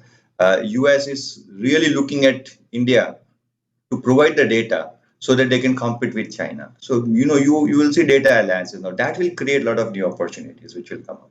So in my view, data, as rightly pointed out, that data is new oil, and how there were oil wars, oil alliances, different aspects of oil came into picture. Similar situation will happen in data. So it's going to be a very exciting world, at least in my mind, when it comes to data. I mean, I've just taken data as an opportunity, but there are a lot of things like data security and other things which we can talk about. We can go on. Data is not only the new oil and the new gold, but data is also the new asbestos. It's also very toxic. It can be harmful, yes. And the Yes. bad news is, unlike oil and gold and asbestos, data is infinite. So it's not something that will, it keeps multiplying each year. And just like how there is a pollution because of oil, there is a pollution because of data. Precisely. One point that Vaibhav made, you see, Sanjay, if it's okay, see, I'd like to kind of join, elaborate on that with a different perspective. He talked about data wars and data localization and data alliances. I think this is really a very profound, it raises very profound policy questions. Yes. When Ravi Shankar Prasad was here, that's the conversation I had with him. He wanted to know about data localization and stuff. And the point that at that time I made to him was that, we should not copy the data localization laws that Europe has just because we are as prickly as anybody else is, and we should just insist on what everybody else is doing. I think what we should, with all the data that's happening everywhere in the world, what world needs is inexpensive expertise to manage, move, process, interpret, and apply the data. And they would need massive amounts of that kind of expertise. The only place it can come from is India. Right. India benefited tremendously from this Y2K thing. Yeah. This is a new tremendous opportunity. And if you put any massive restrictions, guess what will happen? People put reciprocal, restriction on you to access their data, to manage their data and stuff like that. So India has to be really, really careful. This is a massive opportunity for India. And it should not be localization for the sake of localization. And because ultimately you want the data regime all over the world to be such that Indians sitting in India can access it, can manipulate it, can interpret it, and basically serve the world. Yep. So it's that short-sighted kind of a thing, which which says that no, we are sovereign. If Europe can do it, if China can do it, why can't we do it? we can do it, but we should not be doing it. We should be looking at this as an opportunity, you see, for us to create the next generation of Infosys and Wipros and TCS. Right, right. And it's a very interesting point you make, Venka. There are a lot of legal implications of that. The enforceability of the Cloud Act and stuff like that. Let me just move on to a question that I think a lot of people are wondering about. With this whole world talking about Huawei and 5G and impact on countries' infrastructure and access to all kinds of new services and everything else. Clearly, there is going to be a big impact. Countries are kind of buckling down on making sure that some people are blocked out of the 5G battle, and others are trying to get opened up thanks to geopolitical considerations, all of it. Now, how do you see this battle of 5G and IoT play out? If you were to, let's say, look into the future of the next 3 to 5 years, how would you characterize this IoT 5G battle, or let's say the playground? How do you see that play out? You're right. I think the most significant development from the technology standpoint for IoT is 5G. Right. And I think this would have first of all, I think if 5G becomes really as pervasive and delivers on its technology promise, you won't need Wi-Fi at your home. Right. 5G alone would be enough, and all the other devices, all new kinds of devices, all new kinds of applications would show up. And because of that, I think it will be so pervasive, and this would become sort of a digital backbone, of the country, of the community, of the society. This is going to be a very, very hard-fought battle. When it comes to 5G infrastructure, unfortunately, it's a big guy's game, right? It's a big boys game. So it's not a whole lot that the startups can do in terms of 5G infrastructure. They can do a whole lot in terms of exploiting the new pervasiveness of 5G, and coming up, with the devices and appliances at home and business models and at work that exploit that. But in terms of the basic infrastructure, it's still going to be a big boys games. Huawei versus Nokia versus Ericsson versus Samsung, and these are really the only 4 players in the world. Right. And China really shot itself in the foot by its strong arming kind of a thing. And with that, with all these things happening, their dreams, of technology dominance of 10 years out, this is gone. Without US and without India participating in anything to do with Huawei or any technologies to come out of China, they can forget about world dominance. True, very true. I think it's a very, very interesting point you make, and very valid. Vaibhav, how do you see this playing out? No, I agree with Venk, right? I personally feel that 5G. Too much. We need to have some dispute. Yeah, I know, but the facts are facts, right? 5G will do for IoT what, let's say, broadband did for e-commerce, right? So that is, and when you add up AI along with 5G and IoT, it creates a holy trio, right? In that sense, that they feed each other off, right? 5G will enable a lot of IoT devices that will generate a lot of data. A lot of data will kind of give a fillip to AI, and it will be a viral. So this will be in my mind, this will also enable a lot of other things like AR, VR. I was talking to someone and to a journalist, and he was saying that how things will change in journalism once 5G comes into picture. And when you have there'll be a lot more. The journalism will be a lot more VR and AR video journalism rather than print journalism. So they are looking at a lot of new things which will be enabled because of 5G. Now, obviously, when that happens, 5G will become very critical infrastructure, and as we are seeing it, right, it is not important. It is very important from national security perspective that a government secure 5G, and because of that reason, we will not see the best technology win or the best company win or the best money win. We will see companies which are more friendlier to the government, where government can trust win in that particular country. Also, because of this issue and because government may not want to rely on one or two or three boys who are really big boys, I personally feel that open RAN concept will actually pick up, and government will choose that over specific technology like Huawei or Ericsson or Nokia, simply to make sure that they are not just relying on one particular company, which can hold them hostage, if things go bad. So open RAN technology, good chance to succeed, and if that happens, I think there is a lot of play which Indian startups or Indian companies can have, because you will need to secure those. There will be a lot of software which will be written for that particular thing. So when I was talking to Mr. Pai, who is the FCC chairman here, he also agrees that open RAN, right, is something which India and US can work together.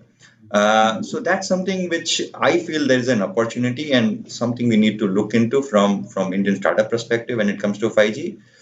Similarly, data security will become very, very important. When you end up looking at 5G, IoT, and AI put together, the data security will be very important. And that will be the other opportunity area from startup perspective. Got it. Yes. So effectively, I think what you're saying is the need to move away from proprietary or let's say vendor biased technologies to more of an open kind of an interoperable kind of a system, right? And that holds for data as well. It holds for APIs and so on. Coming to, if you were to look at a bit of a crystal ball gazing, right? We've talked of. Sorry, I'm sorry, interruption, Sanjay. Yes. What you said is very right. I was listening to and talking to a lot of people in telecom industry here. You won't believe that they are all looking at Reliance Jio from India to play an important role in the US in 5G space. Yeah. And a lot of investments have come in Jio, have not just come because of the India story, but also because of what role they can play in global world in 5G. Right. I mean, I think that's interesting, Vaibhav. Can you elaborate on that? I don't get that perspective. So when I was listening to some of the investors, right, their hope is, and again, we also participated in one of the investors. We were lawyers who invested in Geo, and talking to general people in telecom industry. Their hope is that Reliance has developed a lot of new expertise in Open RAN system, and if US builds Open RAN system, they can use Reliance, their expertise, their technology, their manpower in the US industry, where they can actually play an important role, in addition to playing an important role in Indian industry. What you're saying is not just the infrastructure, but it's the provisioning of new kinds of services built on open interoperable standards. And that will effectively drive all of this, which is, I think, if you think about it, it's what the world is sort of trending towards, so-called digital public goods, public platforms that are available, that are open, that are interoperable, and people will build value on top of those.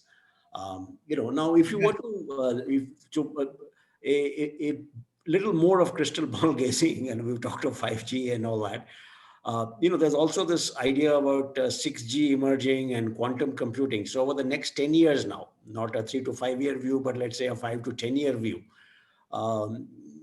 what would you say are the possibilities?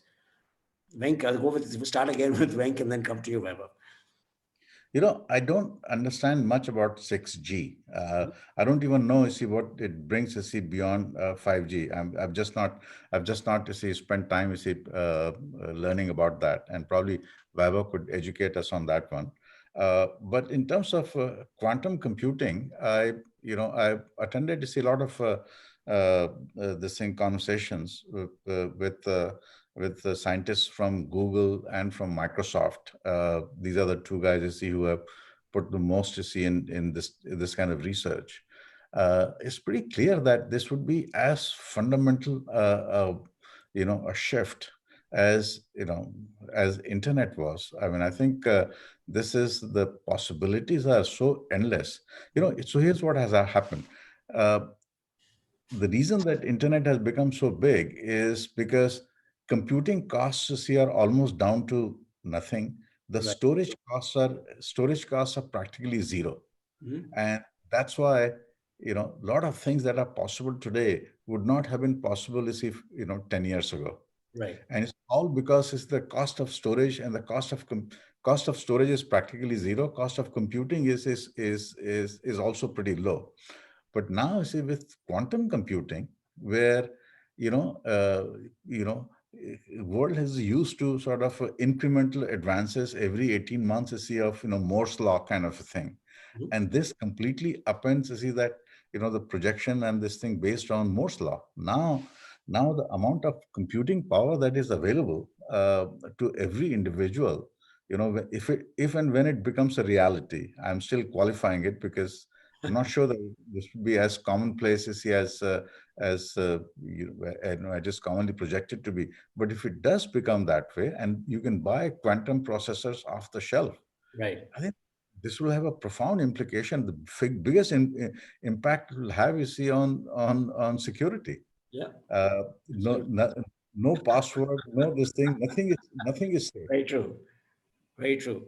And then I suppose, one of the other implications outside of security, I'll go to Vaibhav, you can elaborate a bit on that. Because I think the whole idea about content and immersiveness will also change. I mean, how people will interact with systems. That will also be a very, very interesting dynamic. I mean, human-man interfaces, the kind of navigation that you might have to do will be pretty much almost Matrix-like, is what I'm imagining in the world of quantum computing. Yeah, Vaibhav. Yeah. So I agree with you, Sanjay, this time, not. So the point will be that quantum computing will give fillip to a lot of things. Cryptocurrency, crypto security will be one of the issue, but the other thing it will give is also to AI. Because when you look at quantum computing talks about different probabilities, and AI also goes on that round. So what I've been given to understand is that if the quantum computing comes into picture, AI will actually benefit the most. Now, already, when you look at processing large amount of data, you require a large processing power, and quantum computing will give that.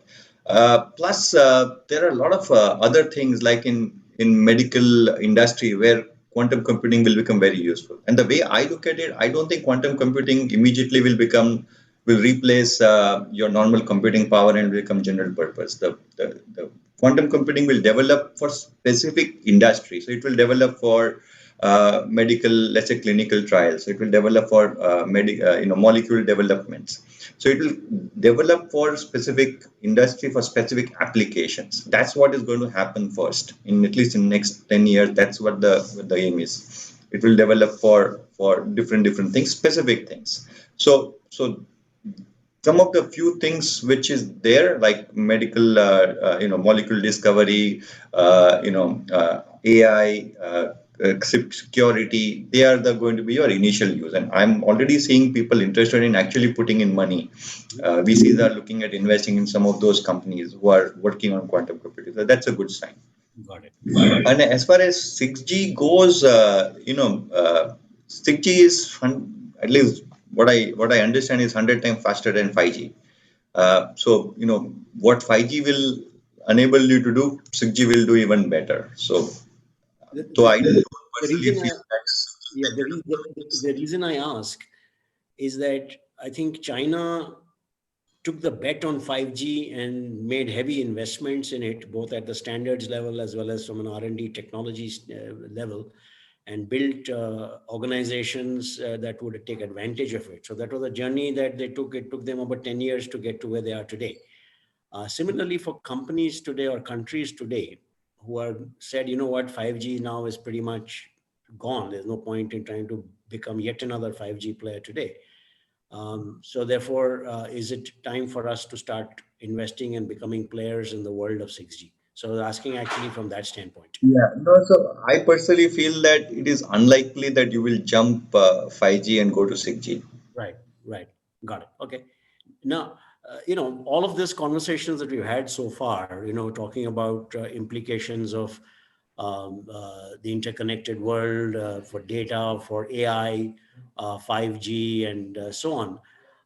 It leads me to also imagine that in the world of interconnectedness, what would you, because it's a very brand new world, right? People are kind of navigating their way through this. How do you see management itself change? Management of a traditional startup or a small company, or management, let's say, in enterprises? I mean, earlier you had a situation where a startup was essentially a mini MNC. You had two guys in California, two guys in India, two guys in China, etc. Collaborating, working, and building stuff together.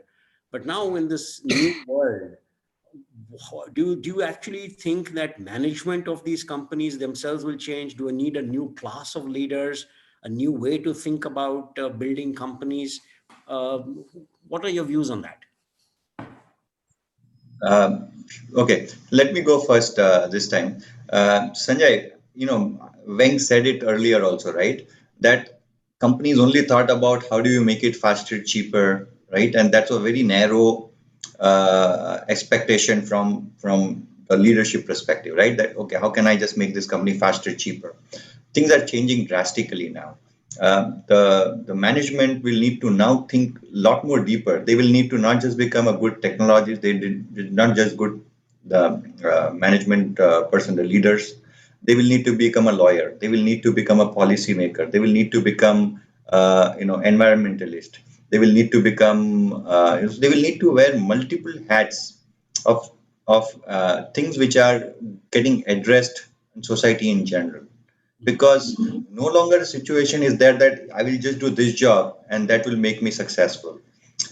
You need to now think of ESG. You need to think of SDG. Again, ESG, you all know about it, on environment side and society and on governance side. But all those things, right?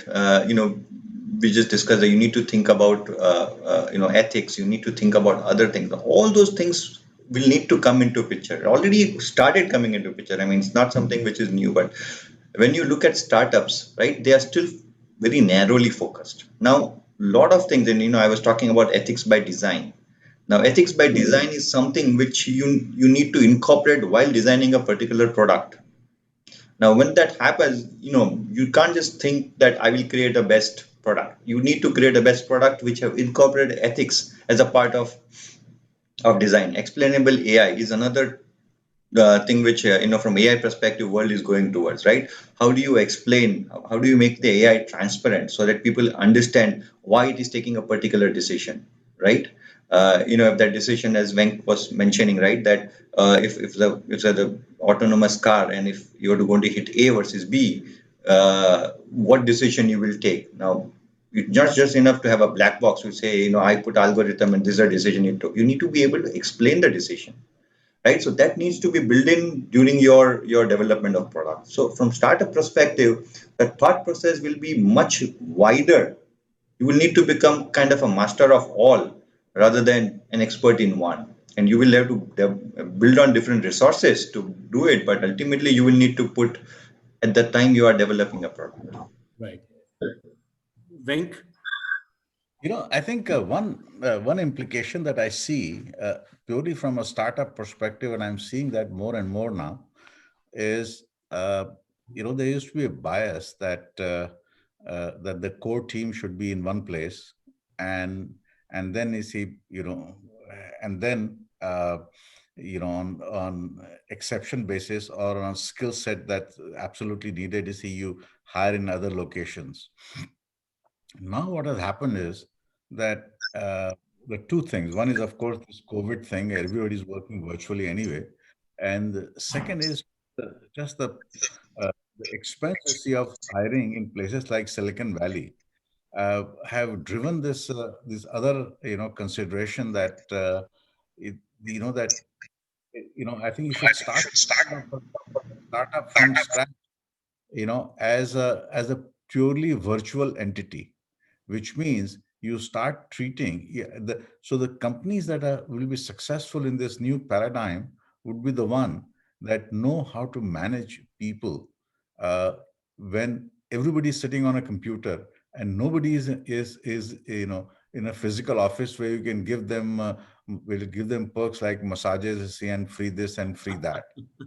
And so, what is the implication is of management in a world where everybody is virtual? Because this trend is only going to accelerate. I'm seeing that in the last 6 months, the startups have become far more open to hiring people. Somebody sitting in Cincinnati, somebody sitting in Romania, somebody sitting in UK.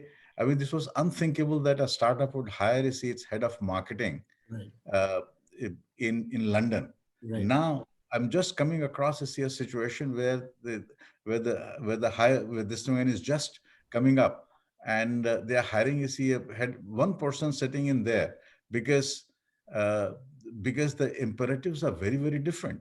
So Mhm. how do you manage from from culture standpoint? How do you manage from mental health standpoint? How do you manage, you see, from motivation standpoint? These are all very new kind of challenges, and uh, and I've been thinking, you see, a lot about it. And someday, say, I'll write an article because I'm seeing this thing kind of played out in my, just in front of me. And I used to be a very strong proponent that your core team, engineering team at least, should either be all in, in Silicon Valley or all in India, but in one place, all the key people. Mhm. And because that leads to innovation and stuff. But now I think we are in a new world. Yeah, absolutely. And so you were talking about when everything is becoming virtual, how does one run a organization, right? I mean, it might not be too far fetched to imagine that you may not even have people. You could have avatars essentially responding, and they could be sitting anywhere.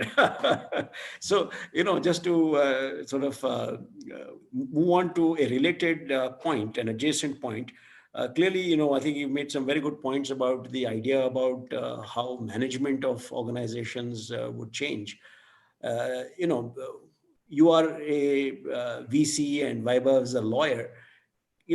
It used to be that VCs used to operate in Silicon Valley. It was a very nice, clubby, kind of a cozy group on Sand Hill Road. And then, you talked about increasingly the importance of working with governments and policies and all that. So they started operating out in Washington, D.C. and other places.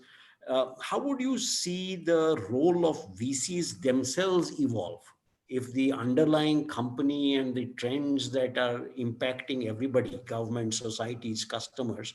Do you see a change in the way the VC business itself will change? Huh. You know, uh, you know, this is the one thing VC industry is very bad. It is at self-reflection. Okay. Uh, you like things to continue the way they are, you see, forever. you know, uh, I have not thought about this issue, frankly. I really have not thought about it. I think one thing that is fundamentally changed in the VC community is this, that there used to be life cycle funds. They invested in the company in the beginning, and then they, on progressive rounds, they stayed with you, and then you see they took you to the IPO and stuff like that. What has happened is that there are no more life cycle funds. You see, don't have any more sort of relevance Right. at the growth stage. It's the giants like SoftBank that are completely redefining that space. Yeah. At the seed stage, at the entry stage, what has happened is that all the established VCs have become so big, nobody wants to write to see a small $1 million, $2 million check anymore. Right. So whole bunch of funds like Monte Vista, I see, and have come up all over the world. Mhm.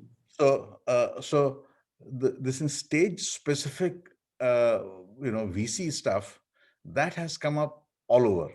And I would suggest to you that it's the seed stage where very hands-on involvement, you see, of VC takes place with the entrepreneurs. that would not be a global business. Got it. That would by definition be a local business. Local high touch business.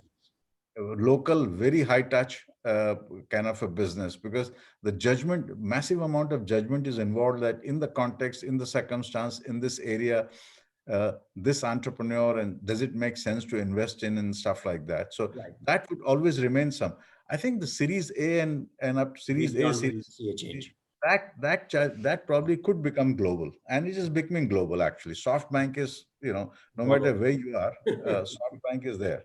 Yeah, and Vaibhav, for you from a law firm perspective, do you see a similar kind of a change, or you see global law firms or locally integrated Law ones? firms and lawyers are worse than VCs. They are so resistant to change. Last 100 years, if you see, you will find nothing much change. Just that people were writing memos earlier, now they are using computers. They are very, very technology resistant. But having said it, I actually made a statement in my firm a couple of years ago, and I'm making it now again, that in next 5 years, 50% of what we do as law firm, right, as lawyers, will be done by computers.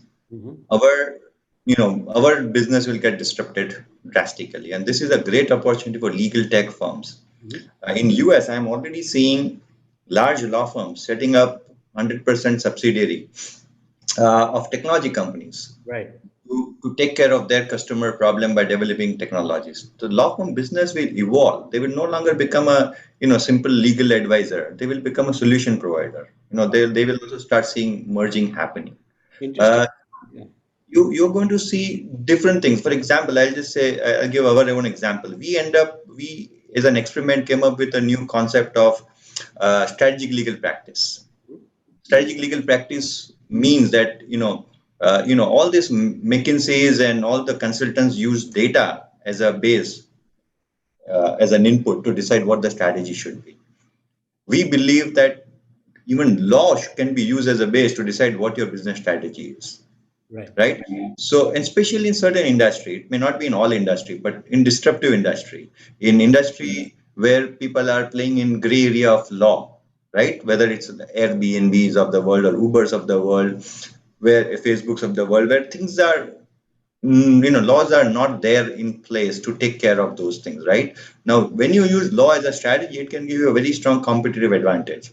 Got it. So, legal practice is something we have just developed, right? So, we all have to evolve now, and this is next 5 years. You will see a huge transformation in legal field coming in. Okay, so I think this has been an interesting sort of a journey that we have taken on the last 45 plus minutes, starting from implications of the interconnected world. We went through to AI, through IoT, the impact on 5G, 6G, quantum computing, the world of VCs and legal and management itself. One final set of points that I would love to get your views on, relating to how do you see cross-border activity now evolve? Because there are geopolitical issues on, like we talked about, the data issues, legal issues, and all of that, cyber security, sovereignty, and issues of that kind. How do you see those changes or those be impacted by technology? I mean, today, there was a point I think that Venk also made about data localization and all of it. But when increasingly countries are becoming protectionist, or at least becoming more insular than otherwise, do you see any impact on businesses as they now transact, whether it's on e-commerce, whether it is on data itself, whether it is on goods and services, for small companies, large companies, and so on? Would you see any change taking place there, Vaibhav? Yeah. So today the trend of all countries are trying to be less global, or basically on anti-globalization. Mm-hmm. And the trend which technology is pushing is globalization, where geographies don't matter. Correct. So there is going to be a classic dispute, or classic fight between what government is trying to do and what technology is trying to do. And in past, we always seen technology wins. So I believe, right, that while in macro level where government are looking, especially in certain industry where government are very looking inwards, right, and trying to get data localization or trying to get 5G infrastructure security and other stuff, which they will continue. But overall, when you look at the cross-border aspects, I think it will even accelerate than what it is today. Will become bigger. Yeah, it will become bigger. Yeah, the companies will actually, as Venk was saying, right? You will have a CMO sitting in London, the CEO sitting in Silicon Valley, and you will have CTO sitting in India, right? So you will have those kind of situations where company will not be. You won't be able to say this company is located in Silicon Valley, or this company is located in Bangalore, or this company is headquartered in so and so. You really won't have any ability to say that. So the domicile itself will become kind of a variable. And that will make if Elon Musk has his way, if Elon Musk has his way, it could be in Mars. So that's also that's also possible. With all this increasing technology invasion happening, right? And we're talking about in the context of IoT. You've got this Alexa, you've got Google Home, you've got all of these guys invading our homes. You've got watches, you've got all kinds of devices, right? Which are all effectively going to play a role in this so-called IoT matrix world. And then, and they're getting into spaces, let's say, like health, for example, monitoring your health and fitness and areas like that. How do you see that impacting behaviors of people, behaviors of companies?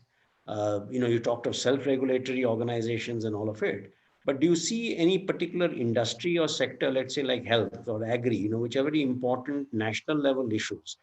How do you see those get impacted?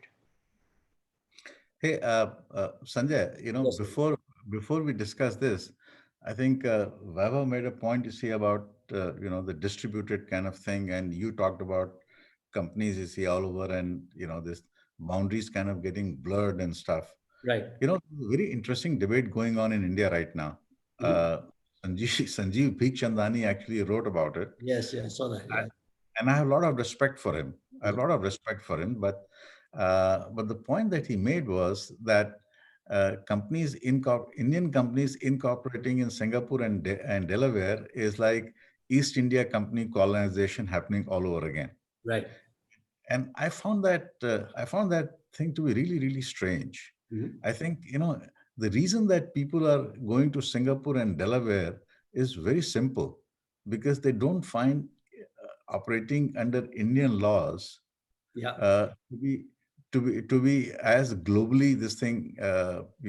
It doesn't enable their global commerce as well as some of the laws in these other countries do. Yeah. So instead of focusing on fixing that problem, now you are focusing on say, hey, how can we become more restrictive? How can we make it even more difficult for companies to set up? I thought it was really a bizarre kind of point.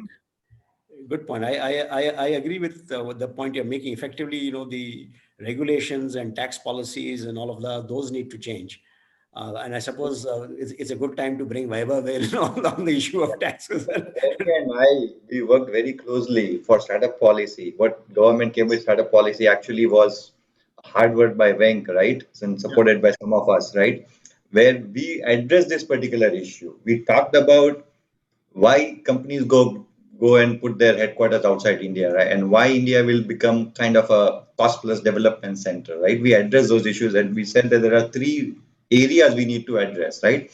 Foreign exchange regulation, Foreign Exchange Management Act, which is exchange control regulation, Indian Companies Act, and third is the tax. These are the three areas we need to address. We kind of gave them on platter what they need to do. Yes. And credit to them, they picked something up, but not. That's the way change happens in India, slowly. What you a lot of credit to Venk. What startup policy you see today, I would give 80% credit to Venk of his efforts and his push to the government. Indeed. Hey, I should get Vaibhav on more of forums with me. Exactly. He'll say all the good things about me. Absolutely. We will discuss who the PR person is. I thought you're a lawyer, man. Wonderful. So that, I think we're pretty much out of time now. I think we're really approaching the end. So any closing remarks? Because from my standpoint, I think this has been very interesting and illustrative of the challenges that and debates that we will keep having, going forward. And there are so many issues to talk about. And right from the state of companies, their management and cross-border and policy and security and ethics and, humanness and all of that. Any closing remarks from first Venk, then Vaibhav? I think this is an exceptional opportunity for India. And I think it's some enlightened approach to how they handle data and how they enable startups to flourish in India. Right. I think that will define the how powerful, how successful, how prosperous India gets. Right. And I think it's extremely critical that India uses it not a prickly kind of attitude that, hey, we are big, and we'll do what Europe is doing, we'll do what China is doing. That's absolutely the wrong approach. Their challenges were different. Our challenges and our opportunities are very, very different. And we should maximize that thing. So I think our, encouraging, more and more, startups to take hold, and having a very sophisticated data localization policy. For instance, why should I have a very simple solution to this? Instead of forcing people to do localized data, why don't you force these companies to say they'll provide access to any Indian startup that wants access to Google data or Facebook data, WhatsApp data? It doesn't matter where they are. Right. But if you're collecting data from India, no matter where your data center is, every Indian will have a right to access that data. You set up some parameters that you have to pay this much, they have to all those things, but the data should be available to everyone. Now you are setting a completely different paradigm of how data alliances, and this is a very profound point that Vaibhav made about data alliances and data wars and all those things. India has to take the intellectual lead on that thing. You cannot follow Europe and China and do the same kind of a restrictive thing that they are doing. Right. Our challenge, our opportunities are very different. The challenges are different. Our approach, therefore, should be different. Vaibhav? So I believe that COVID was a very bad thing, but it has given some silver linings, right?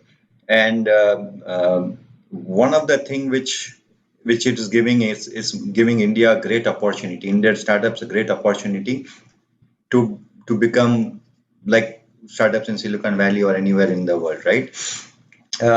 Because no longer where you are located becomes matters.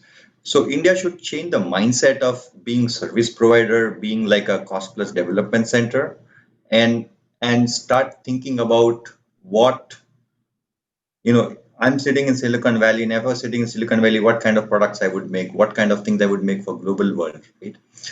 What kind of issues I will address. So while we are seeing some of those changes already happening in India, in that sense, where you see a lot of startup focusing on problems for the world, but I still see the mindset is more service mindsets or more mindsets in terms of becoming cost plus basis. So that mindset of people who are available, if that changes, then I think India can have a great. Clearly, I think that is changing rather rapidly. With more and more companies now creating products and solutions for the Indian market. Nevertheless, I think we've come to the complete end of our time. It's 9 p.m. Local time here in India. All that remains for me to do is to thank Venk very much, thank Vaibhav very much for taking time and participating in this very, very interesting, exciting conversation. This will be the, I think, foundation on which a lot other conversations we can have in subsequent times to build upon all of this. So thank you all very much. And I wish you a wonderful IoT Matrix session going forward. Thank you. And thanks for having us. Thank you, Venk. Thank you. So I will now hand it off to Venki. Is it All Venki? right. No? Venki, will you take over? Thanks. Hey, thanks a lot, Sanjay. That was a very insightful discussion, especially for me, about a big believer of 5G. And Vaibhav, one of the things that you did not talk about is the report, the highlights of your report. You know, I was just maybe that's a question to you right now. You can take one question before we can move to the next session. But thanks, Venk. I mean, this was outstanding. I know it was very early for you. And thank you, Vaibhav, for joining us. So Venki, you have already read our 5G paper.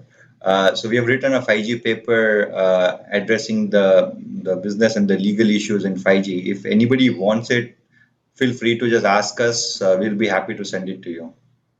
Yeah. So I think what will happen is probably on the IOTMATRIX site, perhaps. You can publish it. Perfect. Yeah. Thank you, Vaibhav. We will do that right away. Thank you so much. I think it was simply superb. Thank you very much. Thank you, Venki. Bye. Bye. Thanks. Bye.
Venki, over to you. Okay, great. So, good evening, good morning for people in the US, good afternoon for people in Europe, and we have one of the best sessions on our past winners of the Thai IoT Awards, and we just want to kind of hear from them what's going on and what's the kind of support required from Thai ecosystem, right? And let's hear from 4 very successful IoT entrepreneurs who received awards in the last 5 years. So, do I have Vaidya from PAX? Can you switch on your video, Vaidya? Abhishek Late, I see you there. Anand Madhugopal from Cardiac. Hi guys. Hi, Vaidya. Good to see you. Long time. Absolutely. And, and Prajwal from Orha. Hi. Yes, fantastic, guys. So, I can see all of you now. Fantastic. Yeah. Hey, good to see you guys. I know it's pretty late, but you would love to kind of hear the work IoT Metrics has done, Thai Bangalore has done, and I think the audience is all waiting to hear your successes in IoT. You know, the entrepreneurs all over the world going to listen to you now. So before I kind of take off, just wanting to I think each one of you introduce yourself and say a few words about what you do as well and what's the domain you're kind of addressing. Yeah, let's go with Abhishek first, since I see you on the left. Thanks, Venki. Thanks for having us. So I'm Abhishek Latrit, founder and CEO of SenseGIS. We make industrial IoT products for enterprise predictive maintenance, condition monitoring using sensors, as well as real-time people and asset tracking. So we have customers all over the world, and we make the entire end-to-end product in India. So right from the electronic hardware to the software platform. So in a way, we are one of the early proponents of the Make in India and Atmanirbhar Bharat schemes as well. Thank you. Fantastic. And when did you win the Thai IoT Award, Abhishek? So I believe we won about a couple of years back. There you go. Fantastic. So let's go to Prajwal on the right. Hi everyone, I'm Prajwal. I'm the co-founder at Orha Energies. We work with electric vehicles and battery systems for the same. We won the IoT Next Award also about 2 years ago for working in the battery system space and using Internet of Things to manage batteries and again work on the predictive maintenance, etc. And that's been it's been great to be part of IoT Next and ISRO of late. Fantastic. So Anand, you've been, I think, the first winner of the Thai IoT Awards way back 2015, if I'm right.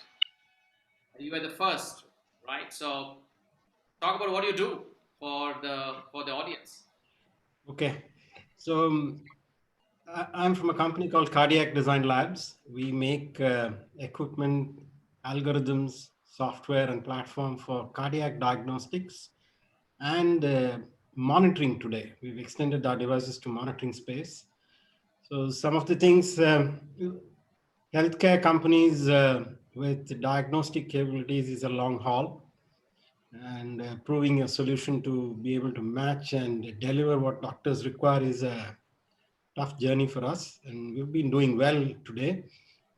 In fact, during the COVID time, we launched our telemetric centralized patient monitoring systems. One of the hallmark of our devices that we've made is we give ICU quality monitoring with very close to lifestyle kind of wearability. That is something that we're very proud of what we've achieved. You don't have all the sticky things that go onto you, but we still give you the numbers like an ICU device. And that is now hit a wow factor in the industry. Hospitals love it as well, not just home. Hospital wards are going to now have devices which are very simple to wear and give you round-the-clock monitoring. Thanks, Venki. Fantastic. Vaidya? Hi there, Vaidi. Thanks, Winky, for the call, and IOTMATRIX organizers for giving the opportunity.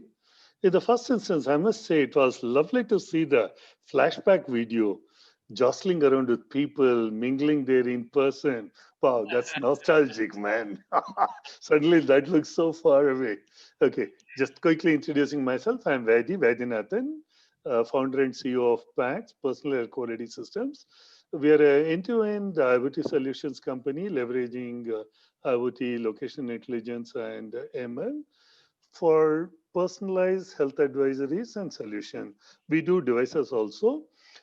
We have concentrated on the domain of air quality and its impact on health. You know, air quality, pollution is an oxymoron.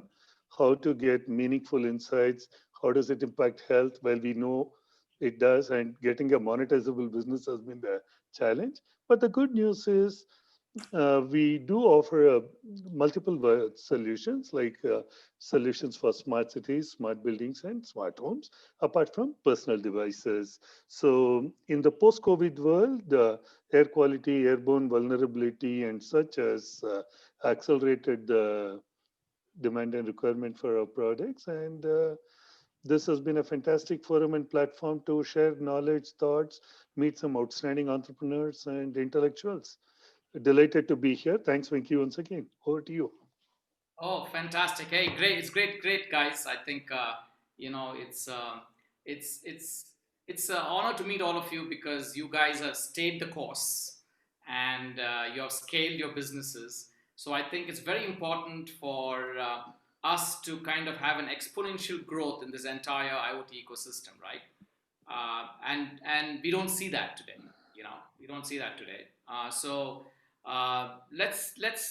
Let's go through a sequence of figuring out what's that secret sauce. You know, whether it's marketing, whether it's tech, whether it's pivoting. What actually has happened in your lives to kind of stay the course for almost like 6-7 years and still doing pretty well, right? So let's start with Abhishek first, I think, because you know you've been in the news all the time, right? And you've been one of those startups very early in the day to kind of look at the world as a market, right? So after winning the TIE IoT Award, what has changed for you? Sure, Venki. So the TIE IoT Award is definitely something that gives us a lot of brand value in the market. So TIE is a worldwide organization and very well known everywhere. So that kind of gives us a lot of credibility when we were young and a fledgling startup. So that gave customers some confidence that here is in a company which is recognized by TIE, and that helped us to open the gates with a lot of customers. So yeah, in addition to that, what really has helped us to scale is finding the right mixture of marketing and the product mix and mixing up it well with what the customer really requires. So a deep and thorough understanding of what customers need is the most important thing, and then finding solutions which can be scaled not just in India but across the world. For example, a lot of the solutions that we are selling now are scalable not just in India but in geographies like Japan and Spain and South Africa as well, where we have customers. So it's very important to think global, to look at acquiring customers all over the world, because one cannot be totally dependent on one geography. So, another lesson which one can say has been reinforced by the COVID pandemic. So because lots of things can change in such an environment. So one country can be pretty much down under, and you have to depend on customers from other geographies. So yeah, so getting the right mixture of talent is also equally important, because even if you have the I'll come to that a little while, but I just want to talk to Vaidi about you know. Is there a widespread acceptance of IoT? You know, how's the adoption curve? You know, from the time you won the award, how's the adoption curve, right? On one hand, you have you know, Abhishek, you know, going like you know, he's taken a good hockey stick, right, in his revenues. But I think there are there are domains, there are devices, there are solutions which we want to know whether it's being accepted. IoT as a solution, is it widespread? Is it accepted? And has the traditional industry adopted it? You know, I think let's talk that's a about. that's a very nice question, Venki. Um, See, when we got recognition, Thai IoT Award, in a manner of speaking, the award is a recognition of implementability of a technology for a particular domain when you're a pioneer. Now, I'm glad you asked that question to me. Like, when you try to talk about air quality pollution monitoring as a solution, the conventional equipment, the traditional equipment used by the government regulatory bodies is a 1 crore, $200,000 equipment. So now you have this huge cost equipments at that end, which are used as a benchmark or a reference. And we are trying to work with new generation sensors and trying to make sense of the data. Now, when you say new generation sensors, these are not intelligent edge devices. The sensors, sensibilities, accuracy, calibration, each one of these things pose a great, great challenge. That's where that IoT backbone comes to effect. So when I designed the architecture, there is some bit of edge intelligence, but then a lot of cloud-based handholding, and through continued interaction is where we could get some accuracy out of data. So when you try to talk about implementability of IoT for a quote unquote an established industry solution, which is a high cost solution, this gave a disruptive innovation opportunity. That said, when you talk about a disruptive innovation, it's a classic, crossing the chasm type of a curve. The early innovators adapt early, the innovators adapt early, the early adapters come in slowly. The early majority does take time, Now, in your opening comment, you did make an interesting comment, compliment, left-handed compliment, the way you look at it, the tenacity of entrepreneurs or us sustaining. That is a key point. Like you innovate and create an IoT solution in our domain, you need to continuously prove yourself over a month, a year, couple of years for you to show that these devices, these solutions can get functional data, effective data, might not be the regulatory class data. So that proving that particular thing is that a transition from innovator chasm to the early adapter, hopefully getting into the early majority. So I do believe that this tenacity will help us to grow, because once you say you have had solution deployed and suddenly the industry majors talk to you and the international companies and the research bodies collaborate with you for a project, that's when you know, yes, the solution is getting accepted and the growth will happen. It may have a long latency, but then the growth will, delayed hockey stick type of a growth is what we are seeing. Oh, that's very, very, very nice to hear. Nice to hear. So, so Prajwal, what are your thoughts? I mean, I know, Vaidi is more in the devices space, right? But you're in the high ASP, if you will, kind of a business.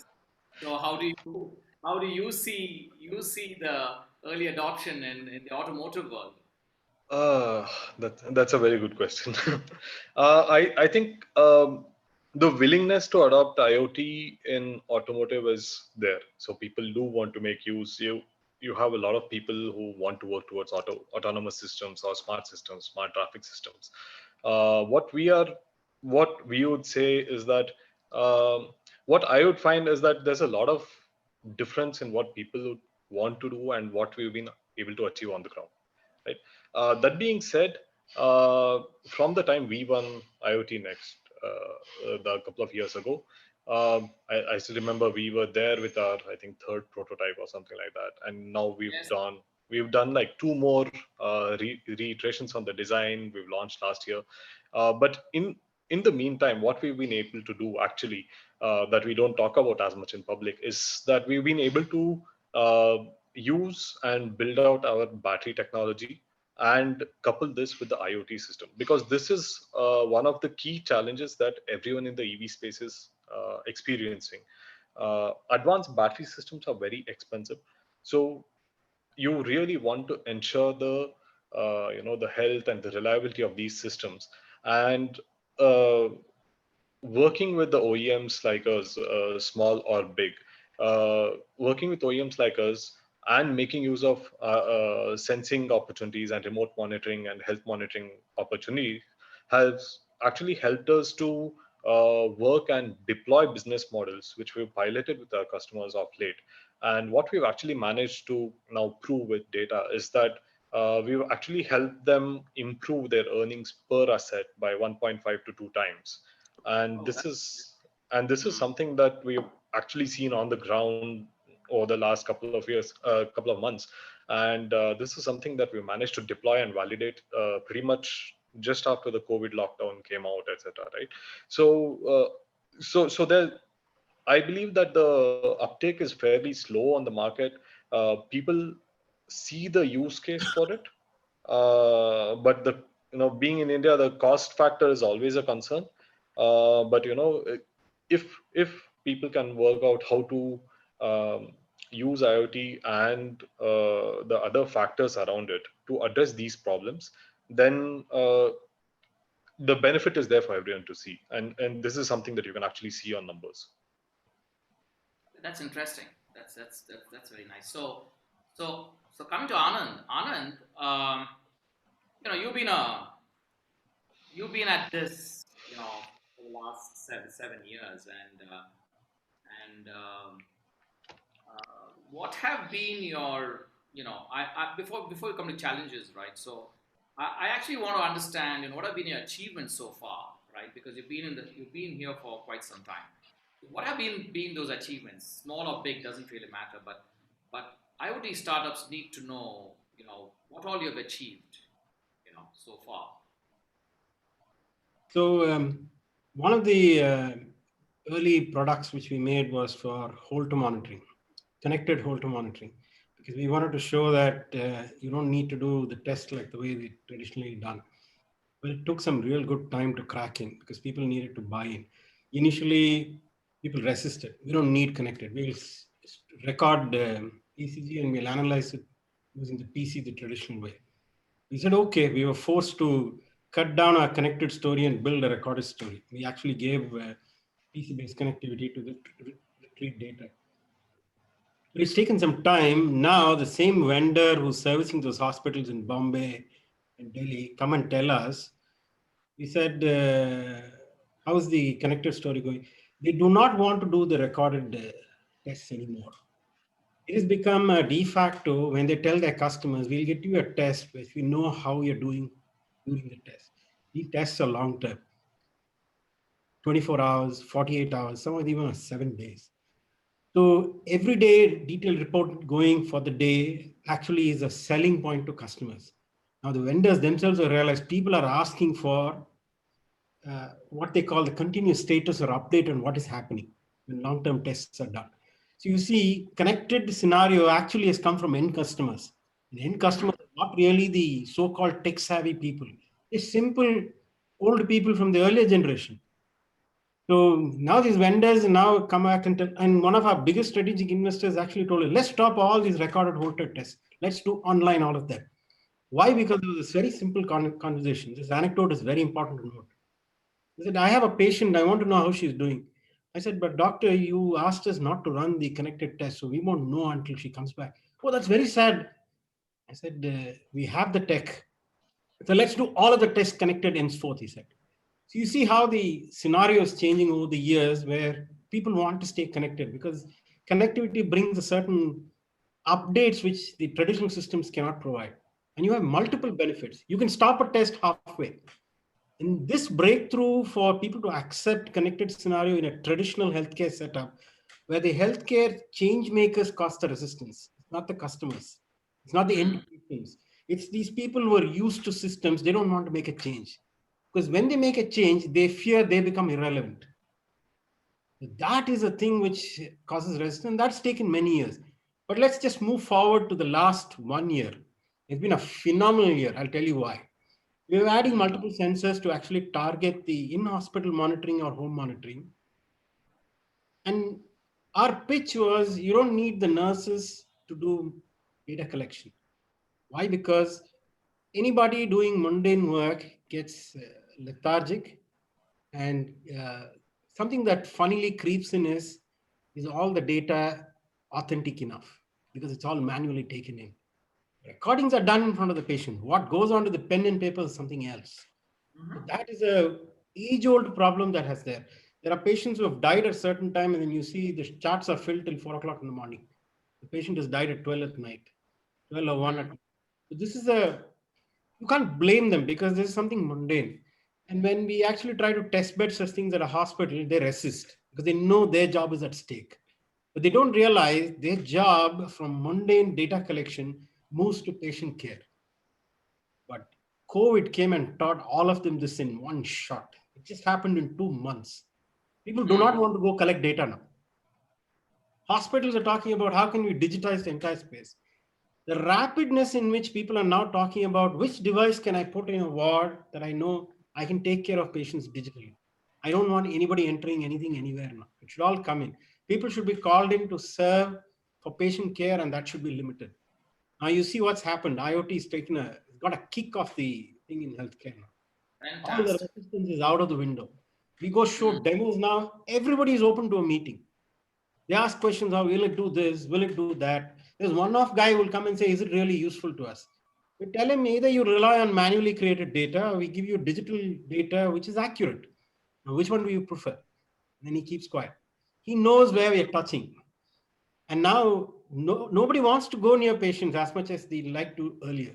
And people want to stay at home to get cured. I'll give you another example. In the colony, we had somebody had dengue. Dengue got serious. Typically, they would have admitted him to the ICU. But no, the patient didn't want to go. So the setup had to come home. They dragged in one of those big monitors, put it in an ambulance, came here. The patient at home would take WhatsApp photos and send it to them. We're talking about our kind of devices which are so simple. You just strap on, all of this happens.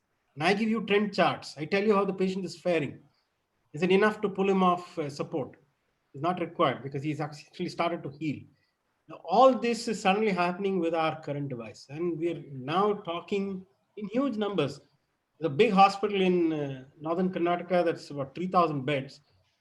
The CIO says, hey, we should automate all our beds. He says we should digitize this entire hospital. Those kind of language didn't happen earlier.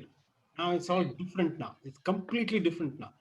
They know it has investments. They know it has people who would be resistant to change. They know our devices also may not be perfect. There will be pitfalls, there'll be issues because these are new systems. We don't have preceding examples or workflows that we can borrow. We're creating the workflow ourselves. It's been quite a year creating all of this together, and we've been successful now. The last few months we've launched it in, gone in, we have crossed 144,000 hours of monitoring in just last 3 or 4 months. That's in purely away from the Holter systems, which has been there for many years. This is the patient monitoring telemetric system that I'm talking to you about. Daily, we clock patients and hours that are happening. So eventually, we're going to have data to build in our AI predictive systems. Now we're talking about prediction, real-time data analysis and response. A patient gets a VT in a ward, we should be able to turn around within 50 seconds to 1 minute, which otherwise wouldn't have been known earlier. Something has a VT at night, you wouldn't know till he does something that wakes up the attender and the attender goes to the nurse. All this now is history now with these kind of systems. And that is something that now has taken, it's just pulling by storm now. You get the pricing right, you get the deployment right. That was my next question to you, to the team out here. You know, fantastic use cases. There is a need, but is the Indian consumer willing to pay? Right? My answer is yes. Brilliant. They are ready to pay. Heidi, what's your view? I mean, I think we're coming to a very hot topic, which is pricing, right? Business is all about getting the right cost points, right? So you kind of achieve volumes. Vaidi, you're on mute. It's a very good point. That I was glad to hear Anand saying, "Hey, yes, they are willing to pay the price." The paradigm that my end customers are battling is a static device that could have given some data versus IoT when you try to say real time continued data, which means there is a, you have to talk of a SaaS model of pricing, continued pricing for data. Now, in several of the segments, at least in several of the segments that we are handling, the market is not ready to take. They're willing to pay one first time capital cost, put that and occasionally get a data, that's fine. But when you're now trying to talk about some real-time data continuously, okay, APIs based on that we'll do. Like, one of the, with our IoT platform, one of the solutions we did was for flood monitoring. It's unfortunate with the underground drainage, UGD being bad in all the cities, there is flooding in every city during monsoon and specific seasons of the year. So we had done the instead of flood monitoring systems, the entire thing, it can create alerts and stuff like that. So the way we had offered the solution and educated the customer also was in summer when the weather is dry, fetch a data every hour. No river is going to rise so suddenly and stuff like that. The moment there is a monsoon and stuff like that, shift it to every 5 minutes, then advance it to every minute. And during active flood times, fetch data every second. What does it mean? Higher API hits, higher data feed revenue. That they are not willing today. No, tell me on block rate. So that mindset to think and get real-time data is not so accepted in the environmental sciences. Improving, but we need to go some miles there. Anand, I envy you. Is that because no, Vaidi, let me kind of counter that a bit. So is that please. because your customer is the government, where you're fighting this price challenge? Is that the reason? Not just the government, like we with the sensitivity of COVID, officers want to know the indoor air quality because hospitals want to know, hospitals, hotels, everybody wants to know what's the quality of air because suddenly CDC and WHO came up with the announcement that coronavirus carriers could be there. There are enough papers. We ourselves presented a paper on August 5th in World Meteorological Organization conference in New York a couple of months back. So what are the enabling environment? What is a carrier? I mean, just for a minute, if I may digress, when you say a bacteria or a virus, it needs a medium to go.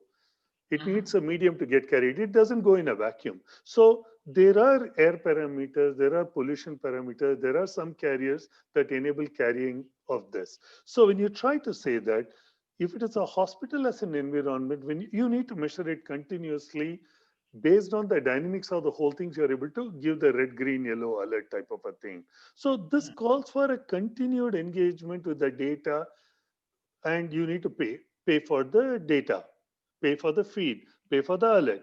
Now, that is a new paradigm. People are not used to it. Can you just try and recall any one office that showed you the air quality in the floor of the office? Or can you talk of any five-star hotel that showed anything more than thermostat, or a hospital that showed anything? So we are talking about new paradigm. So it's not just the government per se, Venki, even the private space, the individual space, that I need to worry about it. The sensitization has happened now. This COVID phase, sensitization has happened. Because of the sensitization, the need for the device and the awareness, some procurement has happened. That I need to monitor it continuously. And I'll borrow a word from what Anand said. But me monitoring the data is a mundane job. The moment it can get automated and I can get an alert on my mobile, my job is just a judgmental one. So that transition has not yet happened, but I see the trend. Yeah. But let's ask a guy who's actually cracked the price game, okay? Yeah.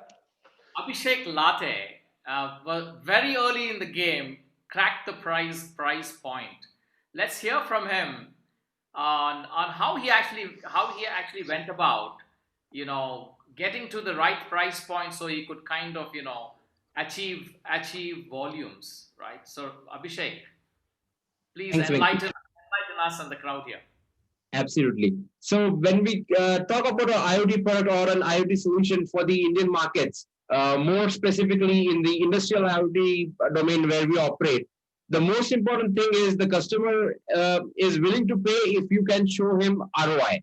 So that's the most important concept when you're selling to an enterprise. So if you can show an ROI in 3 or 6 months of selling a product or solution, believe me, most enterprises will pay. So one has to solve a really key problem for that customer to convince them to pay. So that's a lesson that we learned pretty early. And we also found that different pricing models work for different industries. For example, in some verticals, we found that a rental or a leasing model works better than a capex model because some industries just don't want to invest big time upfront in IoT because that typically involves hardware as well. So we have to go for the right mix of pricing because when we are selling our solution, we're not just selling our hardware, but also our software platform, which comes in as a SaaS model. So we have to ensure that we get the pricing model right, we get the pricing itself right, and also show them ROI. So once you get all of these three combined into one, that's when you're poised to scale. Okay, all right. So I think Anand had something to say. Before I'll let Anand talk before I go to Prajwal. No. I just wanted to say he answered it in a slightly different way. Customers, if you tell them you have to pay recurringly, yes, there is a problem. So what we do is when we quote proposals to them, we bundle a 2-year pay-per-use model right into the price as a capital cost. Front load it, you mean? You front load the price. Yeah, we have a break items on the price. Right. And our government guys will like this because they don't like to pay monthly. They cannot pay monthly. Right. There are others who are very, very, very used to collecting money from one side and giving away the other side. They don't like capital. To those guys, you tell them per bed, it will cost you 20 rupees. You're collecting 800 rupees, is 20 rupees is nothing. And that's the selling you do there. They say, yeah, that makes sense. But there's a problem here. You will be a well-funded startup because capital is on your pocket. You can't take orders to the bank and say, I need money for your working capital. It's not happening. So we've actually said those customers will come to you. You do a mixed model. You buy half and we will give you pay-per-use. Pay-per-use, I can tell you now, hospital just take me in right away if I had the capital. Okay, can you put 200 devices into our wards? Is the question. The thing is, 200 devices, okay, well, what will I do? I need a crore capital close to putting all of that. And my return is anyway there in 12 months to 18 months, but still there's a problem because it's fractally easy. So like Abhishek mentioned, different customers need different and you need to mix and match with them. We have also learned this off late.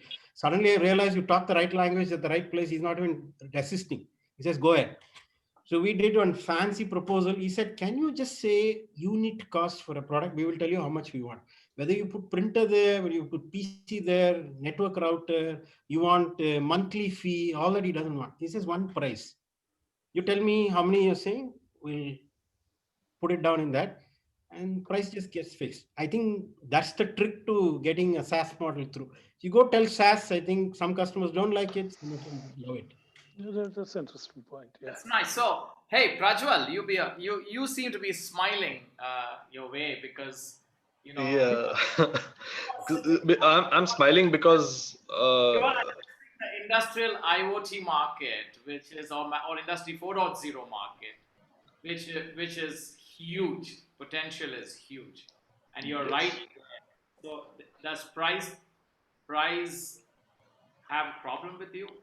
And you're well funded too. So you said capital, so you already have the capital, and you're in a market that can get a higher ASP. So tell us more. Yeah. So I don't think I have nearly as much capital as I would like. But that partly comes from the kind of systems we work with. We work with very high performance, high end, heavy machinery kind of a system, right? My bike is probably the lightest thing I work on, which is 150 kg system. And we are trying to deploy machines that will run, say, 1,000 kg vehicle or a 2,000 kg or 3-ton vehicle across the board. And these are all very high value items. So any sort of solution that you present to your customer has to be reliable, and you got to be able to support, continue provide support until they are happy and they're comfortable with the flow, etc.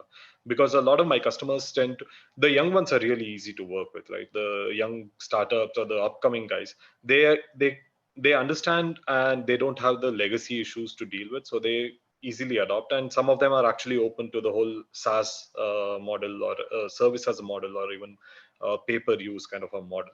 So this is something that works. But also, when you look at the automotive sector, there is a significant number of larger players who either want to retain their data system, or they want to keep the data to themselves, or they want the entire system to be given to them. We tend to work on both models, right? So we are okay with working with them if they want to retain their data themselves, or they want to work with us on a service-based model. So both of it works. It really depends on finding a customer who's willing to sort of work with you on the costing. That's something that we've found. We've actually said no to a lot of people who we find could benefit from this as a solution, but are not willing to pay the costs involved in it, because they're not yet ready for it. It's something as simple as that. Coming to Industry 4.0 side of things, I think again we are in a I would say we are in a transformation that's occurring in one of the most traditional industries we have in India, right? Automotive is one of the largest, one of the most established industries in India, and everywhere we look around us, right? Even in the session before us, there was a lot of talk about how the US did things, or how the Chinese guys are doing things. I think one of the biggest differences that we see in the Indian automotive segment versus, say, the Chinese automotive segment or supplier segment, or any manufacturing segment, is that somehow the Chinese suppliers are able to cater, like the same big supplier is able to cater to the smallest of demands, 1 unit, 10 units, 20 units, whatever, to a guy requiring something like 100,000 units. It's the same entity which is able to turn around and address these requirements. And if the Indian industry has to compete with that, right now we don't see that. Like the Indian industry with the established players are going to deal with only very large players and large orders. But if that has to be spun around, I think IoT combined with this Industry 4.0, where Abhishek can tell you, the systems, predictive maintenance of your systems, or just going offline for a bit. A very recent example, just today or yesterday, we were discussing. Even today, the quotes we are getting for when we try to do a sampling and tooling, people tell us, for the first lot or the second lot, we'll do a 100% sampling, and then we'll move to batch sampling. But with IoT, as you would see in, say, Europe or in Germany or France or even China, 100% sampling should be possible even at very large scales. And Indian industry is just not thinking along those lines, or they're not. I wouldn't go so far as to say that they're not thinking along those lines. I don't think that would be right. I think the speed at which they are trying to make this transition is very limited, and I think there's a humongous amount of potential in trying to overhaul that. And to achieve that is where I think we have to find ways to make it really economical to be able to completely overhaul our infrastructure, because there's a humongous opportunity there. I think cost plays on both sides, on demand and on the supply side. Okay, so let me quickly move to the patent. Can I just add a point? Go ahead. Yeah, sorry. You mentioned about government and the reluctance to pay for the data and such income. You'll be amused if I share this example. We have, in one of the smart cities, we have had devices touch with polling data 4 years steady. Now, suddenly, and they never would want to pay for data, but we were storing, doing analytics, sending them the monthly reports and stuff like that. Suddenly, one evening, the smart city commissioner calls and says, I have a question in the parliament. I need to answer. Please tell me the trend over the last 4 years. That's when it hit him that, yes, you have to pay for data. Yes, he did. And lo and behold, the moment that happened, next month, he renewed the contract with data feed for the following 2 years. There you go. Very nice to hear that. Very Right. nice to yeah. So I think let me go to the data question first, because I think a lot of data stuff. In fact, the keynote speaker today was from Western Digital, and we actually spoke about data being the new fire. We're kind of moving from oil to fire, right? So I mean, it has connotations on both the sides. So, but coming back to IoT and the data that we've been talking about, collecting data and customers paying or not paying for it and stuff like that, right? So, are you guys seeing a pushback from customer in terms of ownership of data in your markets? So honestly, I wouldn't say it's as much as a pushback as much as sort of limited experience that they see that we are seeing on the field. We had one customer wherein we've been working with this guy for almost 3 years now. I think one of the initial systems we gave him, we had the sensors in place, but they were using very rudimentary on-ground systems to measure and do, it's a very early stage setup. And I think what happened is they ended up losing connections with one of their systems, and it actually crashed during testing. And after that, they sort of switched over to actually monitoring it actively over Bluetooth, and then we had to sort of put those things in place. So I'm finding, at least from our industries, the industries where we operate, it's not that they don't want to use the data. In many a time, they don't know how to use it, but once you give them the sensors and probably do a little bit of hand holding and show them how to work with the data, a lot of them are willing to uptake on the data as well. It could be requesting you to help build out a system that will help them monitor the data and make use of it, or in some cases depend on you itself as a service to help make sense of it. So there's multiple use cases, but I think most of it is, at least in the industries we operate, we are looking at it from a point of view where people really don't know how to use the data, but once you start showing it to them, there's an enormous amount of willingness to use it. What about you, Abhishek? Sure. So one of the key challenges when it comes to data is to comply with the various rules in various different geographies. So when you're selling to India, the rules are pretty much well known. But when you're selling to Europe, you have to comply with GDPR rules, among other things. So it's very important that you know the rules of that geography, because otherwise you're going to be landing yourself in a soup. So one has to be compliant with the rules of the land before you acquire a customer in that geography. So that's very important. So for example, we have servers operating in the country that our customer is in. So that's very important. And there are still a lot of customers even today who pretty much sometimes insist on on-premise deployment. So we have done that from time to time as well for sensitive projects. So that's also important. So you have to be flexible in the way you handle data. And one of the key insights that I can share is many times you have to educate the customer in terms of how the data is valuable, how you can draw insights. Like Vaidi suggested, suddenly one day if you give them insights on how it has been operating in terms of a trend of the last 4 years, that can be pretty meaningful to them. So it's up to us as the IoT practitioners to give them those insights to the customer, because without that, the customer is not going to be very imaginative to understand what really the data could mean to them. Interesting. And do you see a difference in the value that customers outside India perceive, and hence you get a higher price per MB? I mean, I'm just going by the book. Vis-a-vis an Indian customer who needs education first on how to kind of use that even before paying, right? So do you see that happening?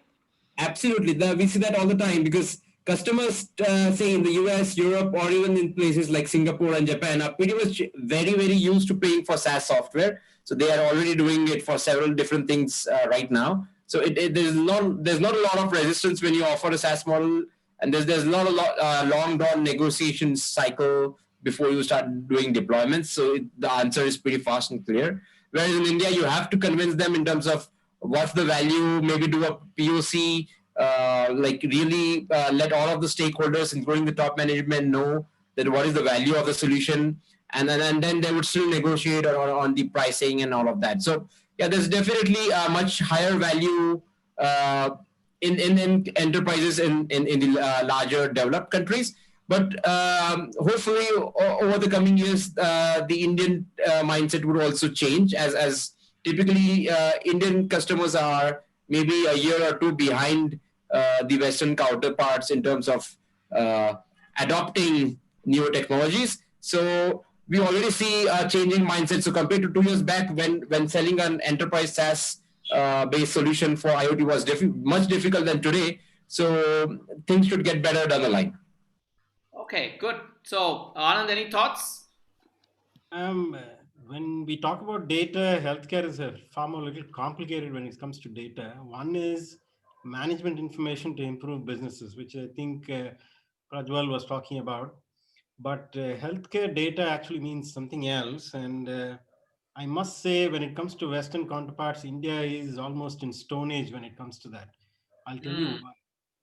The institutions like Mayo Clinic and others are talking about algorithms which they have built over time with data, because they consciously collect data. They collect data from their systems, they collect data from overseas, and they're already building models. They're saying, you want to diagnose something, you just put it on us and we'll tell you. And that cannot happen overnight. And if you take an institution like AIIMS in Delhi, which is so big, still we will not have any data on what happened to so many patients that it has actually treated. All of it is in some manual form or disconnected data. So data and it coming through in India, and management's actually realizing that this is something that's going to be monetized tomorrow, because this is the way healthcare is going, is itself in its infancy. And how they're going to do it in a country like ours is actually a challenging scenario. For instance, we have over 2 lakh ECGs of specific heart conditions themselves with our own database. Now, I'm not sure any institution in India has as much as what we do. Whereas of no use in this country yet, what do we do with it? I know it's also small for something big to happen, but I guess it's all getting there. I don't know if you all are reading, there is something that's coming out shortly, detecting COVID via ECG. That I thought was really, really off. Some big institutes are actually filing papers on it. Now, how did that happen? They did a worldwide study with 23 countries participating, and data flew from all over the place. Our data went from us, from different patients, COVID patients that were there. Now look at this. These kind of efforts and things have not yet started here.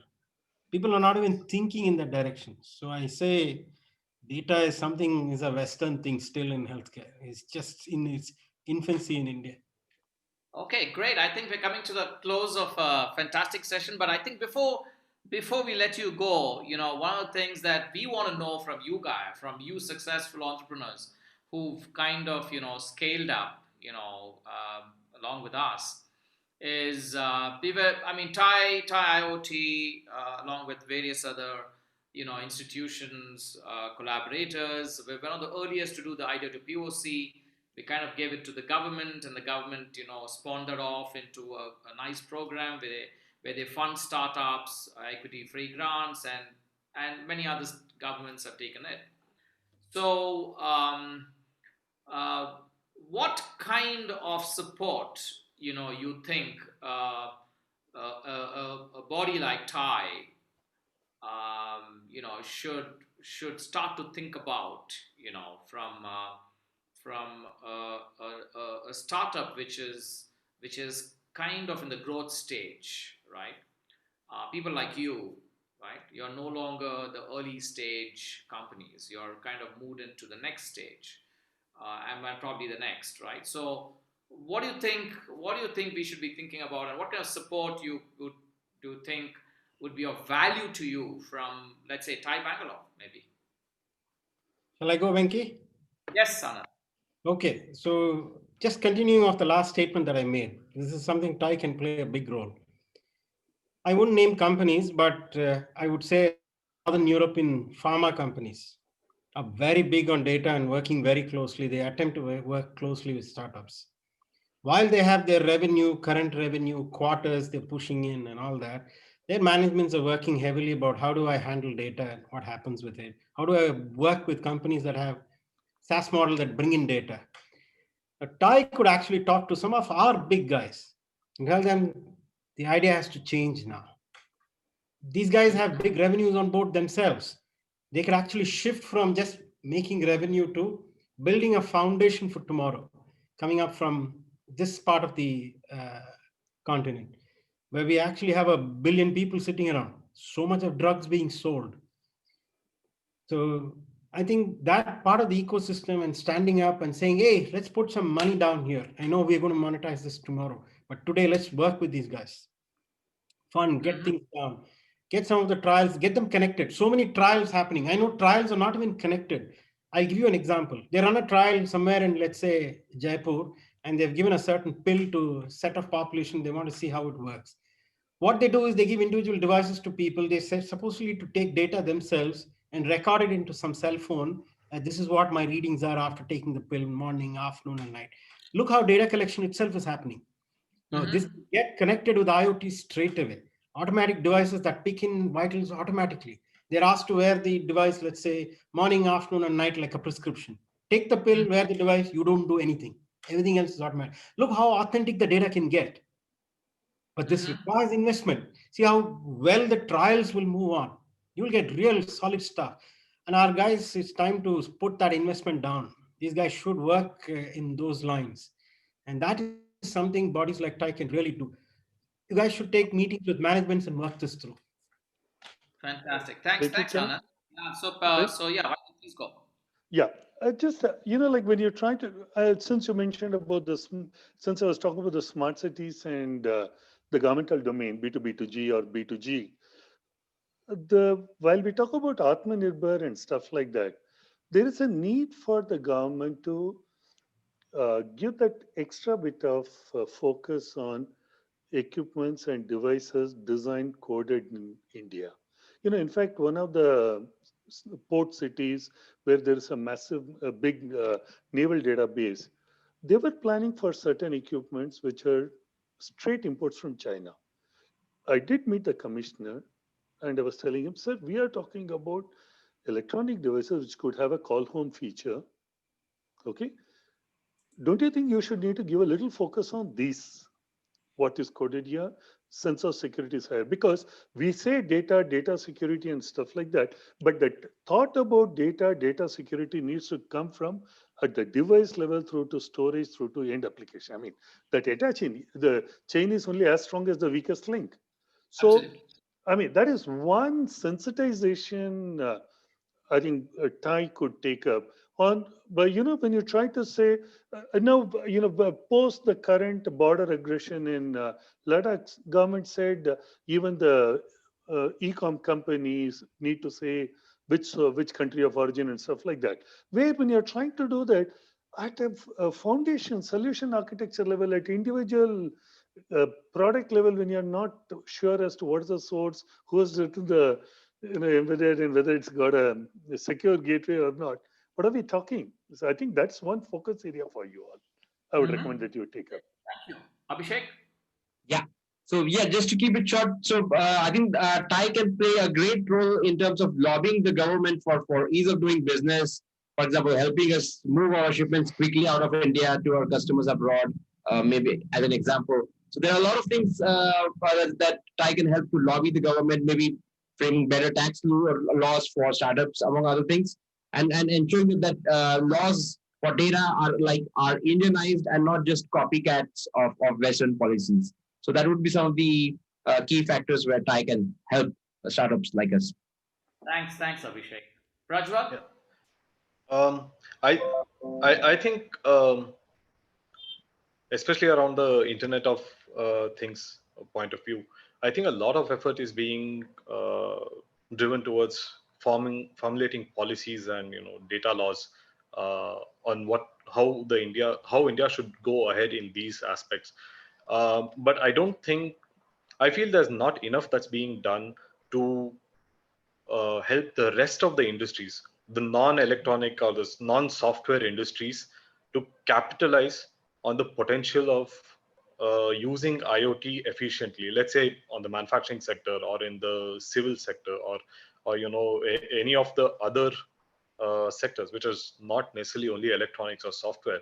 I think there's tremendous potential there, and I think entities like TIE and IOTMATRIX and ISA should be working with the government and startups in the IoT space to actually help the rest of the industries in India realize the benefits of this, which will then by itself lead to a domestic adoption of IoT on a widespread nature. And I think that will help us a lot more in growing a stronger economy than just focusing on trying to break down international barriers. Because everyone, it's a well-known phenomenon that these days every country is trying to be more and more closed and not as open as before.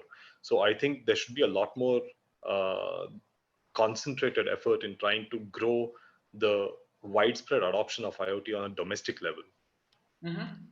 Okay, great. I think I mean points, very very well points. Basically, you're saying that because we need to educate the non electronic sector. People should know the use cases, the application areas, and how to kind of evangelize and socialize the entire adoption For of example, IoT. right? For example, a small shop running say about 3 lathes, who's actually turning around tools for say HL or etc. How can we get IoT into his hands to ensure that he's able to turn around a much bigger load factor, not just to HL or to NAL or to whoever, right? So a much better quality produce, a much more reliable process. So there's a lot that can be done there. Fantastic, guys. I think we've overshot our time by like 3 minutes. So thank you very much. I think this was a very insightful, very, very interesting conversation. And I've learned a lot from you guys as well. And keep pushing the momentum, keep scaling up, and let's kind of win. And wish you all the best, to grow your revenues by an order of magnitude so that it kind of either you go IPO or you kind of do a great M&A. And don't forget TIE, give it back to TIE. All right? Okay? Guys. Thank you, Venki sir. Thank you. Thanks. It was great. Fun to interact with friends and the forum. Awesome. Thanks. Thanks, Rajwal. Thanks, Abhishek. Thanks, Thanks, Anand. Thanks. Good night, guys. Thanks, best of luck. Take care. Stay safe. And take some Bye-bye. sleep. I know you guys are working 24/7. Yeah. Bye-bye. Bye.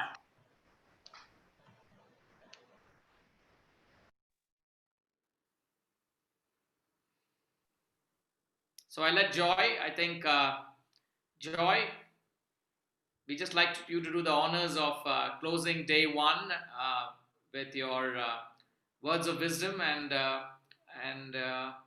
it's good to see you. You're still fresh as how you were when you started the session at 4:30. You're I don't know, not able to hear. You're on mute. You're on mute. Yep.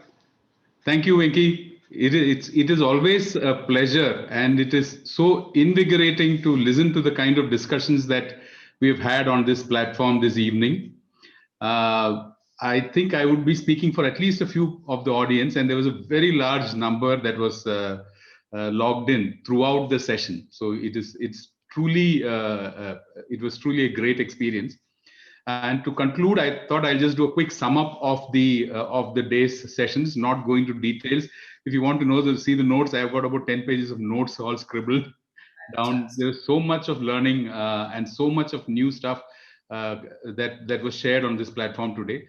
So a big thank you to all the panelists, to all the speakers, to all the moderators, to you, Venki, to Shom, to so many of those people that joined us, to Anand, for making this session such an interactive one.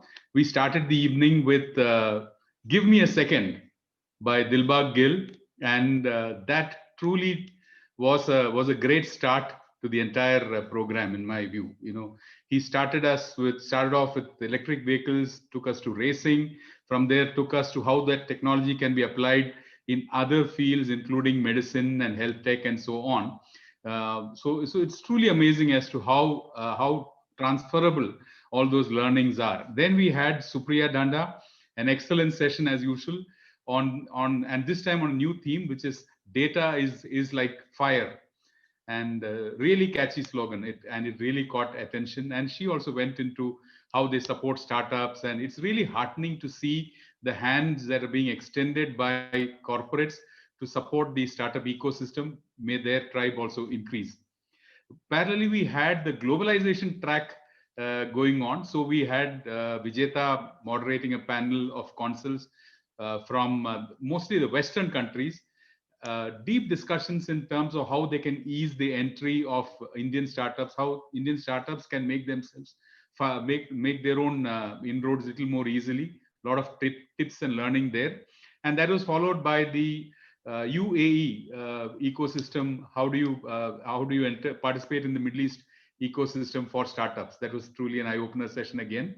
Our Indian friends there really anchored the Indian cause, and I think they have done good for the startups for that for entering that ecosystem. I really loved the awards. In fact, I would say they are the high point of this evening. It was such a joy to see people, so coming up on video, of course, not on stage, but so enthusiastically sharing their experiences, explaining how they feel the award will make a difference to their lives. Truly heartwarming. Truly heartwarming. Gives me the energy to keep doing this more and more. And I think the promise that Vijeta made about continuing to support startups, to provide more support to startups, is truly it's truly commendable. And I think from the IoT Forum side, we stand committed as per usual. And to the audience here, one of the ways that you know that we support startups is by counting the number of startups that were on stage, okay, as compared to say the organizers or the larger companies and things like that. So the forum is here to give you visibility, to give you that extra push, to give you that slingshot that will help you to take off. We then had a very, very insightful, in-depth, wide-ranging fireside chat. Sanjay did a fantastic job. I'm in no words to describe his contribution. And Venk Shukla sparkled as usual, as did Vaibhav Parekh. It was truly an insightful session. I loved the session which just now got over. So a big thank you to all my friends from the past years, the winners from the past years, people like Vaidi and Prajwal and Abhishek and Anand Mandanagopal. Thank you so much for holding the light, for holding up the flame, and for showing the path to the startups that are following you. That was truly nice. And the CISO platform session on security at the edge was sparkling. The kind of insights that came in, the kind of challenges that were brought out, and finally the conclusion that we need to build design into we need to build security into the design of the product, build that security thread into the product design. I think was truly a conclusion that we should all be proud of.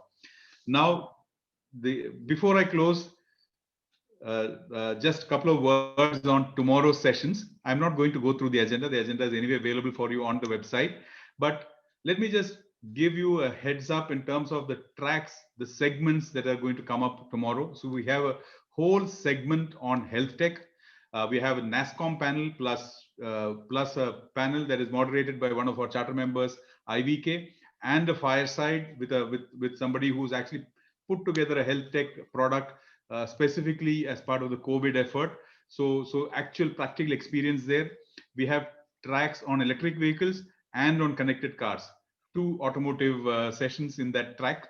We have 3 sessions on industries, 1 on Atmanirbhar Bharat and 2 on industrial IoT.